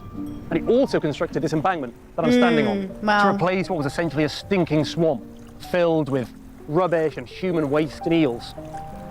It's impossible to calculate how many lives he saved, how many millions of lives he improved. And he's commemorated here at a memorial that no one ever stops to look at. You know what Hank Green said on a video the other day? My partner told me this, so I might be wrong. Maybe I'm misquoting because I didn't watch it myself, so I don't want to misquote him. But it was related to AI, and it was something to the effect of like, we bring attention to problems not because we're going to do anything about it, but because somebody will. And we don't know who that is yet. Like that one person who's going to be like, I got it. I'm going to figure it out. Because it's not, and you never do anything alone. So it's the irony of like, it's not going to be all of us who do it, but it's going to be somebody, and then we're going to back that somebody, which means they never did it alone. But yet it has to be kind of like a somebody. And it's like, who is that somebody? Like, who is the somebody who's like, I always wonder, like, what am I going to be the vessel for? Like, what is this form called Britney? What is she going to be a vessel for? What role am I going to play in many ways? Because I think we all play that role somewhere, even if we don't know it. Even if you don't know what role you're going to play something. And I always just wonder, like, and your life's not even over. You can do it multiple times in a lot of ways, right? You know?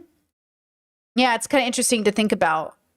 So that's why we talk about AI, and that's why we bring up topics, and that's why we say, hey, I'm concerned about this. Because even if we can't do anything about it, somebody can. And somebody needs to hear that message.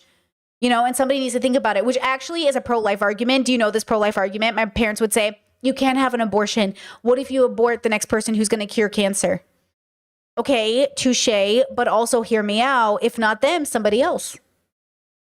So what now? You know?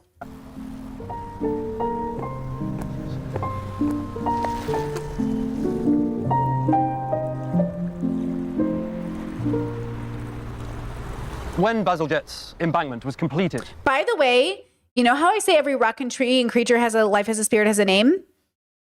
This is what I mean. Are you telling me that lamppost? Are you telling me that dock? Are you telling me this concrete doesn't have a life? You're telling me an old building isn't alive? Like, are you guys not having this experience? I feel like you are. Some of you are. When I go on walks with my partner, that's why I like walking with my partner. I'm like, look at this living being. Look at this, like, look at this rock, look at this stone, look at the sidewalk, look at this tree that's uprooted itself. Like, look at this building. Ugh. In 1870, it needed lighting, of course. And so a public competition was held to design the lamps that would line this new promenade. This was the winning design, featuring these peculiar creatures. It's a little much, perhaps, but what's clear is that the Victorians took great pride in their embankment and thought it needed appropriately grand and dramatic decoration. See, these lamps were among the first public electric lighting in the world.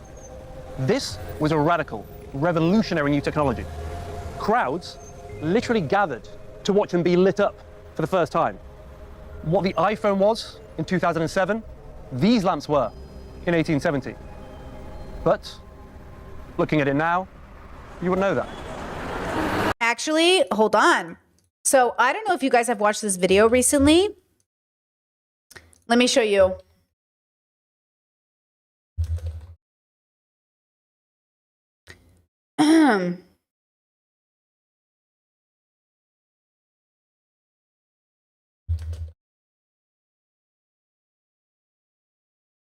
I don't know if you've watched this video recently. This is a day I've been looking forward to for 2.5 years.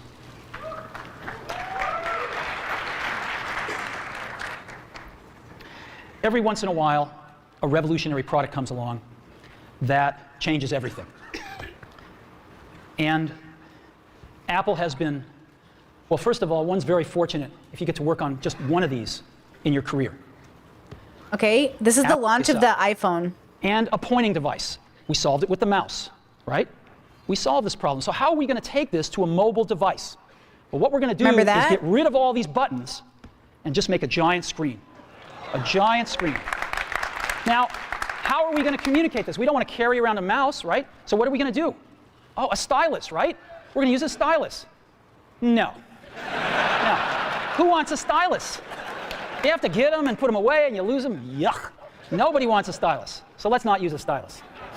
We're going to use the best pointing device in the world. We're going to use a pointing device that we're all born with. We're born with 10 of them. We're going to use our fingers. We're going to touch this with our fingers. And we have invented a new technology called multi-touch, which is phenomenal. It works like magic. Bro, I was there. I remember I was an adult. I had just graduated high school. And I had one of those Razr phones where you flip it and you type like this with all the buttons, you know?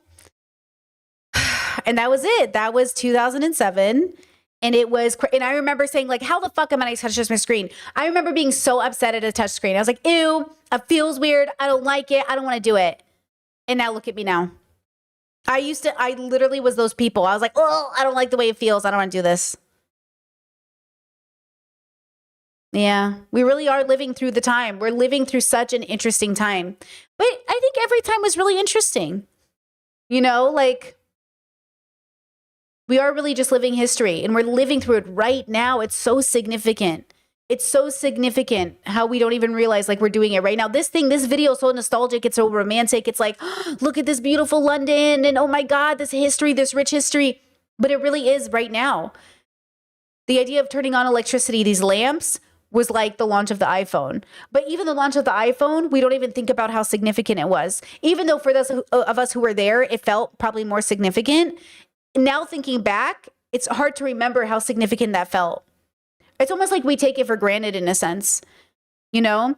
And that's kind of my theory around AI and how people feel about it. Because keep in mind, everything we make in terms of technology is coming at the expense of the planet and people. Almost every time. Because we do not know how to do it ethically and we don't want it ethically. And also people are impatient. You want the best thing now, right? To get the best thing now means it has to come at the expense of the planet. Something I learned on my plant-based journey, which sort of like changed my idea around being plant-based, was I asked myself, okay, what if humans didn't get milk every day? What if they waited until a cow naturally got pregnant so we wouldn't have to rape the cow in order to get milk? What if we just waited till they naturally made milk? Well, we'd be stealing the milk from the calf, which is first and foremost an issue. But then how many of us would be patient enough to wait for a cow to naturally give birth, to naturally get milk? And then who would decide who got access to that milk first? And then how much would milk cost for us to even get access to it? So we don't want that, right? We want milk to be available for everybody. So we have to mass produce cows, mass rape cows, mass impregnate cows, mass kidnap their calves from them, mass steal their milk from them so you can get milk for $4 a gallon. Damn. That's crazy. And what a blessing to live in a world where you could just go get milk anytime you want it. You know? It's weird. It's like such a blessing. Yogurt, I really miss yogurt, but I'm really grateful that in Croatia, there's an amazing vegan yogurt available here. So I get my yogurt, you know?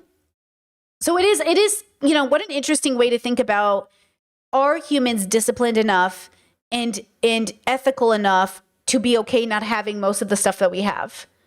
And would we be willing to use all of those resources to have things that we have at a standard that wouldn't require us to like have to give up to as much as we think? You know what I mean? Because like I don't feel like I've sacrificed anything by being plant-based, though I will say, like I said, I'm not vegan. I'm not like a perfectly in-line vegan because I eat hot Cheetos any chance I get. Not that I have very many chances for them.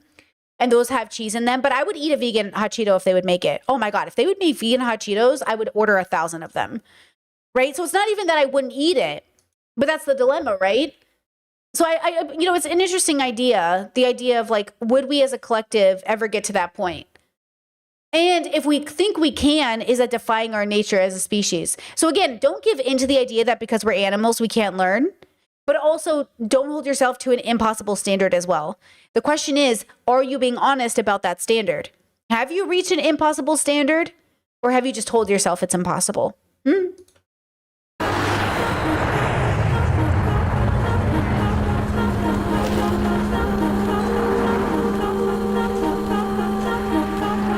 Those lampposts don't look modern to us now.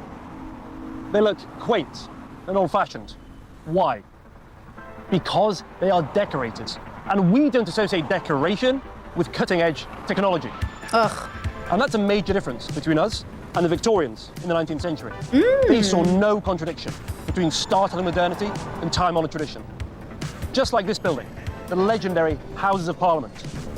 It was brand new once, but even then, it had been designed in an old and medieval style of architecture.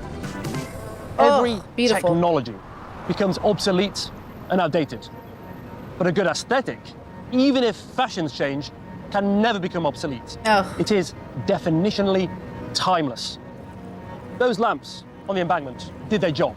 And even though more efficient and better methods of lighting have been invented, they remain 150 years later. That's the power of good design. And it applies to lampposts no less than to national parliaments.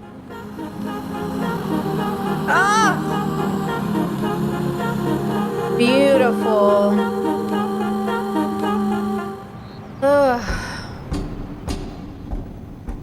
And so here, in the Houses of Parliament, everything we've been talking about comes together at last. Except that this is not the Houses of Parliament. It's an old sewage facility. Oh my God. A pumping station God. built in the 19th century as part of Bazalgette's Beautiful. new sewer system. Strange to think that this is infrastructure, a purely functional building with the sole purpose of managing human waste. And yet it has been designed with the same ornamental exuberance as any church or palace. Why? Well, people worked here. And why shouldn't people who work in sewers also have a beautiful place of work? That is how the Victorians thought. But there's more. There was also a sense of pride, a belief that what they'd done here was worthwhile, that it meant something. And the result, over a century later, is that this place, a sewage facility, is now a museum, a tourist destination. If you want to know what any society really believes in, just look at how they design their sewers. Ugh. Wow. Just a few steps from the old 19th century Victorian pumping station, which has now been decommissioned, is the one built to replace it. It's not bad, I suppose. But it was very clearly not built by the same society, or at least not by a society with the same views about architecture and design. Will this, like the original, be turned into a museum? Maybe. In any case, I imagine that it is more functional and that it was more convenient to build and to design. Convenient. Now that's an important word.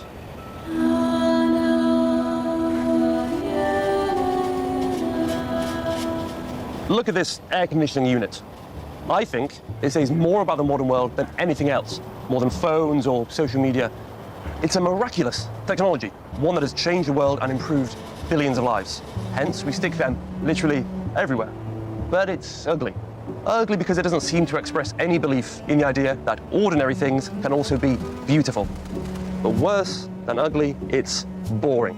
Now, it would certainly be a bit more expensive to make it prettier, take a little time and care and attention, but these days, it seems that we would rather make more money to make things look pretty.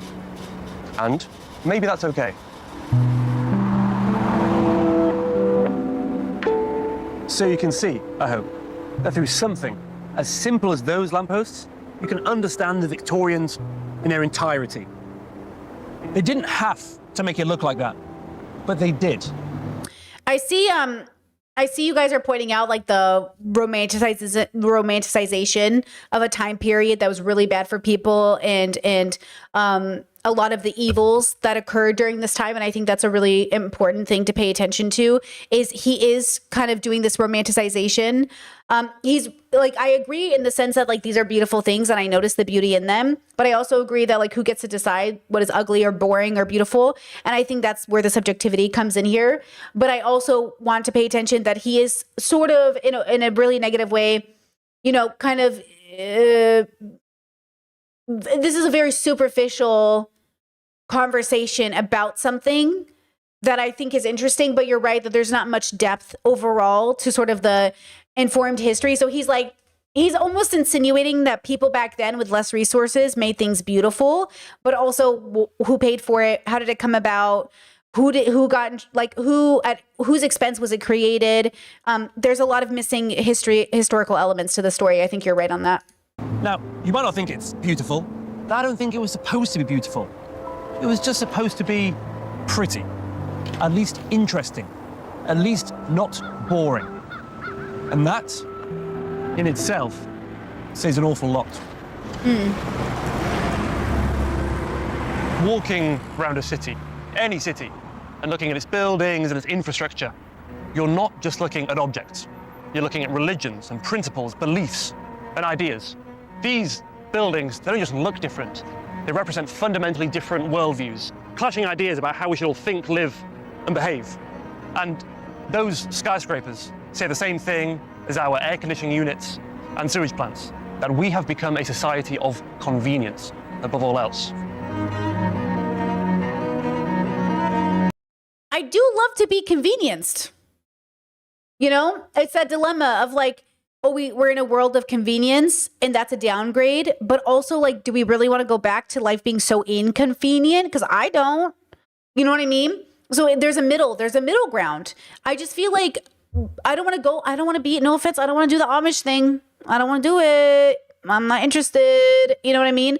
But I also don't want to be this over consumer either. I feel like for some of us, we're really trying to practice like an in-between. You know what I mean?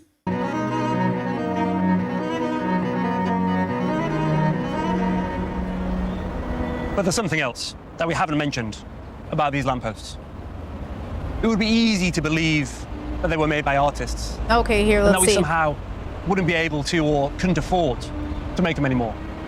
But just like our modern lampposts, our air conditioning units, our everything, these were also mass-produced, made in a factory.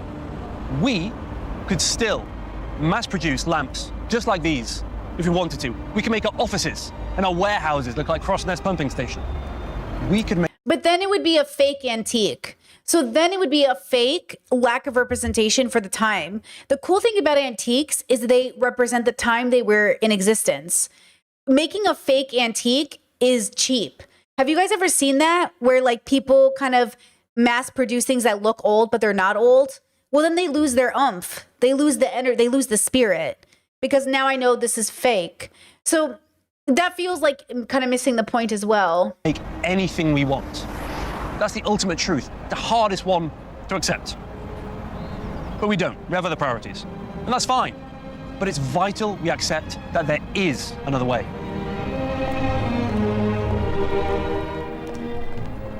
Modern design tells the truth very loudly, that we are technologically superior and very efficient, but also a little bit boring and unimaginative. And it says that we no longer believe in the idea of ordinary beauty, or in the idea of a public that deserves ordinary beauty.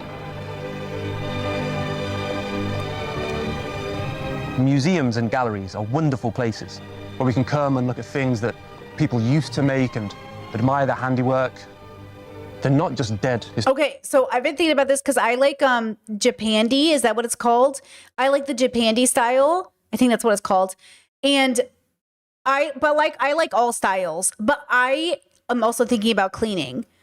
I always just think about cleaning. My partner and I just deep cleaned the apartment, and it was like an exhausting experience. And our apartment's like 1,200 square feet. It was an exhausting experience. And I just thought, oh my God, imagine if we had a bigger place. I can do it. And imagine if we had all these paintings. Like we dusted. There was so much dust everywhere in corners of the house. And I'm like, how did it even get here? Like the windows, there's so many windows. And I'm like, oh my God, like cleaning everything. And I just like imagine a house full of like velvet walls with all these paintings. Like, are you guys dusting your houses? Because I don't think y'all are dusting. Because like, it's a lot to dust. The more stuff you have, the more stuff you dust. And so I'm just like, I'm exhausted. You know what I mean? Like I like a clean space that makes me feel like, whew. Especially with a cat, girl, you got to sweep every day, if not every 2 days, or it's over. You have a second cat in the house. It's just, it never ends. It doesn't, I will sweep we deep clean the whole house. And I swear to God, within a few hours, I was like, is that a hairball on the floor? Like, not a hairball, but a hair, like a little dusty, like Indiana's hair. And I was like, it's just everywhere. She's just always leaking hair and mess in my hair, in my part. And it's just like everywhere. And I'm like, we're never done. It's never over. It's never over. I think that's the problem. As I do think there's like this like beautiful building he's showing me. All I'm thinking about is how much I have to dust this thing here. So maybe he's right that this world of convenience makes us lose sort of the art. But hey, it's like, okay, it's like getting ready. It's like, I like modern, somebody said it in chat earlier, like give me a pair of leggings and some sweatpants because God knows I don't want to put on 12 layers of an outfit today. You know, like everyone's like, oh, I love these Victorian style dresses. Girl, I ain't getting into a fucking corset every day. Like, it's okay if you want to do that, but can I please have the choice to not do that? I love a corset, but like, I don't want to do that. I mean, I want to do it sometimes. I don't have to do it every day though. You know? Historical artifacts. These are living echoes of different ideas about what the world is and what the world could be. But in the end, you can't live in a museum. I mean, it sounds cool though to be like, I want to live in a museum. Now, why things have changed is a significant question, but that's for another time. For now, what's important is to realize that things clearly have changed, and that we've learned this just by looking at all the ordinary objects around us. Now, this isn't about past versus present. It's about learning from the past in order to improve the present. Sure. And what the Victorians can teach us is that even ordinary, useful things can also be beautiful. Sure. I finished Seinfeld. I finished the show. Lots of thoughts. But like in the show, all the brand new cars are huge. You ever seen those huge old Cadillacs? Like huge. And I'm just thinking, oh my God, like give me a little car any day. Now, some people will say like, oh my God, the way we make cars are so ugly now. Cars used to be so cool back then. Everything is ugly. Everything is beautiful. Everything is something.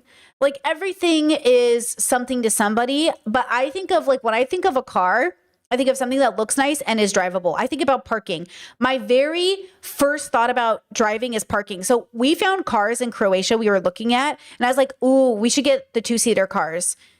We could park it anywhere. We would never have trouble parking. But then if we got a 2-seater car, we could never take our friends anywhere. But then how many times a year are my friends going to show up?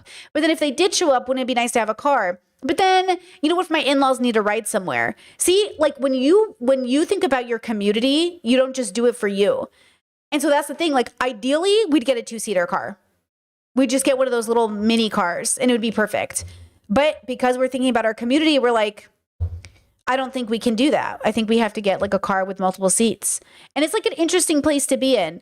And that doesn't mean to say that like, oh, if you don't have a car, you have to get a car because you have a community. It would just mean that you can't be the friend I can call last minute. You know, like if you're the friend without a car, I can't call you for help. You know, and that's okay. But like that is the reality of it. And it's kind of an interesting idea to think about, community versus your own investments.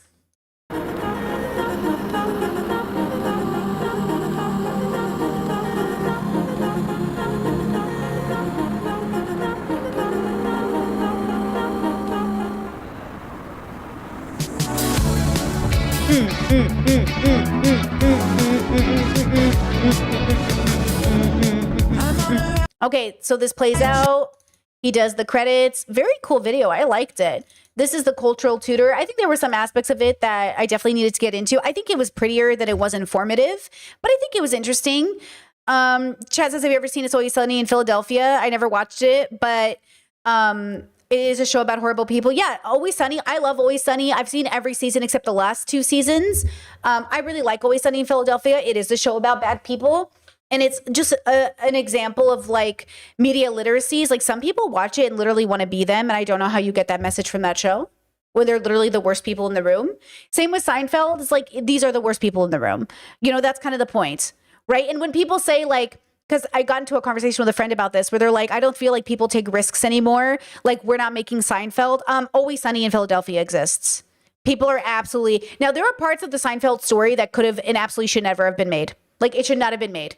But Always Sunny exists. So like, okay, like I feel like, I don't know. There's something to be said about people like not like, I understand, I agree. We should want like people to make challenging content or in art, but also like it should be good in a sense that it doesn't have to come at the expense of normalize something that's really, really like, it's hard because, you know, obviously killing somebody and use it like, there are, how do I say this? There are things to make a storyline about that isn't also encouraging people to think it's normal. Like there are just storylines I saw in Seinfeld that obviously weren't unethical because nobody would ever think this is okay. But the storyline with the 15-year-old's boobs was way too close to home in this climate, so it shouldn't be made today. Maybe it being made then wasn't weird, but Jerry Seinfeld then went on to date a teenager. So then it obviously wasn't bad enough that he didn't think it was weird to do it in real life. So then it makes it somewhat like really scary. Then it makes it weirder, right? Now I'm like, wait, so you made a storyline about how this is bad, but then if you did it in real life, did you actually think it was bad? And that's the dilemma. It's like Homelander and people liking him and liking The Boys and thinking The Boys is like they have to make it clear to their audiences. Or it's like even Attack on Titan. How hard was it for you to understand that Eren Yeager was the bad guy? I can't believe that was so difficult for you, bros. Come on now. Come on. But then, hey, what are you going to do? Okay. Let's watch this video together. I'm really excited. Chet says, I think in an indirect way, the video points out how capitalism degrades regional diversity and architect. I think so too. I wish he had gone into that more. You know what it felt like? It didn't feel like a video essay about like an education perspective. It felt like a personal video essay from his own perspective, which I liked from that perspective. But I didn't really like understand it from sort of another perspective of thinking. Like it wasn't very educational. But that's okay. It was very arty, and I liked it as an art piece. Ooh, I liked it as an art piece. I didn't like it as an educational video, and I think that was the point, maybe. I think he was trying to make art, so therefore I liked it. Because yeah, there's something there, if that makes sense. Yeah. Okay, let's try to watch this video. I'm pretty sure they're not going to copyright us. It says, Guess the Gay. I saw them on TikTok and I was like, I got to find this YouTube channel. STG. Okay, this is them. STG. Okay. And it says, Guess the Gay. Oh my God. I'm so excited. There's nothing, okay? Nothing I like doing more than guessing the gay. Let's figure it out.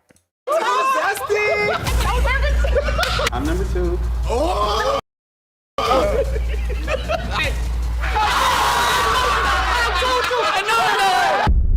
Oh my God. Oh my God, is that blowing out my ears? Back to another video with STG. Today we are doing Guess the Gay. We have to do our best to try to guess the odd man out. We have a special guest, Tyler Rogers. Disclaimer, we have nothing against the community. We also have his card. He gave us the card. We're good. It's all for entertainment purposes. We're all going to be having fun. And let's get straight to it. Hey, how you feeling? Straight to it. How you feeling? How you feeling? I'm actually feeling good. I'm actually feeling good. I'm ready. He's gonna be helping us out. So you gotta help us though, cause like we gotta tally down. We're gonna be asking the questions and we gotta get it. We just gotta have some good questions. Wait, so he's gay, but we're not guessing if he's gay, right? There's gonna be a different gay who's gonna come in, because they didn't just give me the answer. If you guys are new, and you never seen our face before, hit that subscribe button and turn that post notification right now. Right Yes, we have so many videos like this that we could do. So please comment other videos that you guys want us to do, and we will do it. That's it. Let's get it. We gotta turn around. Yeah, turn around and just close your eyes, because I don't want nobody. Okay, so it's new gaze. Okay, got it. nervous as hell. For this video, we're going to be asking you guys questions. We're gonna limit. Okay, let's look. Let's guess. Second guy, gay. I'm just second guy, gay. I've decided. Okay, black shirt. Second guy, gay, with a writing on his shirt. I'm calling it right now. What are you guys guessing? What are we guessing? Okay. That's what I'm going for. Yep, I'm standing by it. Nate, one person. I think it's 3 rounds, right? Yeah, 3 rounds. So we're gonna ask you guys as many questions as we can to figure out who the gay is. Okay. Who's the gayest? Yes. Who the gay is? Oh, the gay is. No. Okay. I got a question. Hold on. I got number 1. Everybody say, introduce yourself. One first, then the 4. Yeah, number 1. Can you introduce yourself, please? Say your number and then your name. Yes. I'm number 1. My name is. Your name is what? You don't even know your name? No, don't Wait. That was pretty gay. Yeah, they told me not to say my name. Okay. Yeah, look at y'all. Number 2. I'm number 2.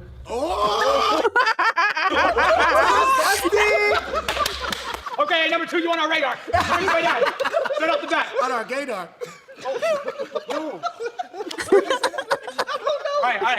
All right, number 3.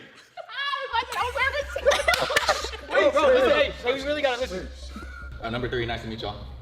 Hey.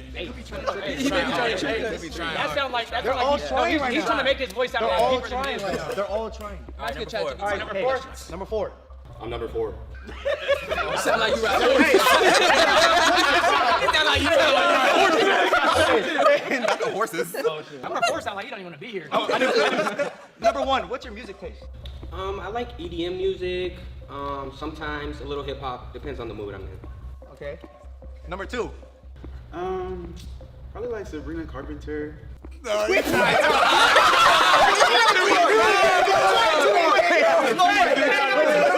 Wait. They're trying to throw me off. Sabrina Carpenter was a sus answer. That was not convincing. Number 2, you might be going home early. Number 3.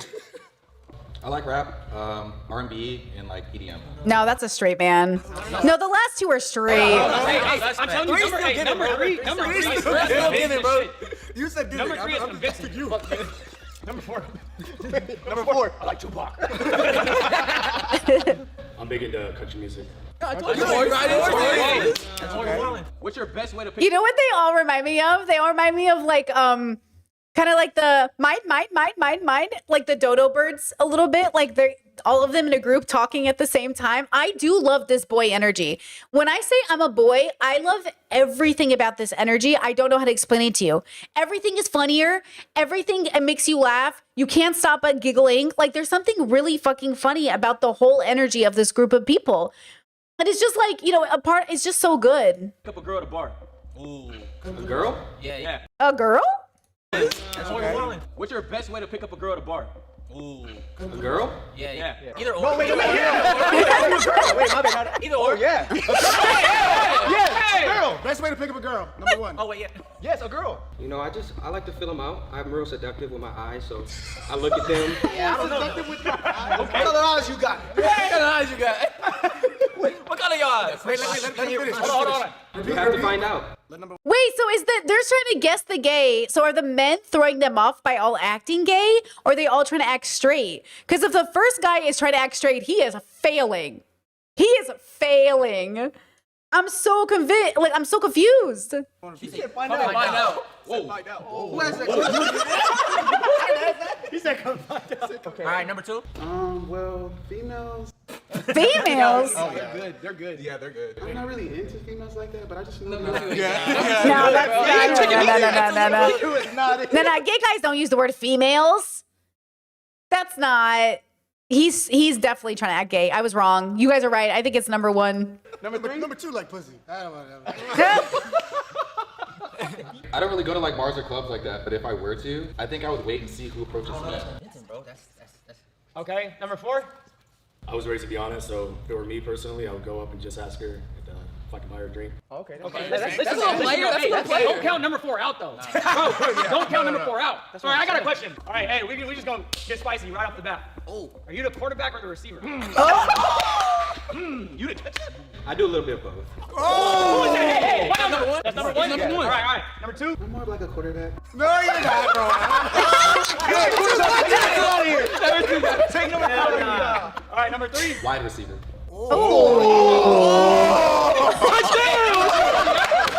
Number 3 trying to convince now. This is when gays and sports meet. This is the gay and sport overlap. Oh my God. Yeah. Number 4. I'm not really into football, but I will say that if it's my girl, I'm gonna take care of her. Okay, let's try to vote now. Awesome. That has nothing to do with the question. We gotta vote out already? Yeah, let's vote 1. Hold on. Yeah, I got one more question. What is your Starbucks order? Oh. It depends on the mood I'm in for the day. Sometimes I go pink drink. Sometimes I do a caramel ribbon crunch and a little cake pie. Yo, you sound like my girlfriend. That is a homosexual. That's what my girlfriend orders. It's for sure. It's for sure not number 2. No, but Wait, number 2. Your Starbucks order. Yeah, go ahead. My bad. I'm really a simple type of chick. Hey, what is it?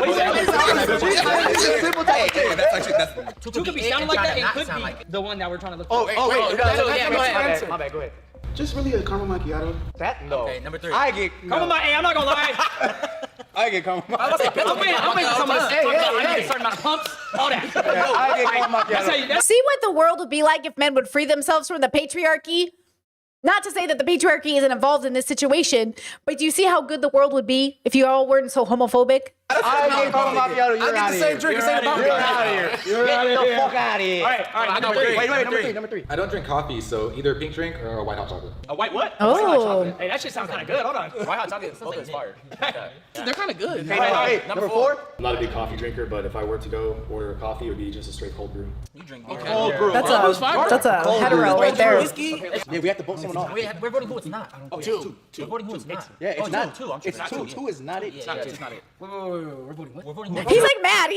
He's like, I could be gay. Okay, wait. What questions do you have? No, we're eliminating one person. No, we're eliminating Yeah, number 2. Yes. I agree. I got a question. Out? Yes. You want to ask one more question? We're gonna get this shit wrong. Raise the number you want. Raise the number you want. Wait, hold on. Y'all want to ask another question? Let's do one more question. Hold on. Bro, I'm saying 2 could be sounding like that just to throw us off. Like, just saying like. Okay. On a good day, this is what it's like having 8 brothers. And we're all arguing about like what to do next. Okay. This is why I do like this energy. This guy right here is my little brother who's like, no, you're going to get it wrong. And I'm like, it's not wrong. He's like, it's wrong. You're stupid. It's wrong. Getting it right is important. You know? Oh, he's trying too hard. Just knowing we're gonna vote him out. That's true. Wait, that's true. I agree with you. But if we vote and we're right, then we should Number 3, my lord. Number 3. Loki, I think we should ask a few more Yeah, questions. I'm definitely wrong. Number 2 is not gay. Like, well, he looks gay. He's got the gay face. He's got a gay face. That's why I voted for him. He's got gay face. Gay face is a thing, okay? And he looks gay, but I could be wrong, and that's why you can't assume. What do you think, Tyler? Tyler don't even know. No, honestly, I was going with y'all with 2. Oh, see? Okay, we're good. We're not tripping then. All right, so we asked you guys if you guys have. Hey, are you spoiling in the chat? You said one is married to a woman. LOL, he's a celebrity content creator. I don't know who he is. Spoils? Going out, what would you guys buy for, like, whatever? Have any of you guys ever heard of a bar named Charlie's in downtown Phoenix? What? Central Phoenix. No, I'm not sure what that is, but it sounds like a gay bar from. Sounds like a gay bar. All right, 4-8. I mean, that is kind of obvious. I don't know what that is. Sounds like a gay bar. Tyler said it was a good question. Number 3? I've never heard of it. Never heard of it. Okay. Number 2? I'm really an inside type of girly. Inside type of girly. Number 2, bro. I fuck with you, bro. Yeah, but honestly, what if he is the gay one and I was right, but he's trying to trick them to think he's faking being gay? But he's right. Wait, I still could be right. I could still be right. Actually, see, gay face, I'm telling you. I can't wait to put a face to these voices. He's been inside? He's an inside type of girl. He's an inside girly. Yeah, no. It's not him. 2 or 3? Bro, that's 2. That was 2. Wait, hold on. Let one answer. Wait, let one answer. Let one answer. I've never been, but I have seen it on TikTok. TikTok? Oh, your feet is nasty. What you be searching out for that? He's big. Cut out 2. Okay, let's vote now. Let's do a vote. We all voted number 2. Oh, yeah. Wait, so we can't see him? No, we can't see. We can't see them. Hey, okay, when we vote you out, Just don't say nothing, no reaction, just walk out. Yeah, fuck out of here. You gotta wait till we talk. Two is out. Two is out. So unorthodox. Number two. All right, go ahead. Two, get your ass out of here. You said he was an inside girly. Number two is funny though. I got tears coming down. I'm laughing. I feel good. Number one, what do you like being called in bed? Oh. Ooh, that's a great. Papa Bear. Papa Bear. Papa Bear. Y'all that got girlfriends, y'all ever been called Papa? Number three. Daddy's fine or like Poppy? Yeah, Hispanic. That's straight. You're Hispanic. Number four. I'm about to double down and say Daddy. Oh, okay. Tyler, no funny shit. No You funny say daddy shit. or zaddy? What's like the go-to? Zaddy. Zaddy with a Z. Zaddy with a Z. What's he doing? What's he doing? Hilarious. If you're going out for the night, what drink are you getting when you go out? I just keep it simple with a Shirley Temple every time. But girl, no, you do not, girl. You don't drink alcohol? With alcohol, I do like a margarita. What kind of margarita though? The one on the menu. The one on the menu. Nah, it's not one. It's not one. It's the one on the menu. It's never one. I would have asked. All right, hey, number three. What are you getting? Whiskey sour or That's good. green tea shots? Or what? Or what? Green tea shots. Green tea. Ooh, those are fire. I'm not gonna lie, those are green tea shots. Green tea shots are green tea shots. Green tea shots are fire. My girl gets green. You don't like green tea shots? Hold on. Bro, I had 4 last night. Exactly. Only I belong over there with your green tea shots. Okay, number 4. I'm a simple man. I just do a rum and Diet Coke. You said rum and coke? Rum and Diet Coke. Diet Coke. Diet Coke. That's tough. Like, that's nasty. You know the diet really don't mean shit because there's so much sugar still in Diet Coke. Damn. I'm just saying it's pointless to drink Diet Coke. What's a green tea shot? What is that? You said green tea shots are popular with the girlies. What are those? I don't even know what they are. Artificial facts. All right, go, Juju. All right, I'm at the Juju. Have you ever kissed the same sex and did you like it? I did, and then that's pretty much when I realized I didn't like it. You didn't? No, I'm saying, I thought you meant the opposite sex. No, same sex. Same sex. Of course. All right. Have you ever kissed a male and did you like it? Yes, I kiss my hubby every night. Oh, he's like, Nah. So, I'm not gonna lie. Hey, Papa Bear, you gonna. Number one's not good. okay, number 3. I have and I enjoyed it. Ooh, the green tea shot kind of sounds good. I wish alcohol didn't make me so sick. It makes me really, really sick. It makes me more sick now than it ever did before. But yeah, I really can't drink without it risking being sick the whole next day, even if it's just a little bit. Last time I drank, my sister was here and I had not even a full can of cider and I was sick the whole next day. I think the fibro makes it worse. Wait, it might be But it's okay. I've never been much of a drinker. But I used to like margaritas, okay. Maybe we shouldn't eliminate number 3. No, we shouldn't. No, we gotta keep number 3. Let number 4. You guys think it's okay, listen, the thing about the guy in the red shirt is he reminds me a lot of like some of my brothers, and those brothers are straight, but that could be what's throwing me off because you guys are thinking maybe it's the red guy, which could be true. Maybe because he's not trying to play anything up, it's actually him. I don't think it's the white guy at the end. I think he's straight. That man is so straight, I don't even know what to do with it.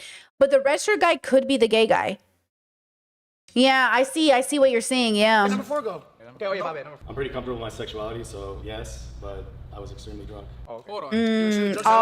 Listen, it sounds like he said that multiple times though. Like he's like, I'm comfortable with my sexuality. Like sounds like a that, fact. No, that's crazy. No. He said, but I was drunk. Yeah, I've been drunk. I ain't never kissed a girl. Hey, telling y'all, 4 is gonna. I said at the beginning of the video, 4 is gonna try to throw us off. It's that deep voice. 4 is throwing me off. All right, let's do elimination after my question. You ready? Number 1, who is your celebrity crush? Oh. I'd probably say Benson Boone. Who the hell is that? Vincent Boone. Vincent Boone. These beautiful things that I've got. Oh, I know who that is. That's a lot of like Benson Boone. Okay, number 3. Aubrey Plaza. Who? Oh. Aubrey Plaza. Sure. Aubrey Plaza? It's 3.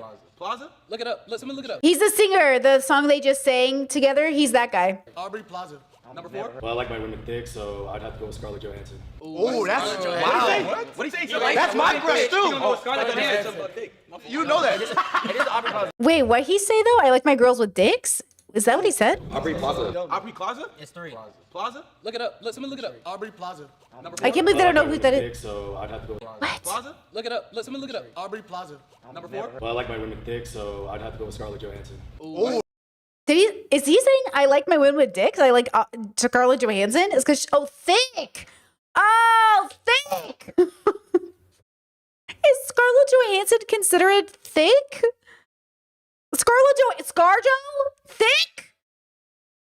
That's who people think is thick? I'm fucking dead. I thought he meant because she's toppy and she wears a strap, bro. Oh my God, that's so funny. That's wow. What do you say? That's my crush too. You know that. It is Aubrey Plaza. That is. I'm not gonna lie. Who's that? That's a good pick. Oh. That is a good pick. But I'm saying. Hey, number 3. What the? What? Aubrey Plaza? No.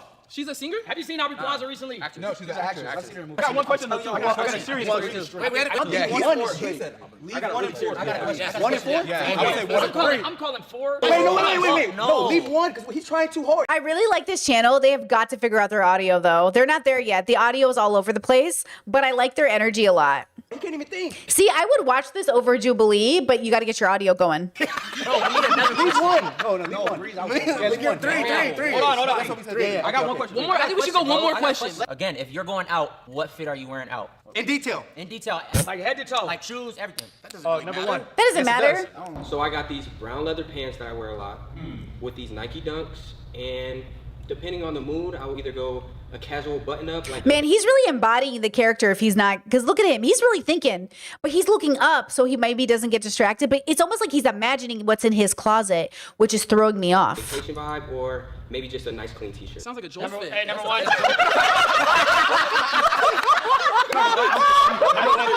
Number 1. Thong or no? 3. I'm simple. I would just go with like a graphic tee, some Jordans, and just any type of jeans. That sounds like Nick.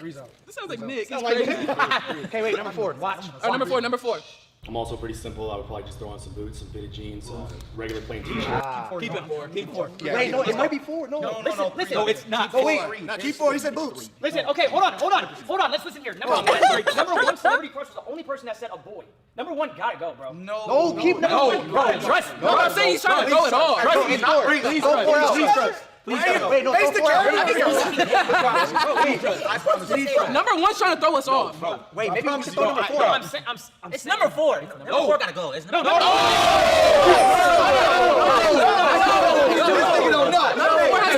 Let's go. 3. Majority rules. It's number 4. I think it's number 4. Oh my God. I gotta ask another question. They're answering them pretty good, though. They're good, though. 1 and 4, I think we're good. He's thinking too hard. One is answering the question first. 4 has time to think. Hey, have 4 answer. What does poon poon taste like? Every dude knows what poon poon is. I'd probably compare it to the best seafood I've ever eaten in my life.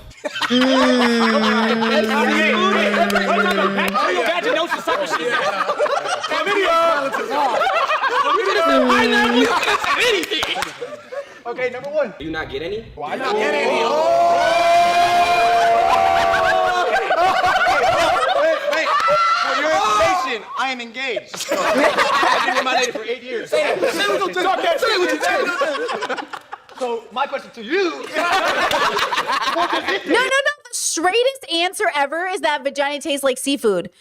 I feel like that is a straight man answer because he probably doesn't eat box enough. You know what I'm saying? Like, because like if he's gay, because I feel like a lot of straight guys do think it tastes like seafood because they don't go down. That's my theory. I think, you know what I'm saying? I think a guy who doesn't go down thinks it does. But maybe not. Maybe, Chad said as a homo, I would get seafood. Maybe. I've heard a lot of guys say that. Like, I don't go down because, like, I don't like seafood. And I'm like, what does that have to do with anything? So I think, like, you know what I'm saying? But then if he's gay, I'm going to be shocked. I'm literally going to be so floored. I'm going to be literally so floored if he's gay. You know what it tastes like. Oh my God. For 1 and 4, if you had a dream vacation, where would you go? And what would it look like? I'd probably say like Puerto Vallarta.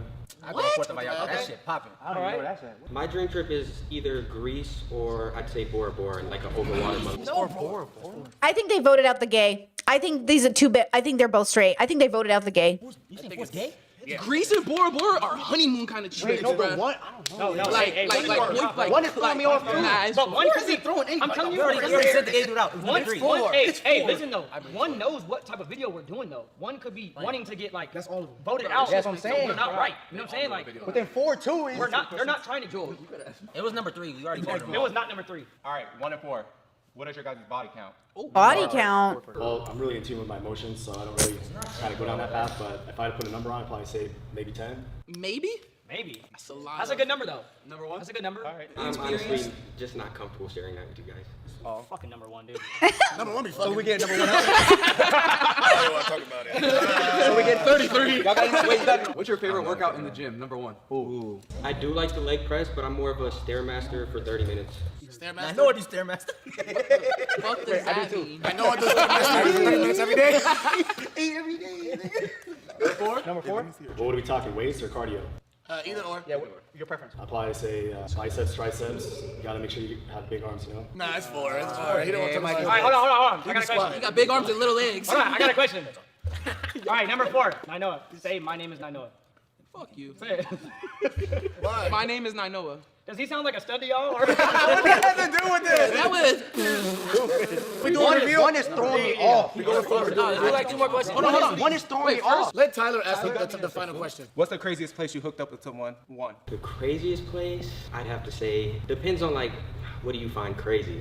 The most wildest place. Probably just the strip club.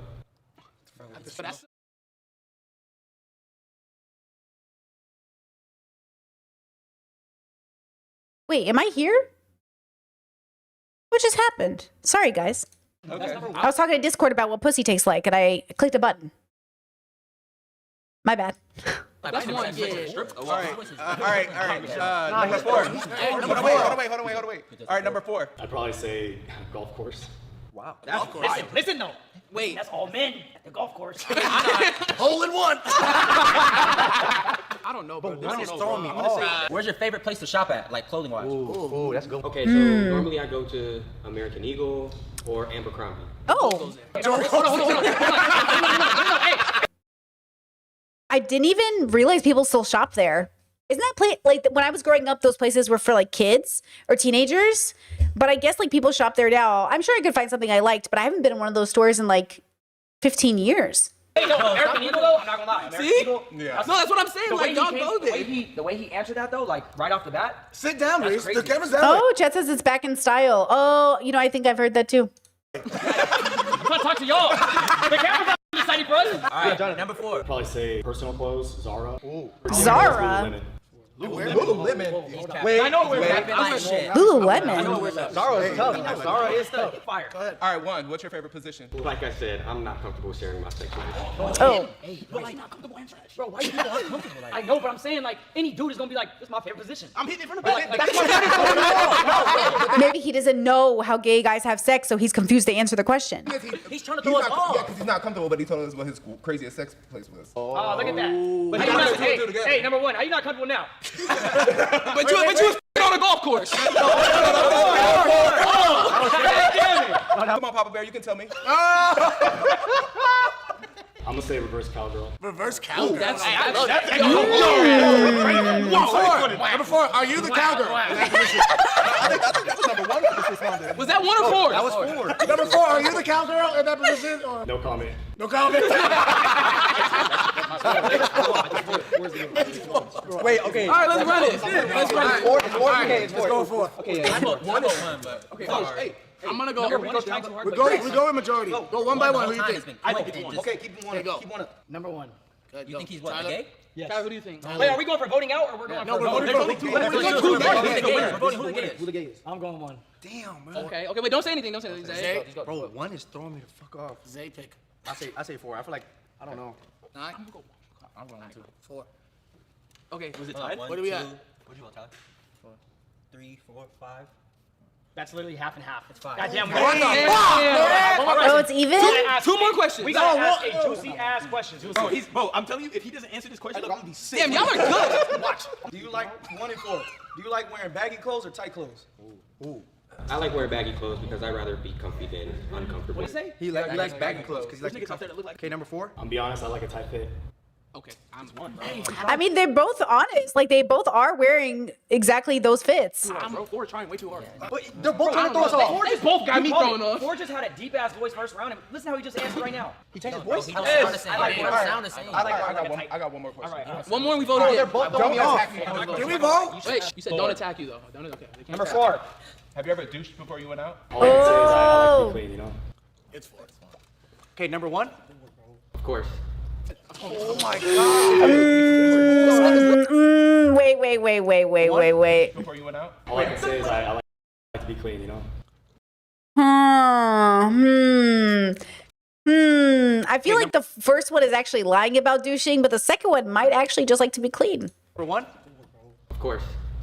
Oh my god. Chet says plot twist, they're all gay. That was a Jubilee video. Jubilee did that video one time where they're like, can the gay guy stand forward? And then everybody stepped up because they were all pretending to be straight. That actually was a Jubilee twist. I was shook.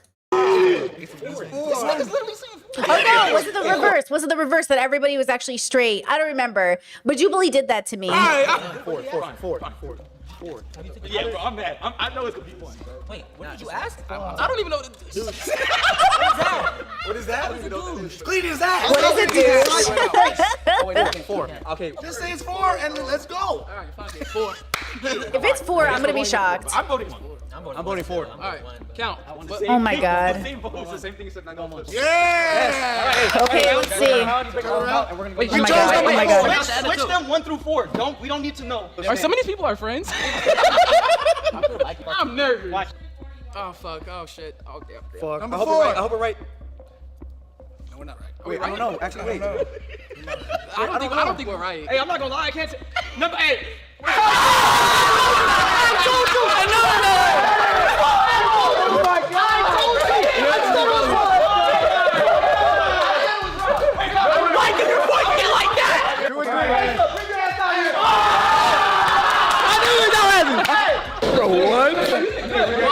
He was good. Fucking Rob, bro. Hey, overall, we were right though. Yeah, we were right. It was 4? Shout out to our guest. Majority picked No way. Majority picked 1. Bro, Rob was throwing me off. Rob, I voted for you. I picked Rob. I did. Whoever voted for Rob, raise your vote. I did. Well, I switched my vote. I switched last minute. You scared me how good that voice was.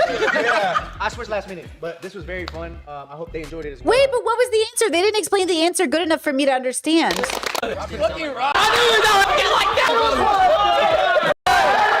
Number 8. Oh damn. Fuck. I'm nervous. Watch. Oh fuck. Oh shit. Oh damn. Fuck. It was 4? Oh shit, it was 4. So he walks out, they go walk out, show them who it was. They needed to make that a little bit more clear. No way. I'm nervous. Watch. Oh fuck. Oh shit. Oh damn. Fuck. Number I hope 4. we're right. I hope we're right. No, we're not right. Wait, I don't know. Actually, wait. I don't think we're right. Hey, I'm not gonna lie. I can't say. Number 8.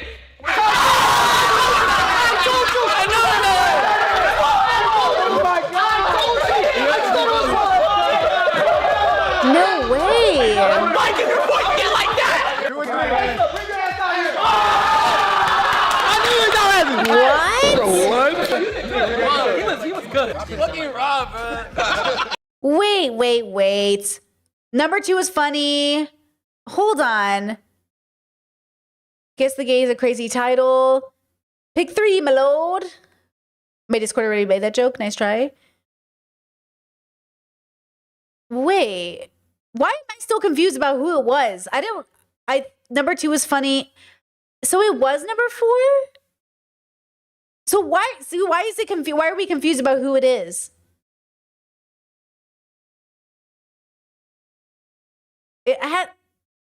Somebody in my chat said number 1 has a wife.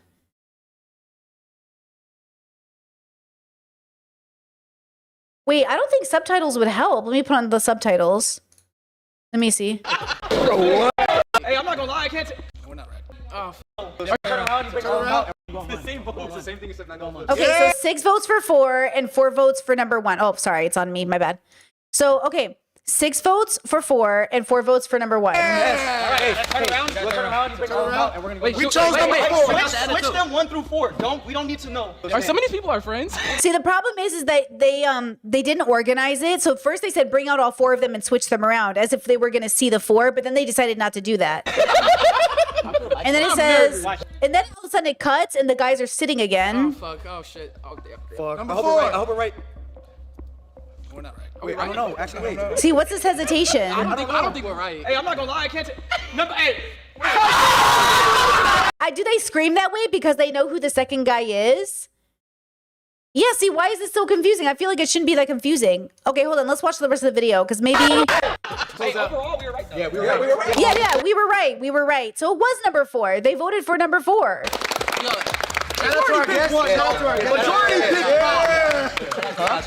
picked 1. Bro, Rob was throwing me off. I voted for you. Yeah, so I guess Rob or whoever number 1, they knew him and they didn't recognize his voice.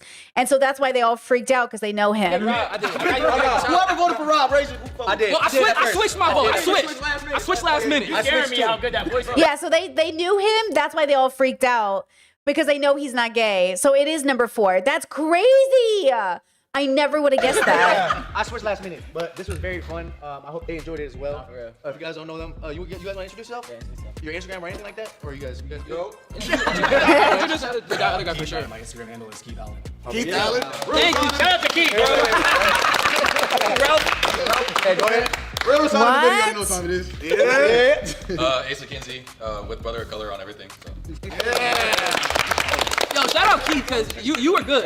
You were good. You were good. If you guys enjoyed the video, please give it a thumbs up. Subscribe if you want to subscribe. Do that now. That threw me. I can't believe it. You guys were so right.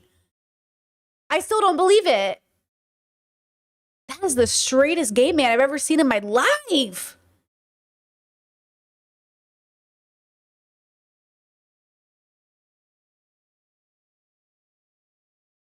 I'm so shocked. I almost don't believe it. Good gaydar, guys. Like a good guessing. Good Sherlock Holmesings. What? I still think it's 2. He's got gay face. I'm telling you, it's number 2. They're lying. I'm just kidding. This is a fake election. Fake election. Fake results. That was pretty good. That was pretty good. Girls, we did it. This is it. I'm leaving you for a week and a half, okay? We have a Discord event on Sunday. We're going over The Good Place. So if you guys want to come join us for Deconstructing Season 2, Episodes 1 through 4, you can join the Discord now. I'm going to take off from streaming Monday through the next week and a half. I'll be back on the 23rd, which is a Thursday. I'll be back for streaming 23rd. My bestie of 27 years is coming into Croatia. Fingers crossed the government lets them fly out. And I will be busy entertaining her and having fun in our little Croatian town. I will have content being posted for you so you guys can enjoy that while I'm away. It's Love is Blind UK. It's been a crazy season. I'll have a bunch of videos out for you. They'll go out on a timer. So you'll get those videos out. And then if you're members, this Monday, I'll have content for you guys specifically. I pre-recorded some content just for you. So you'll have at least something on Monday, this Monday, even though I won't be streaming. You'll have content for you guys. And yeah. Let me see. Let me get you the... Yes, Discord is through Patreon. It's 18 plus. We have philosophy events every Sunday, except the 19th of this month because I'll be away. But we have events every Sunday. We're going through the whole series for The Good Place, deconstructing episode by episode and talking about it from a philosophical perspective. We start season 2, so come join us. Slaying Siren, thank you so much for the super chat. Thank you so much. Have a lovely staycation. Grateful for finding this community. Grateful to have you guys here. You really make it, you make the community part, you know? Yeah. Chad says, I really got to set up my Discord account. I've been paying for months. Girl, girl. Okay, Patreon has a really good FAQ page. Check that out. It'll be really helpful. Chess says, does she stream on Discord? We do sometimes watch videos together. Obviously, the stream looks different, but like we watch things together. So I usually handle that on my end. So if you guys have any questions about that, join the Patreon. I'll be able to answer all that there. Okay, girls, have a good weekend. Have a good week. Please be kind to yourselves. Be kind and compassionate. And I will see you guys when I get back. Bye-bye. Bye-bye. Bye-bye. Bye-bye. Bye-bye. Bye-bye. Bye.